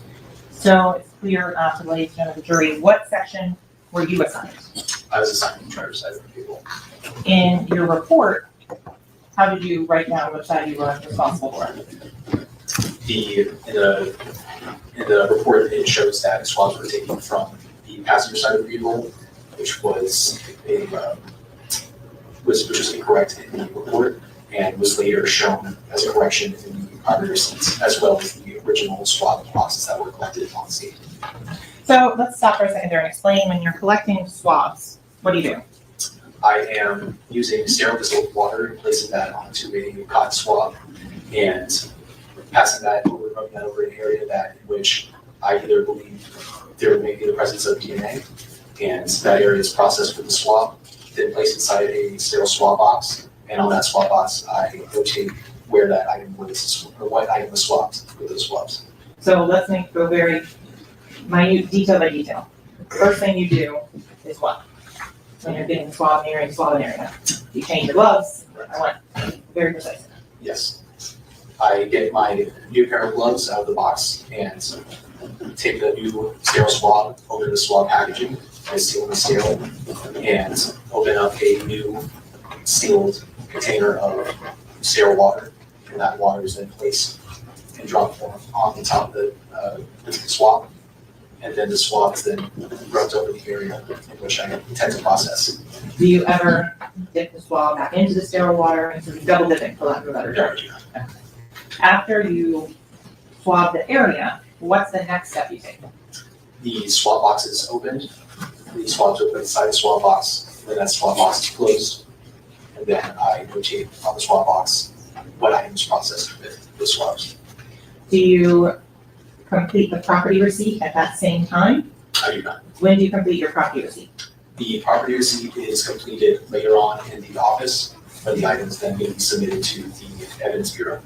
When do you do your report? The report is done following, usually when all work is done. Okay. So in terms of the most accurate description of what is that swab is of, what would that be? The note on the swab box. Okay. So going back to the photos, and in terms of the process and the timing, when you're doing the swabs, is it before these photos, after these photos, just so the jury understands the way you process the car? The way I process it is I remove all items that are deemed as evidence, and I remove those from the vehicle. And then prior to any other processing, whether that be prints the car is processed for possible DNA, and then there to the imprints. And to be clear, did you do any of the latent prints in this case? Yes, I did. Okay. Moving on to the pictures with item markers or photo markers 10, 11, 16 here. Were those items 16, 11 collected? Yes, they were. Forgive me. In terms of the numbers and the item numbers, was there a time or a number that you collected 1 through 15, 1 through 20, the items, and Ms. Carroll collected the others? Yes, there were. And do you recall which specific photo markers and items you were responsible for collecting? I would have to refer to my report. Would you look at your report and refresh your recollection as to that? Yes, I do. If I may approach that? Yes.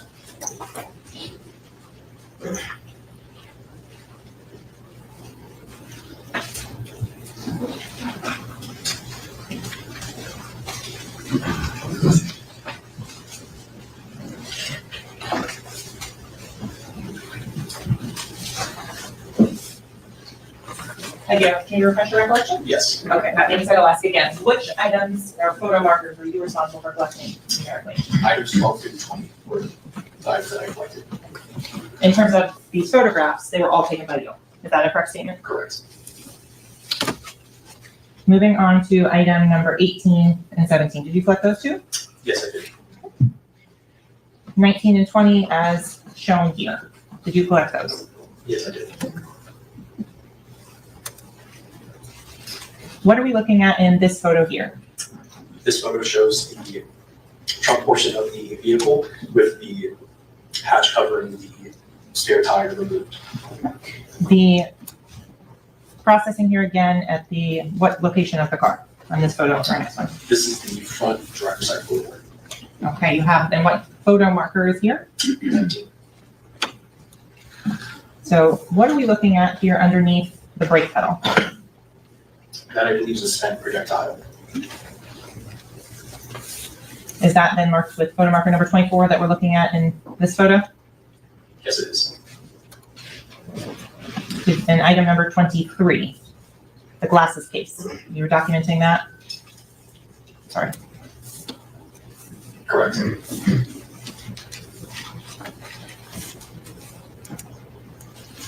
On to photo marker number 25. Did you take these images here? Yes, I did.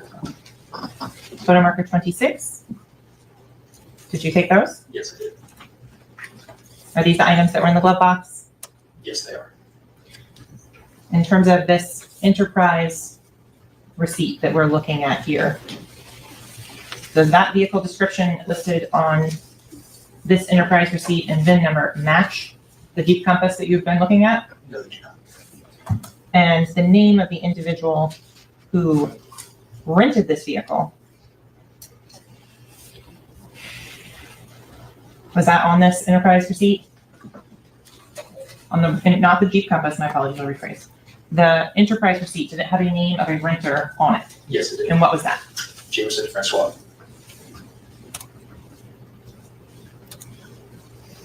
I'm going to move on to the next photo here. What have you done to document the scene in this photo inside this Jeep? In this photo, it shows trajectory rods that were placed inside of the projectile defects to show an approximate path of the projectile. Excuse me, can we approach it? Sure.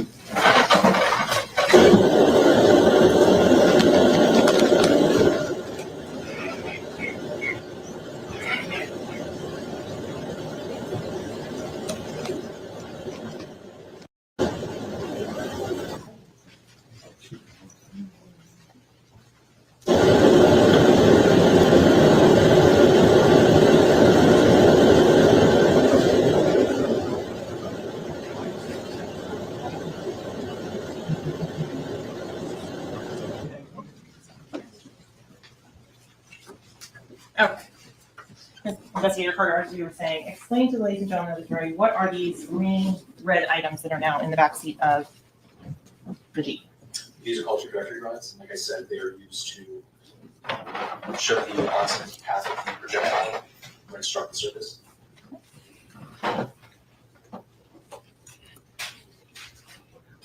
How many trajectory rods are in this photo that we're looking at here? There are 7. Going forward to the next photograph, What are we looking at here?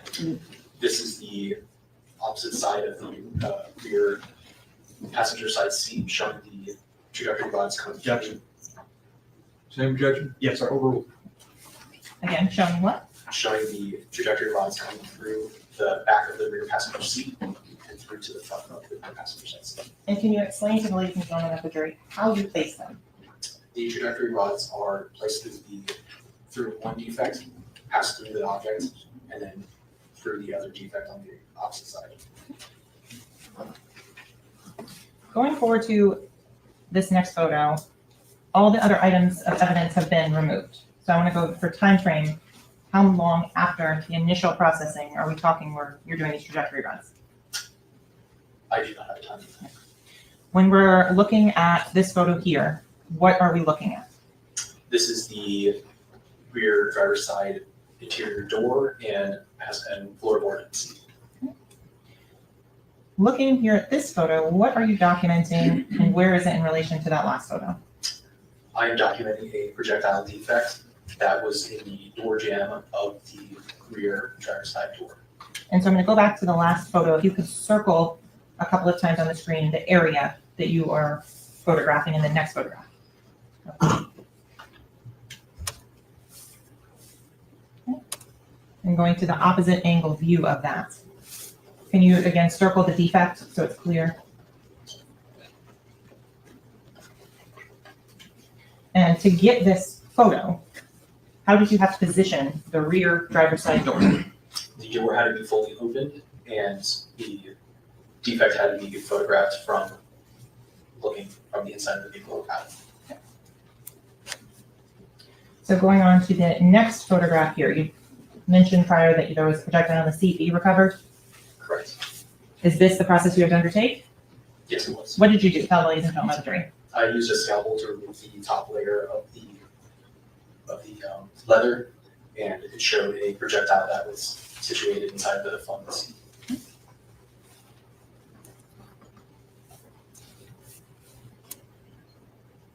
Is this another view of that process? Yes, it was. Okay. Did you assign a photo marker to that item and collect it? Yes, I did. And what are we looking at this image? This is an image of the projectile as it was removed from the phone to be fully photographed. Okay. So those 65 photos that you took at the processing of the Jeep, is that, and we've gone through all of those. I'm going to move on now to the photos that you took of the items of evidence that you collected.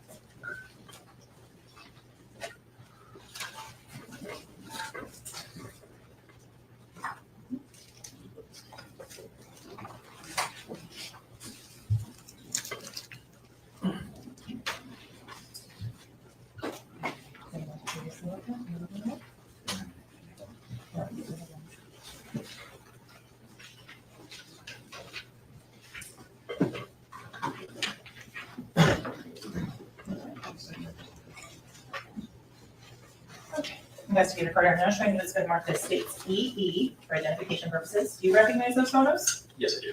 Do you have an opportunity to review them before you came into court today? I do. Do they fairly and accurately represent the processing that you did of the items collected from the Jeep? Yes, I do. Here at this time, the state requesting the states EE in as states 31. Any objection? No objection, but with the same representation that the disc contains only those photos. That is correct, Your Honor. No problem. They'll be admitted with that representation. States EE, mark states 31. And that is 21 photos. So starting here at item number 12, what are we looking at here? This is the yellow jacket that was collected from the trunk of the vehicle. What, in terms of the item number 12 that's on here as well, is that the same yellow jacket? Yes, it was. Is the number 12 consistent every time you're using or photographing something from photo marker number 12? Correct. The other item that we see on here, kind of the L-shaped gray and white. What is that? That is a scale. What's the purpose of having that in your photographs? The scale shows the size of the item that you're looking to document, and the scale also has parameters on it that allow it to be fixed if not taken at the correct angle. Understood. Moving on to the next photo, is this the opposite side of item number 12? Yes. What do you do in between items to ensure that there's no cross-contamination? In between items, the paper on the floor where the item is placed is changed every single time. And my gloves are changed in between touching my camera and going back to the items. When you say the paper that's down there, what is that? What specific type of paper do you use? It's called a brown craft paper. Is it ever reused during the course of the case? No, it is not. Moving on to the next photo. What are we looking at here? That is a sock, a Jeep Compass user guide, and a box. And what photo marker were these documented at the previous set of photos? Photo marker 13. Going on to this next photo, still at photo marker 13. What are you showing here? I am showing the opposite side of both the sock and the Jeep Compass user manual and the interior of the box. Moving on to item number 15. That is what? That is a disposable lighter. Did the Miramar Police Department policies and procedures allow you to maintain that item in evidence? No. Why not? Because of the combustible nature of the liquid inside. So the documentation of this evidence is just the photographs. That is correct. Moving on to item 16. What photo marker were these items documented under? Photo marker 16. And what are we looking at here? This is a belt, a disposable lighter, a pair of scissors, and a blue container. Inside the blue container, based on your training and experience, what did that substance appear to be? I observed a green leafy substance inside of the container. Did it have any odor associated with it? I do not recall. Moving on to the next item number, what are we looking at here? This is a Gatorade bottle with red stains on it. And what photo marker was it documented at? Photo marker 17. Moving on to the next photo marker. What are we looking at here? This is a water bottle, I believe a black plastic cap, a Gatorade bottle, also with red stains on it, and a white plastic bag with red stains, and containing a green plastic cap and a spent bullet casing.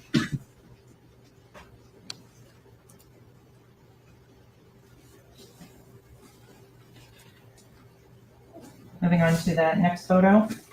Where was this casing located when you took the item out of the car?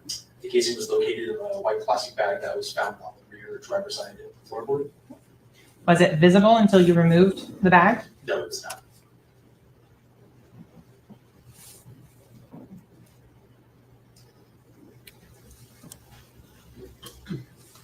Moving on to this next photo with the scale and the large number 18. What are we looking at here? This is a closer-up photo of the spent cartridge casing that was collected from the white plastic bag. And if you'd be so kind as to tell the ladies and gentlemen of the jury what is on the next photo that we're looking at and have zoomed in on. This is the head stamp of the spent cartridge casing that reads Blazer 40 SNW. And I'm not going to assume anyone is familiar with firearms or anything of that. So could you please give the ladies and gentlemen of the jury what is a bullet cartridge or an unfired bullet?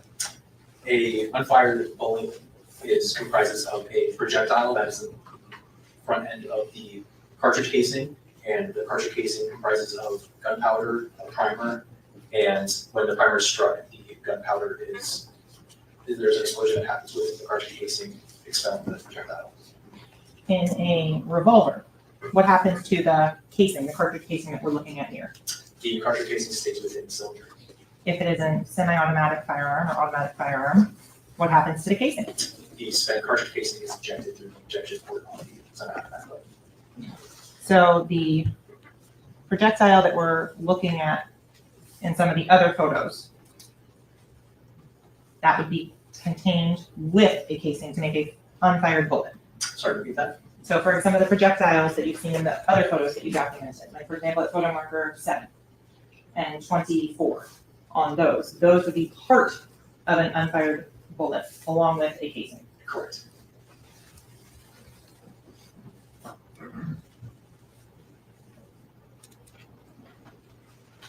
Moving on to the next item that you collected. What were these?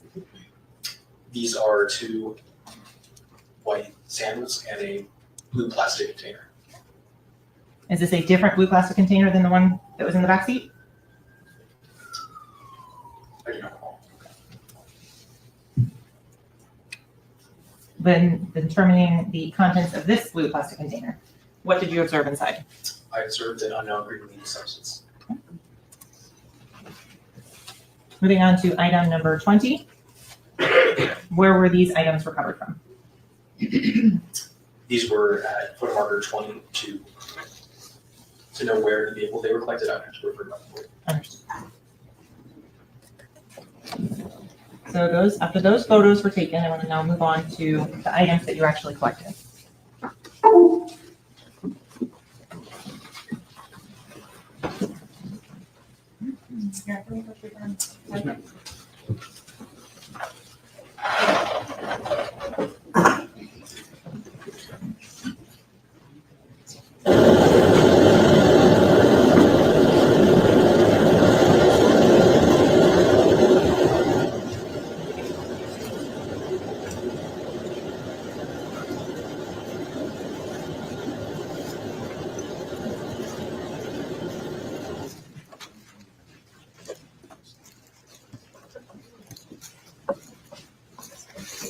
Ladies and gentlemen, Council is advised that this is probably a good time to break for lunch.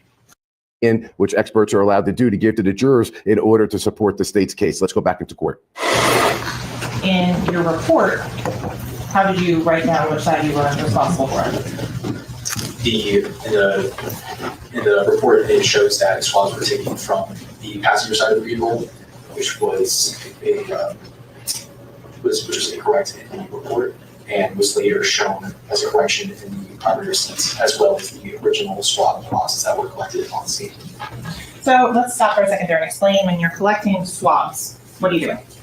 I am using sterile distilled water and placing that onto a cotton swab and passing that over, rubbing that over an area in which I either believe there may be the presence of DNA, and that area is processed with the swab, then placed inside a sterile swab box. And on that swab box, I notate where that item was, or what item was swabbed with the swabs. So let's go very minute, detail by detail. First thing you do is what? When you're getting swab area, swab area. You change your gloves. I want very precise. Yes. I get my new pair of gloves out of the box and take the new sterile swab, open the swab packaging, and seal and sterile, and open up a new sealed container of sterile water, and that water is then placed in drop form on the top of the swab, and then the swab is then rubbed over the area in which I intend to process. Do you ever dip the swab back into the sterile water and sort of double dipping for lack of a better term? After you swab the area, what's the next step you take? The swab box is opened, the swabs are put inside the swab box, then that swab box is closed, and then I notate on the swab box what items processed with the swabs. Do you complete the property receipt at that same time? I do not. When do you complete your property receipt? The property receipt is completed later on in the office, but the item is then going to be submitted to the Evidence Bureau. When do you do your report? The report is done following, usually when every all work is done. Okay. So in terms of the most accurate description of what is that swab is of, what would that be? The note on the swab box. Okay. So going back to the photos, and in terms of the process and the timing, when you're doing the swabs, is it before these photos, after these photos, just so the jury understands the way you process the car? The way I process it is I remove all items that are deemed as evidence, and I remove those from the vehicle. And then prior to any other processing, whether that be fingerprints, the car is processed for possible DNA, and then there to the prints. And to be clear, did you do any of the latent prints in this case? Yes, I did. Okay. Moving on to the pictures with item markers or photo markers 10, 11, 16 here. Were those items 16, 11 collected? Yes, they were. Forgive me.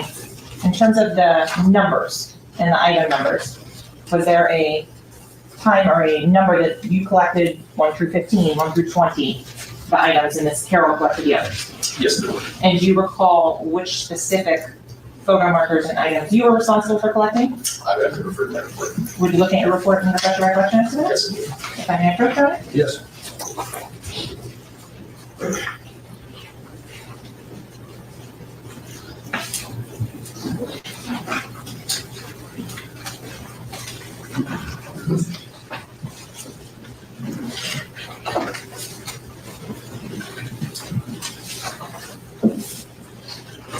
Again, can you refresh your recollection? Yes. Okay, that being said, I'll ask again, which items or photo markers were you responsible for collecting numerically? Items 12 through 20 were the items that I collected. In terms of these photographs, they were all taken by you. Is that a correct statement? Correct. Moving on to item number 18 and 17. Did you collect those two? Yes, I did. 19 and 20 as shown here. Did you collect those? Yes, I did. What are we looking at in this photo here? This photo shows the trunk portion of the vehicle with the hatch covering the spare tire removed. The processing here again at the, what location of the car on this photo or next one? This is the front driver's side photo. Okay, you have, and what photo marker is here? 17. So what are we looking at here underneath the brake pedal? That I believe is a spent projectile. Is that then marked with photo marker number 24 that we're looking at in this photo? Yes, it is. And item number 23, the glasses case. You're documenting that? Sorry. Correct.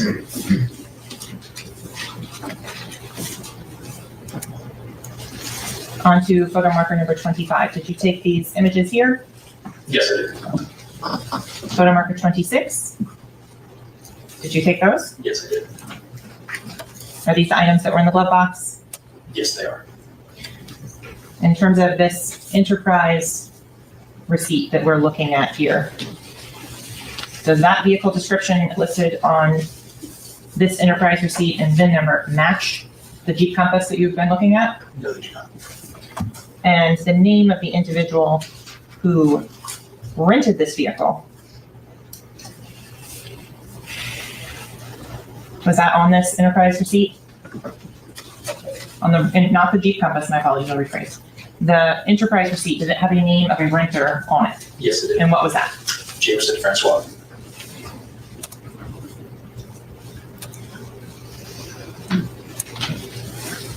I'm going to move on to the next photo here.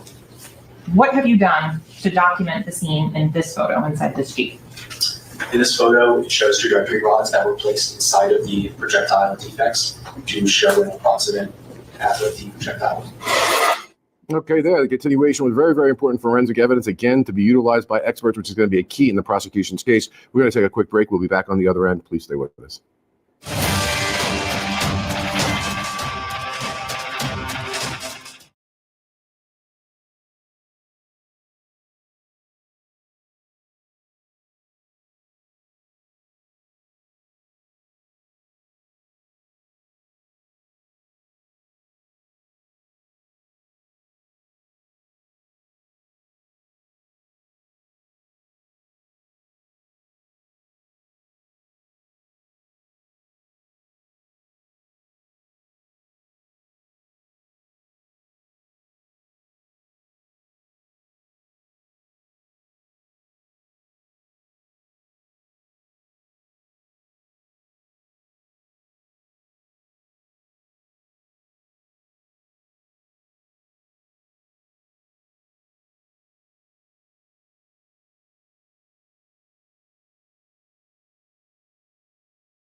Welcome back for those who have been following, but for those who are joining, my name is Bob Bianchi, and we are in Broward County, Florida today for the trial of Jamel Demins. I have guests that are actually in studio replacing. This is the opposite side of the rear passenger side seat, showing the trajectory rods coming. Objection.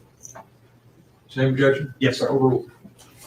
Again, showing what? Showing the trajectory rods coming through the back of the rear passenger seat and through to the front of the rear passenger side seat. And can you explain to the ladies and gentlemen of the jury how you place them?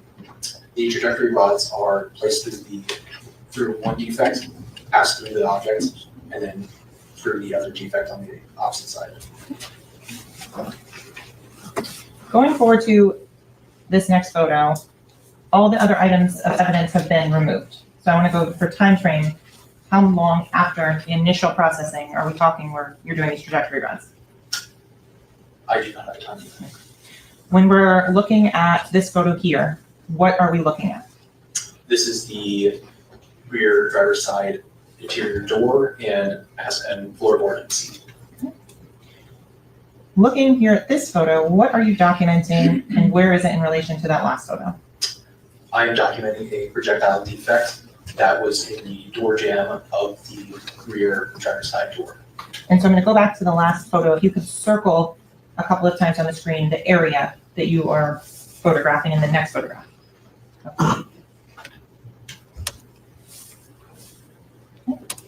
And going to the opposite angle view of that.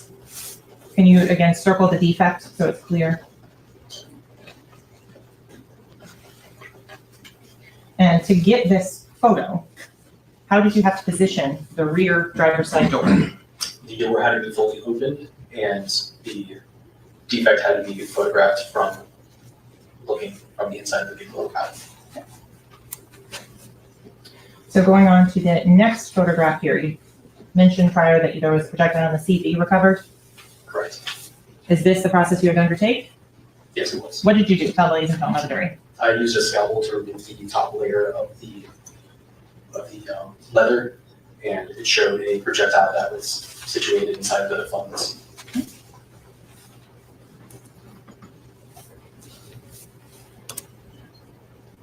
Is this another view of that process? Yes, it was. Okay. Did you assign a photo marker to that item and collect it? Yes, I did.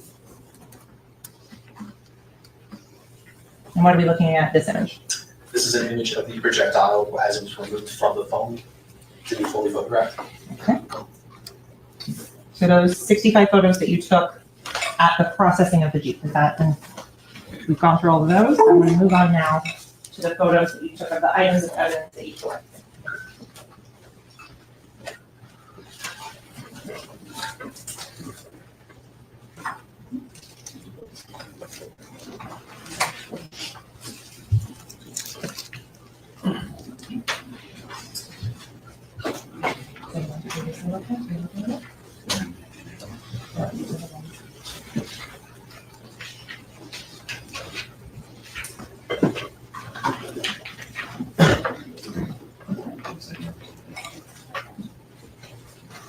Investigator Carter.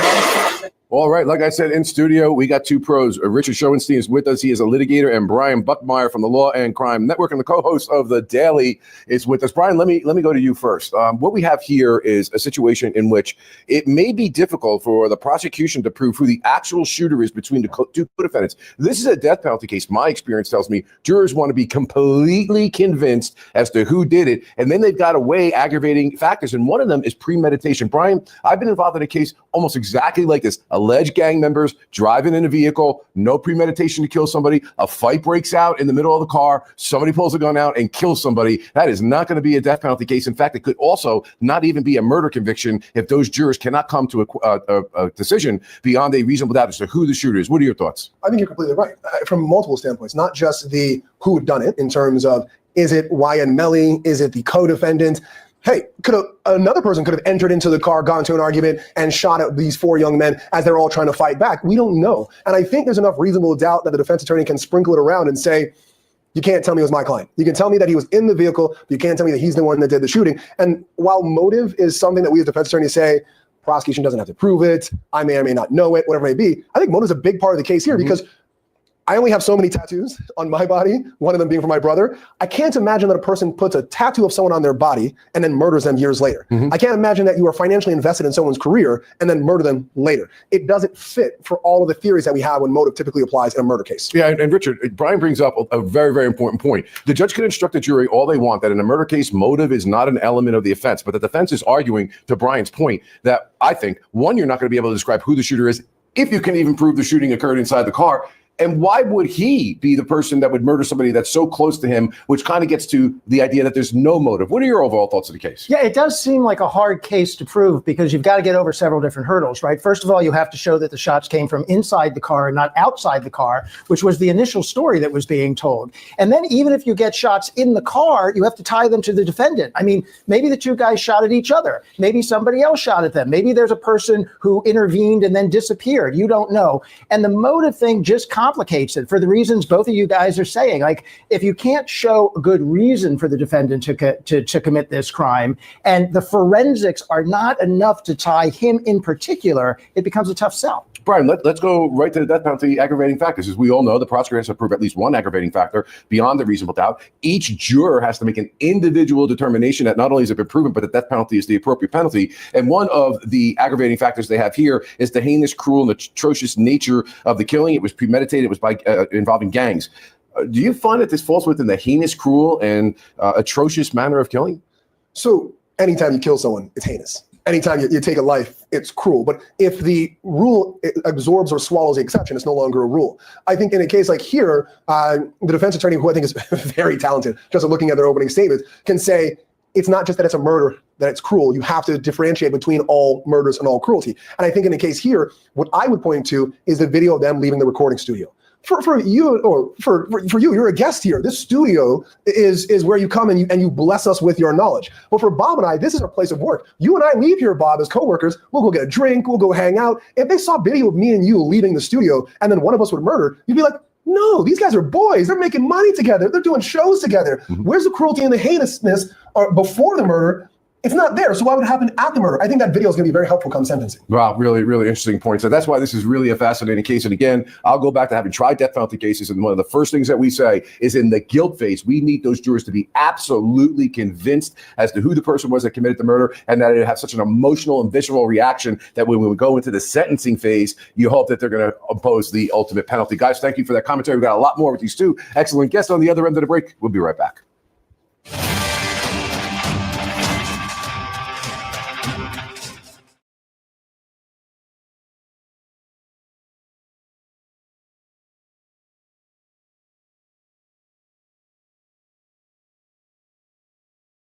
Very interested. Well, based on all they gathered, will an expert be able to pinpoint that the shooting happened in the car and who was the shooter? Let's take a listen to some of this testimony. It's been marked as states EE for identification purposes. Do you recognize those photos? Yes, I do. Do you have an opportunity to review them before you came into court tonight? I do. Do they fairly and accurately represent the processing that you did of the items collected from the Jeep? Yes, they do. Here at this time, the state requesting of states EE in as states 31. Any objection? No objection, but with the same representation that the disc contains only those photos. That is correct, Your Honor. No problem. They'll be admitted with that representation. States EE, mark states 31.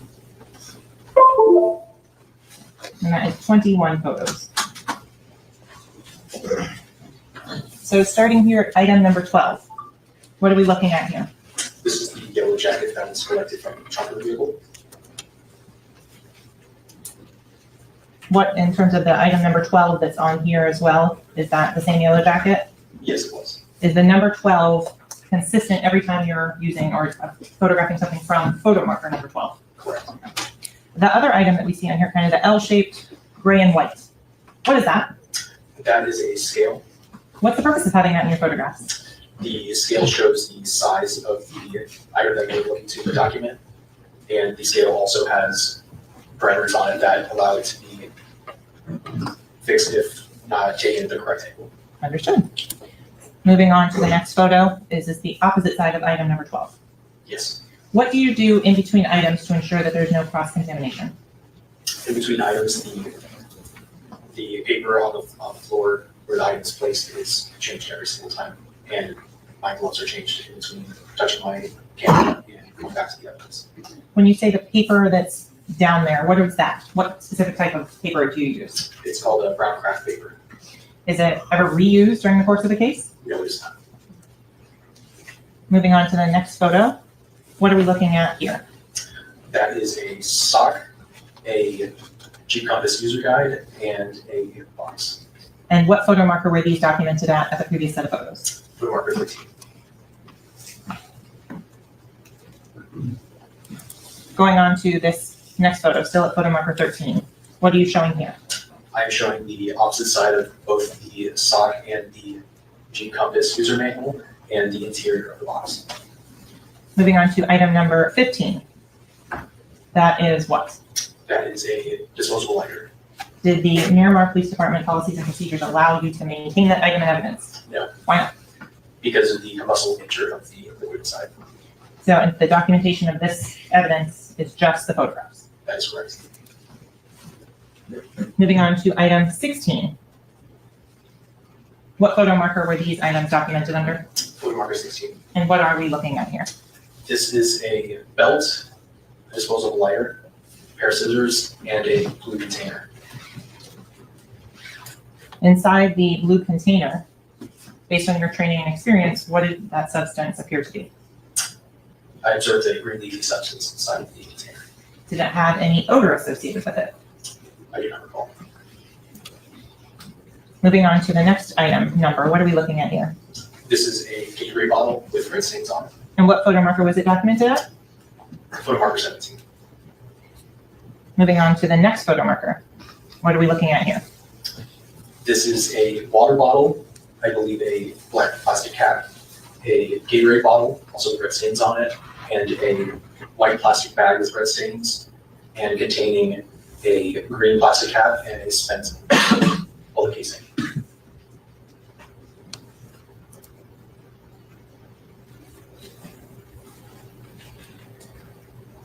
Moving on to the next photo. Where was this casing located when you took the item out of the car? The casing was located in a white plastic bag that was found on the rear driver's side floorboard. Was it visible until you removed the bag? No, it was not.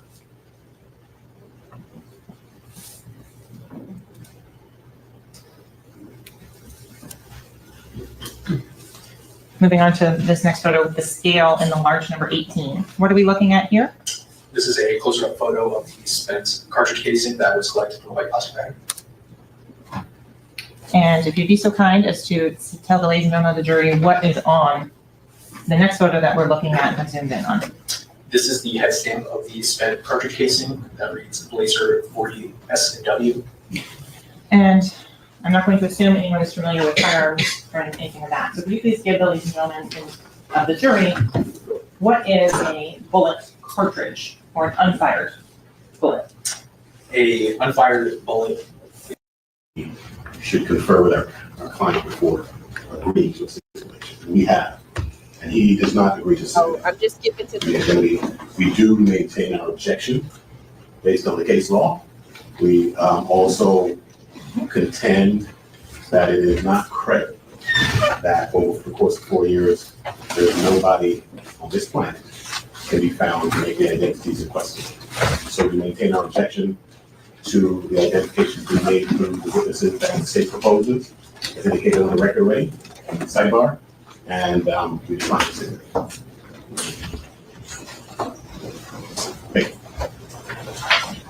Thank you.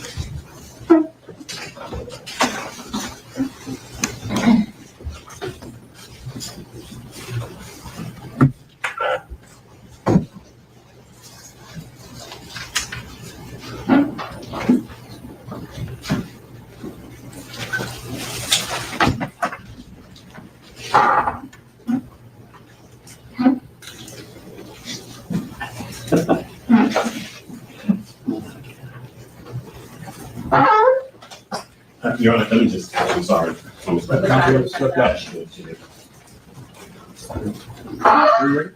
the record right now.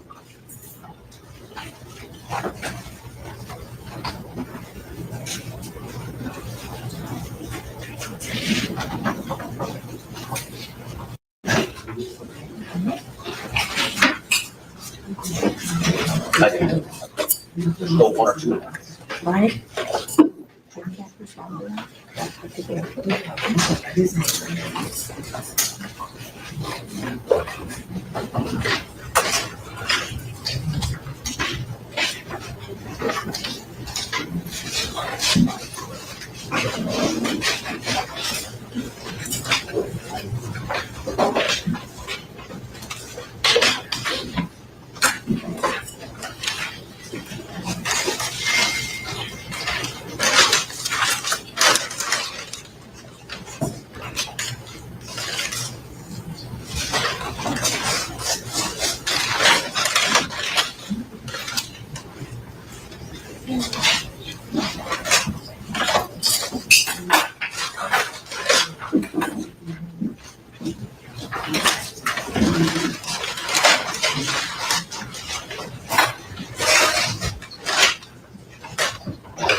Good.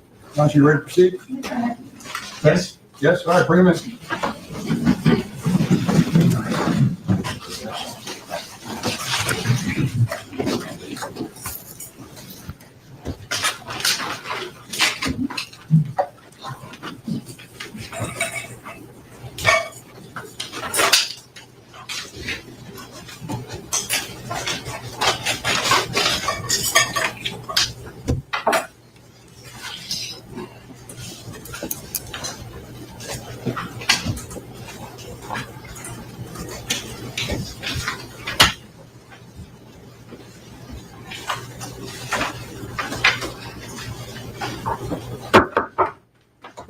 Jury entry.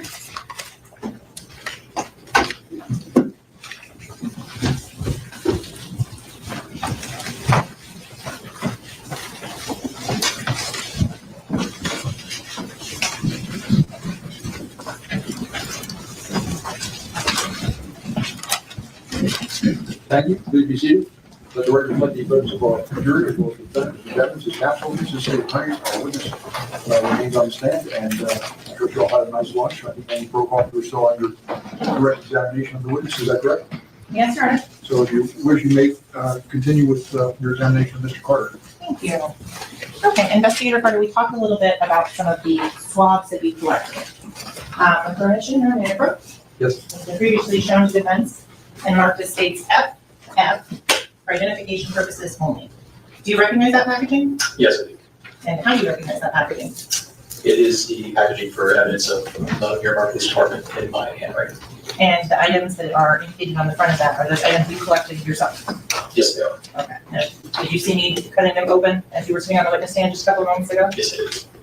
If you take an opportunity to look at the two items that are inside, That's you need it. these two gloves are there.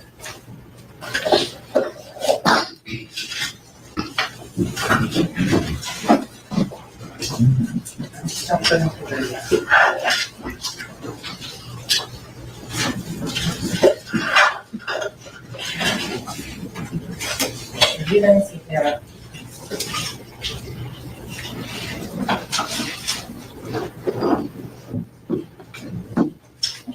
And are those in the same or substantially same condition as when you collected them on October 26th of 2018? Yes, they are. You're at this time, the state requesting the state's FF into evidence and permission to publish? Any objection? No. They'll be admitted. States FF will be marked states 32. Thank you. And investigative recorder, do you still have those gloves on? Ah, sorry. Could I bother you to come here so we can do it on the screen so everybody can see? With your permission, maybe we can step down here? You may sit down, sure.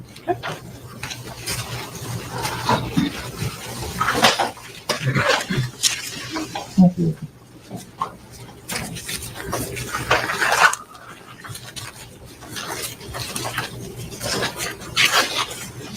Okay, just publish them one at a time. And you can identify them by the G or item number. The G number is G65.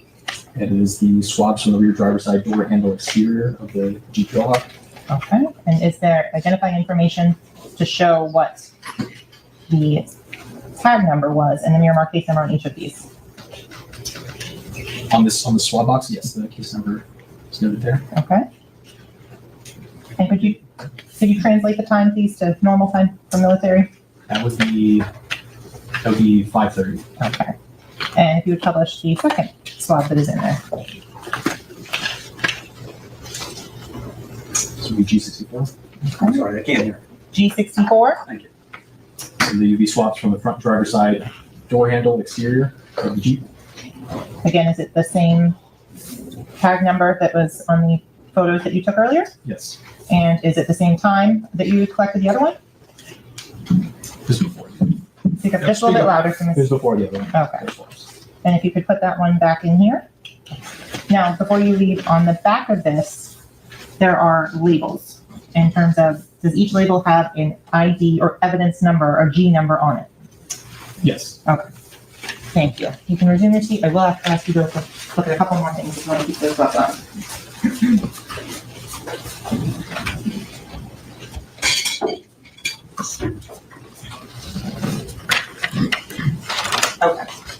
And now approaching what's been previously shown to defense counsel as states GG for identification purposes only.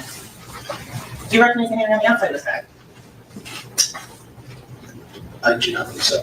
Okay.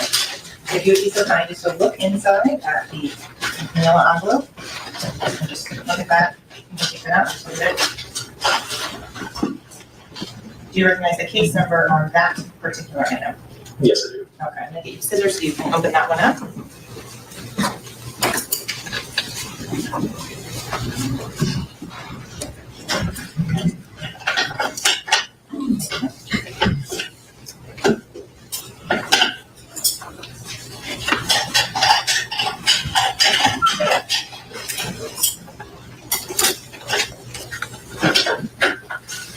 Do you recognize that item? Yes, I do. How do you recognize that item? It has my name on it and in my handwriting. Okay, is that not in the same or substantially same condition as any collected on October 26th of 2018? Yes, it is. And what is that specific item? This is a swab box containing swabs from the front driver's side door handle interior of the Jeep. Okay, if you could place it back in there. That was composite GG, put it back in there with those other items. Thank you.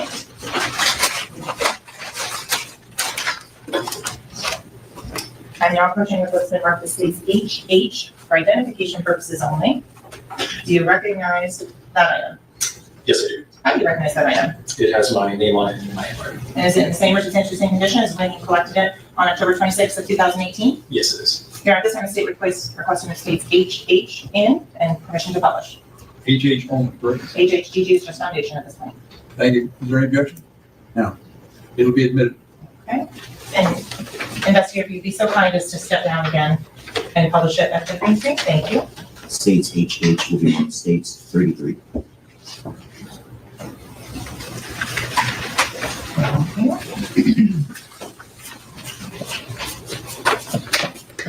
Would you be so kind as to publish?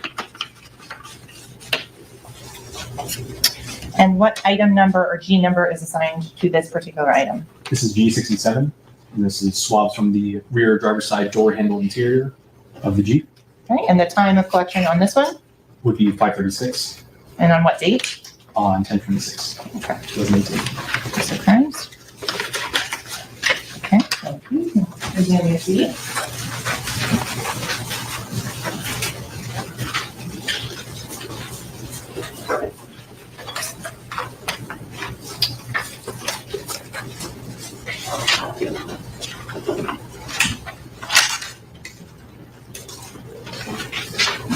So, investigator Byrne, I'm now showing you what's been previously marked as states II for identification purposes only. Do you recognize that? Yes, I do. And do you want to look inside and verify that it is what it says it is?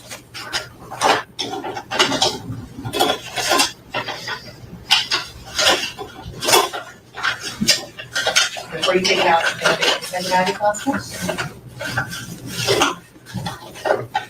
Yes, it is.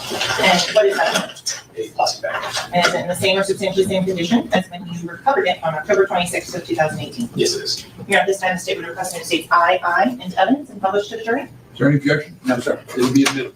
You may publish. States II will be marked states 34.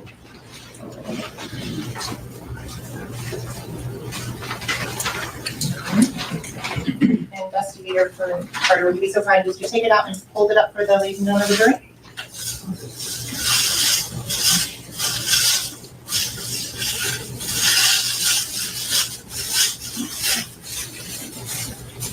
Where did this item come from? This item came from the rear driver's side door of the vehicle.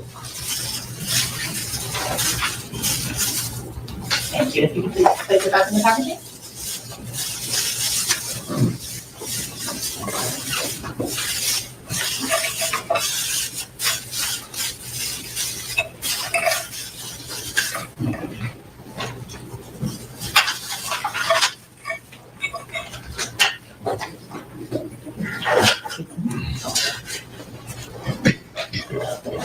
Investigator Curran now showing you what's been previously shown to defense and marked for identification purposes only as states JJ. Do you recognize that item? Yes, I did. How do you recognize that item? It has my handwriting on it denoting the item that's inside. Okay, is And the it, case number. and is that, have your evidence seal on it? Correct. Is that item in the same or substantially same condition as when you retrieved it on October 26th of 2018? Yes, it is. And what is that item? This item is the one spent casing, the Blazer 40 SMW, the photo marker 18. Here at this time, the state is requesting of states JJ in. No objection. It will be admitted. States JJ will be marked states 35. And is your first have you something, have you sat down and published it?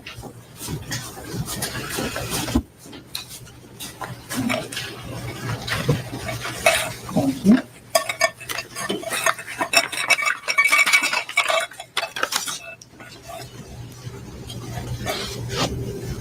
Do you recognize the handwriting on the back of that? Yes, I do. Whose is that? That's my handwriting. Okay.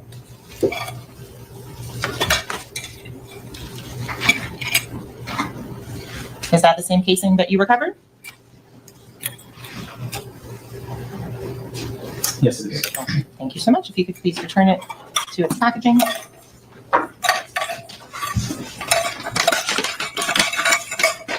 Thank you.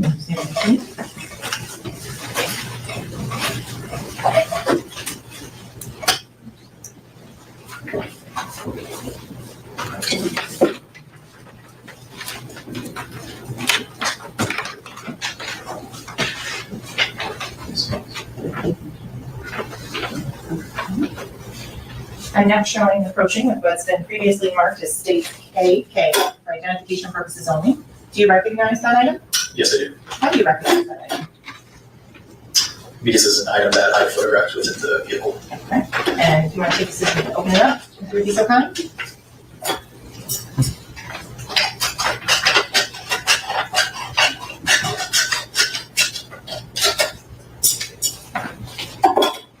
And is that item in the same or substantially same condition as when you recovered it on October 26th of 2018? Yes, it is. And what is that item? This is the Jeep user manual. Here at this time, the state requesting states KK into evidence. No objection. No objection. It'll be admitted. States KK will be marked states 36.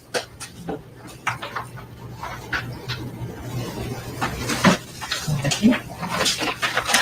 And would you be so kind as to hold that up for the ladies and gentlemen of the jury?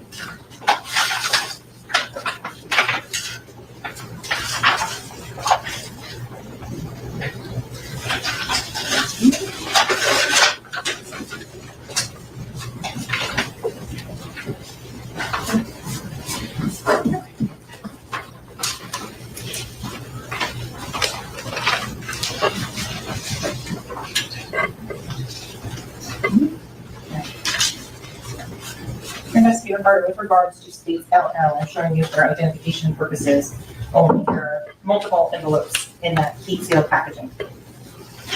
Do you recognize your handwriting on any of those?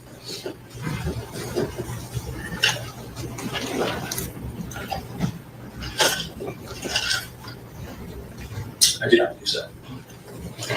No.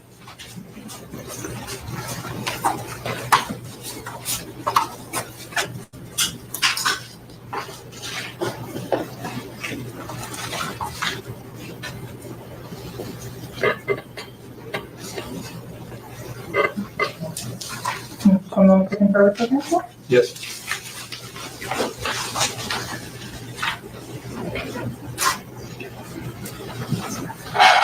Nothing further from this witness. Thank you, Councilor Zinkowski. Do you have any questions? Yes, please.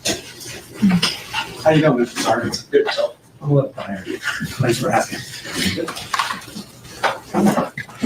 Let me ask you a few basic questions.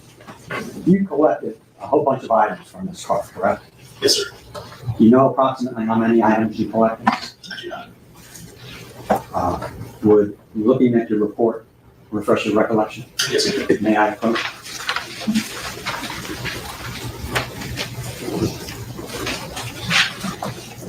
Look, tell me number that.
Approximately how many items did you collect from this vehicle? I believe 14. Number 14. 14 items? Correct. And the purpose of collecting those items was to have them processed, correct? That is correct. And when we're talking about processing items, we're talking about attempting to get DNA on the items, off the items, correct? We are trying to collect whatever's on these items. Okay. And you're really looking for either DNA or fingerprints, basically. Correct. And the reason for that is so that you can come in here and tell these folks who touched it, because no one has the same fingerprints, correct? Correct. Or who may have touched it but left their DNA on it, because no one has the same DNA, correct? That's correct. Okay. You processed this car the day of the homicides. Are you aware of that? Yes. What time did you get to the garage or wherever you were to process this vehicle? May I refer to my report? Yes. May I approach you then? Yes.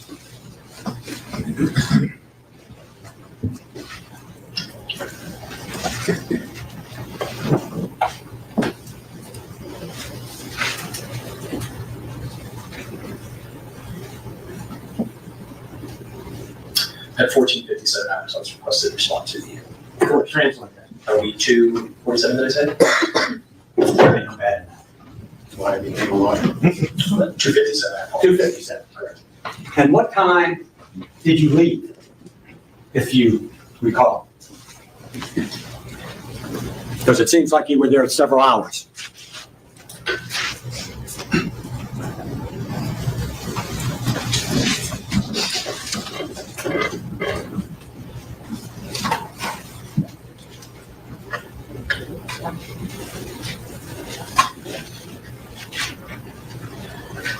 Nine 9:31 p.m. is when I cleared the garage. So how many hours was that, sir?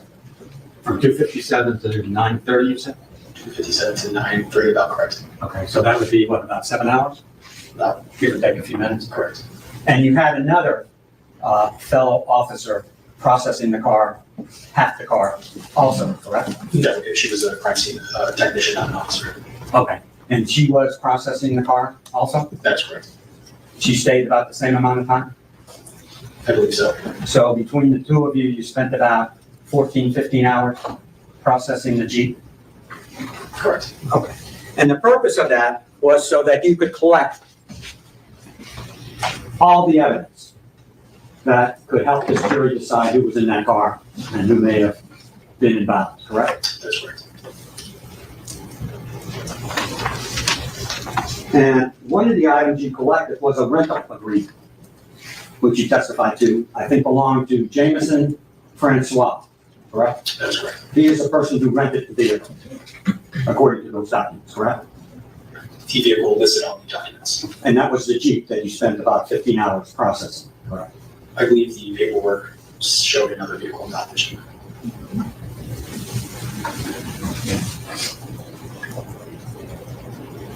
The lighter that you destroyed, you, of course, processed that to see who touched the light before you destroyed it, correct? That's correct. Now, when you collect an item, do you use a different pair of gloves for each item? That's correct. And what is the purpose of that? The purpose is to not cross-contaminate items. So you must have used quite a few gloves going through the Jeep in these 15 hours, I assume, correct? Yes. And you did a thorough search of this Jeep from the front all the way to the back, correct? Correct. Are you aware of any other officers or CSI or any detectives going back to that vehicle and searching it again? Not that I recall.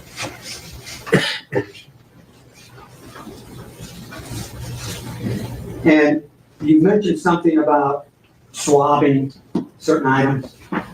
Did I hear you correctly? Correct. And that was again, to look for DNA on those particular items, correct? Correct. And each time you did a swabbing of an item, you took the old gloves off and you put the new gloves on, right? That's correct. And when you collected the Gatorade bottle and the various items, each time you collected the Gatorade bottle, you used a pair of gloves, then on the water bottle, you used a different pair of gloves, et cetera, et cetera.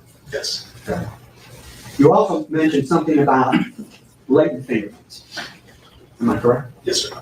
Now, a latent fingerprint is something that usually is not visible to the eye, correct? With a blue lighting, you can see sometimes on some surfaces. But normally, a latent fingerprint is you're looking for is a print that's not visible to the naked eye, correct? Not fully correct. Okay, correct. Where am I wrong? I was saying if you use a blue lighting on certain surfaces, a latent fingerprint can be visible. Okay. As a lay citizen, if I'm not carrying a blue light, would you see the fingerprint on a particular eye? What item are we talking about? Any eye.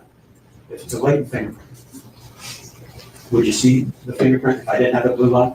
Yes. You could. What we're talking about is if I touch this jury rail like this, you could process it even though we don't see any fingerprint, and you could lift possibly a fingerprint or impression of a fingerprint from it, correct? That's right. And then you could take this and say, guess what? Student touched this. That's me. Correct? Correct. And that's what you're looking for. Correct. Oh.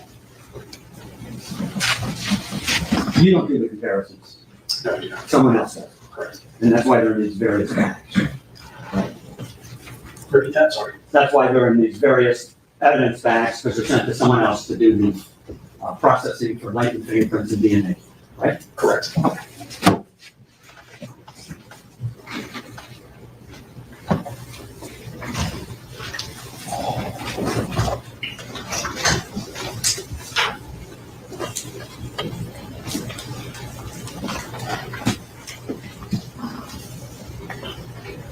When you left, after you and your fellow workers spent about 15 hours going over this car, you collected all physical evidence and processed that car completely, right? Correct. You were never asked to go back to that vehicle? Not that I recall. I gotta ask you one other question, if I may. There was a photograph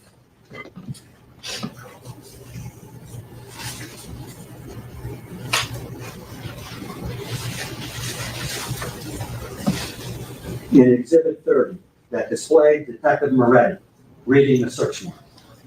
Do you remember that? Yes. Who is he reading? To us. You. Correct. And he read it from start to finish? Correct.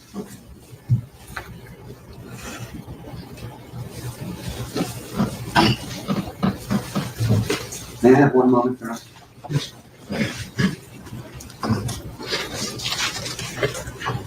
Thank you so much for that. Are you redirect to this witness?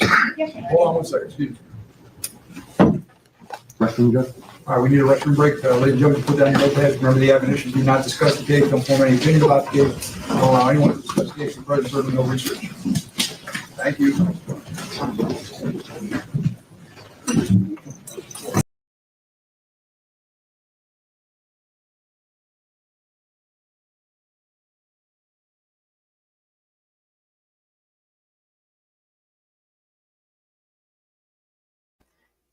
All right, lovely people, we're at a natural stopping point, so we will end for today. We'll be back tomorrow. Well, actually, yeah, we'll be back tomorrow.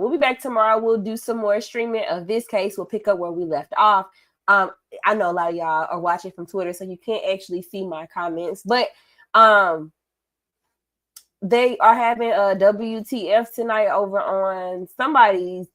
I want to say you can get to it from either Mel, Kayla's, or Jefferson's YouTube page. So if you are going to go to that, make sure you tap in. I will not be there, but I'm just let me know what's going on, what happens, y'all. Y'all can come back, y'all can DM me and tell me what happened because I won't be there.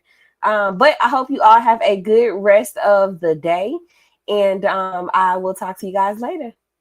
Yes, it is a natural stopping point, V. Natural stopping point. But all right, see y'all later.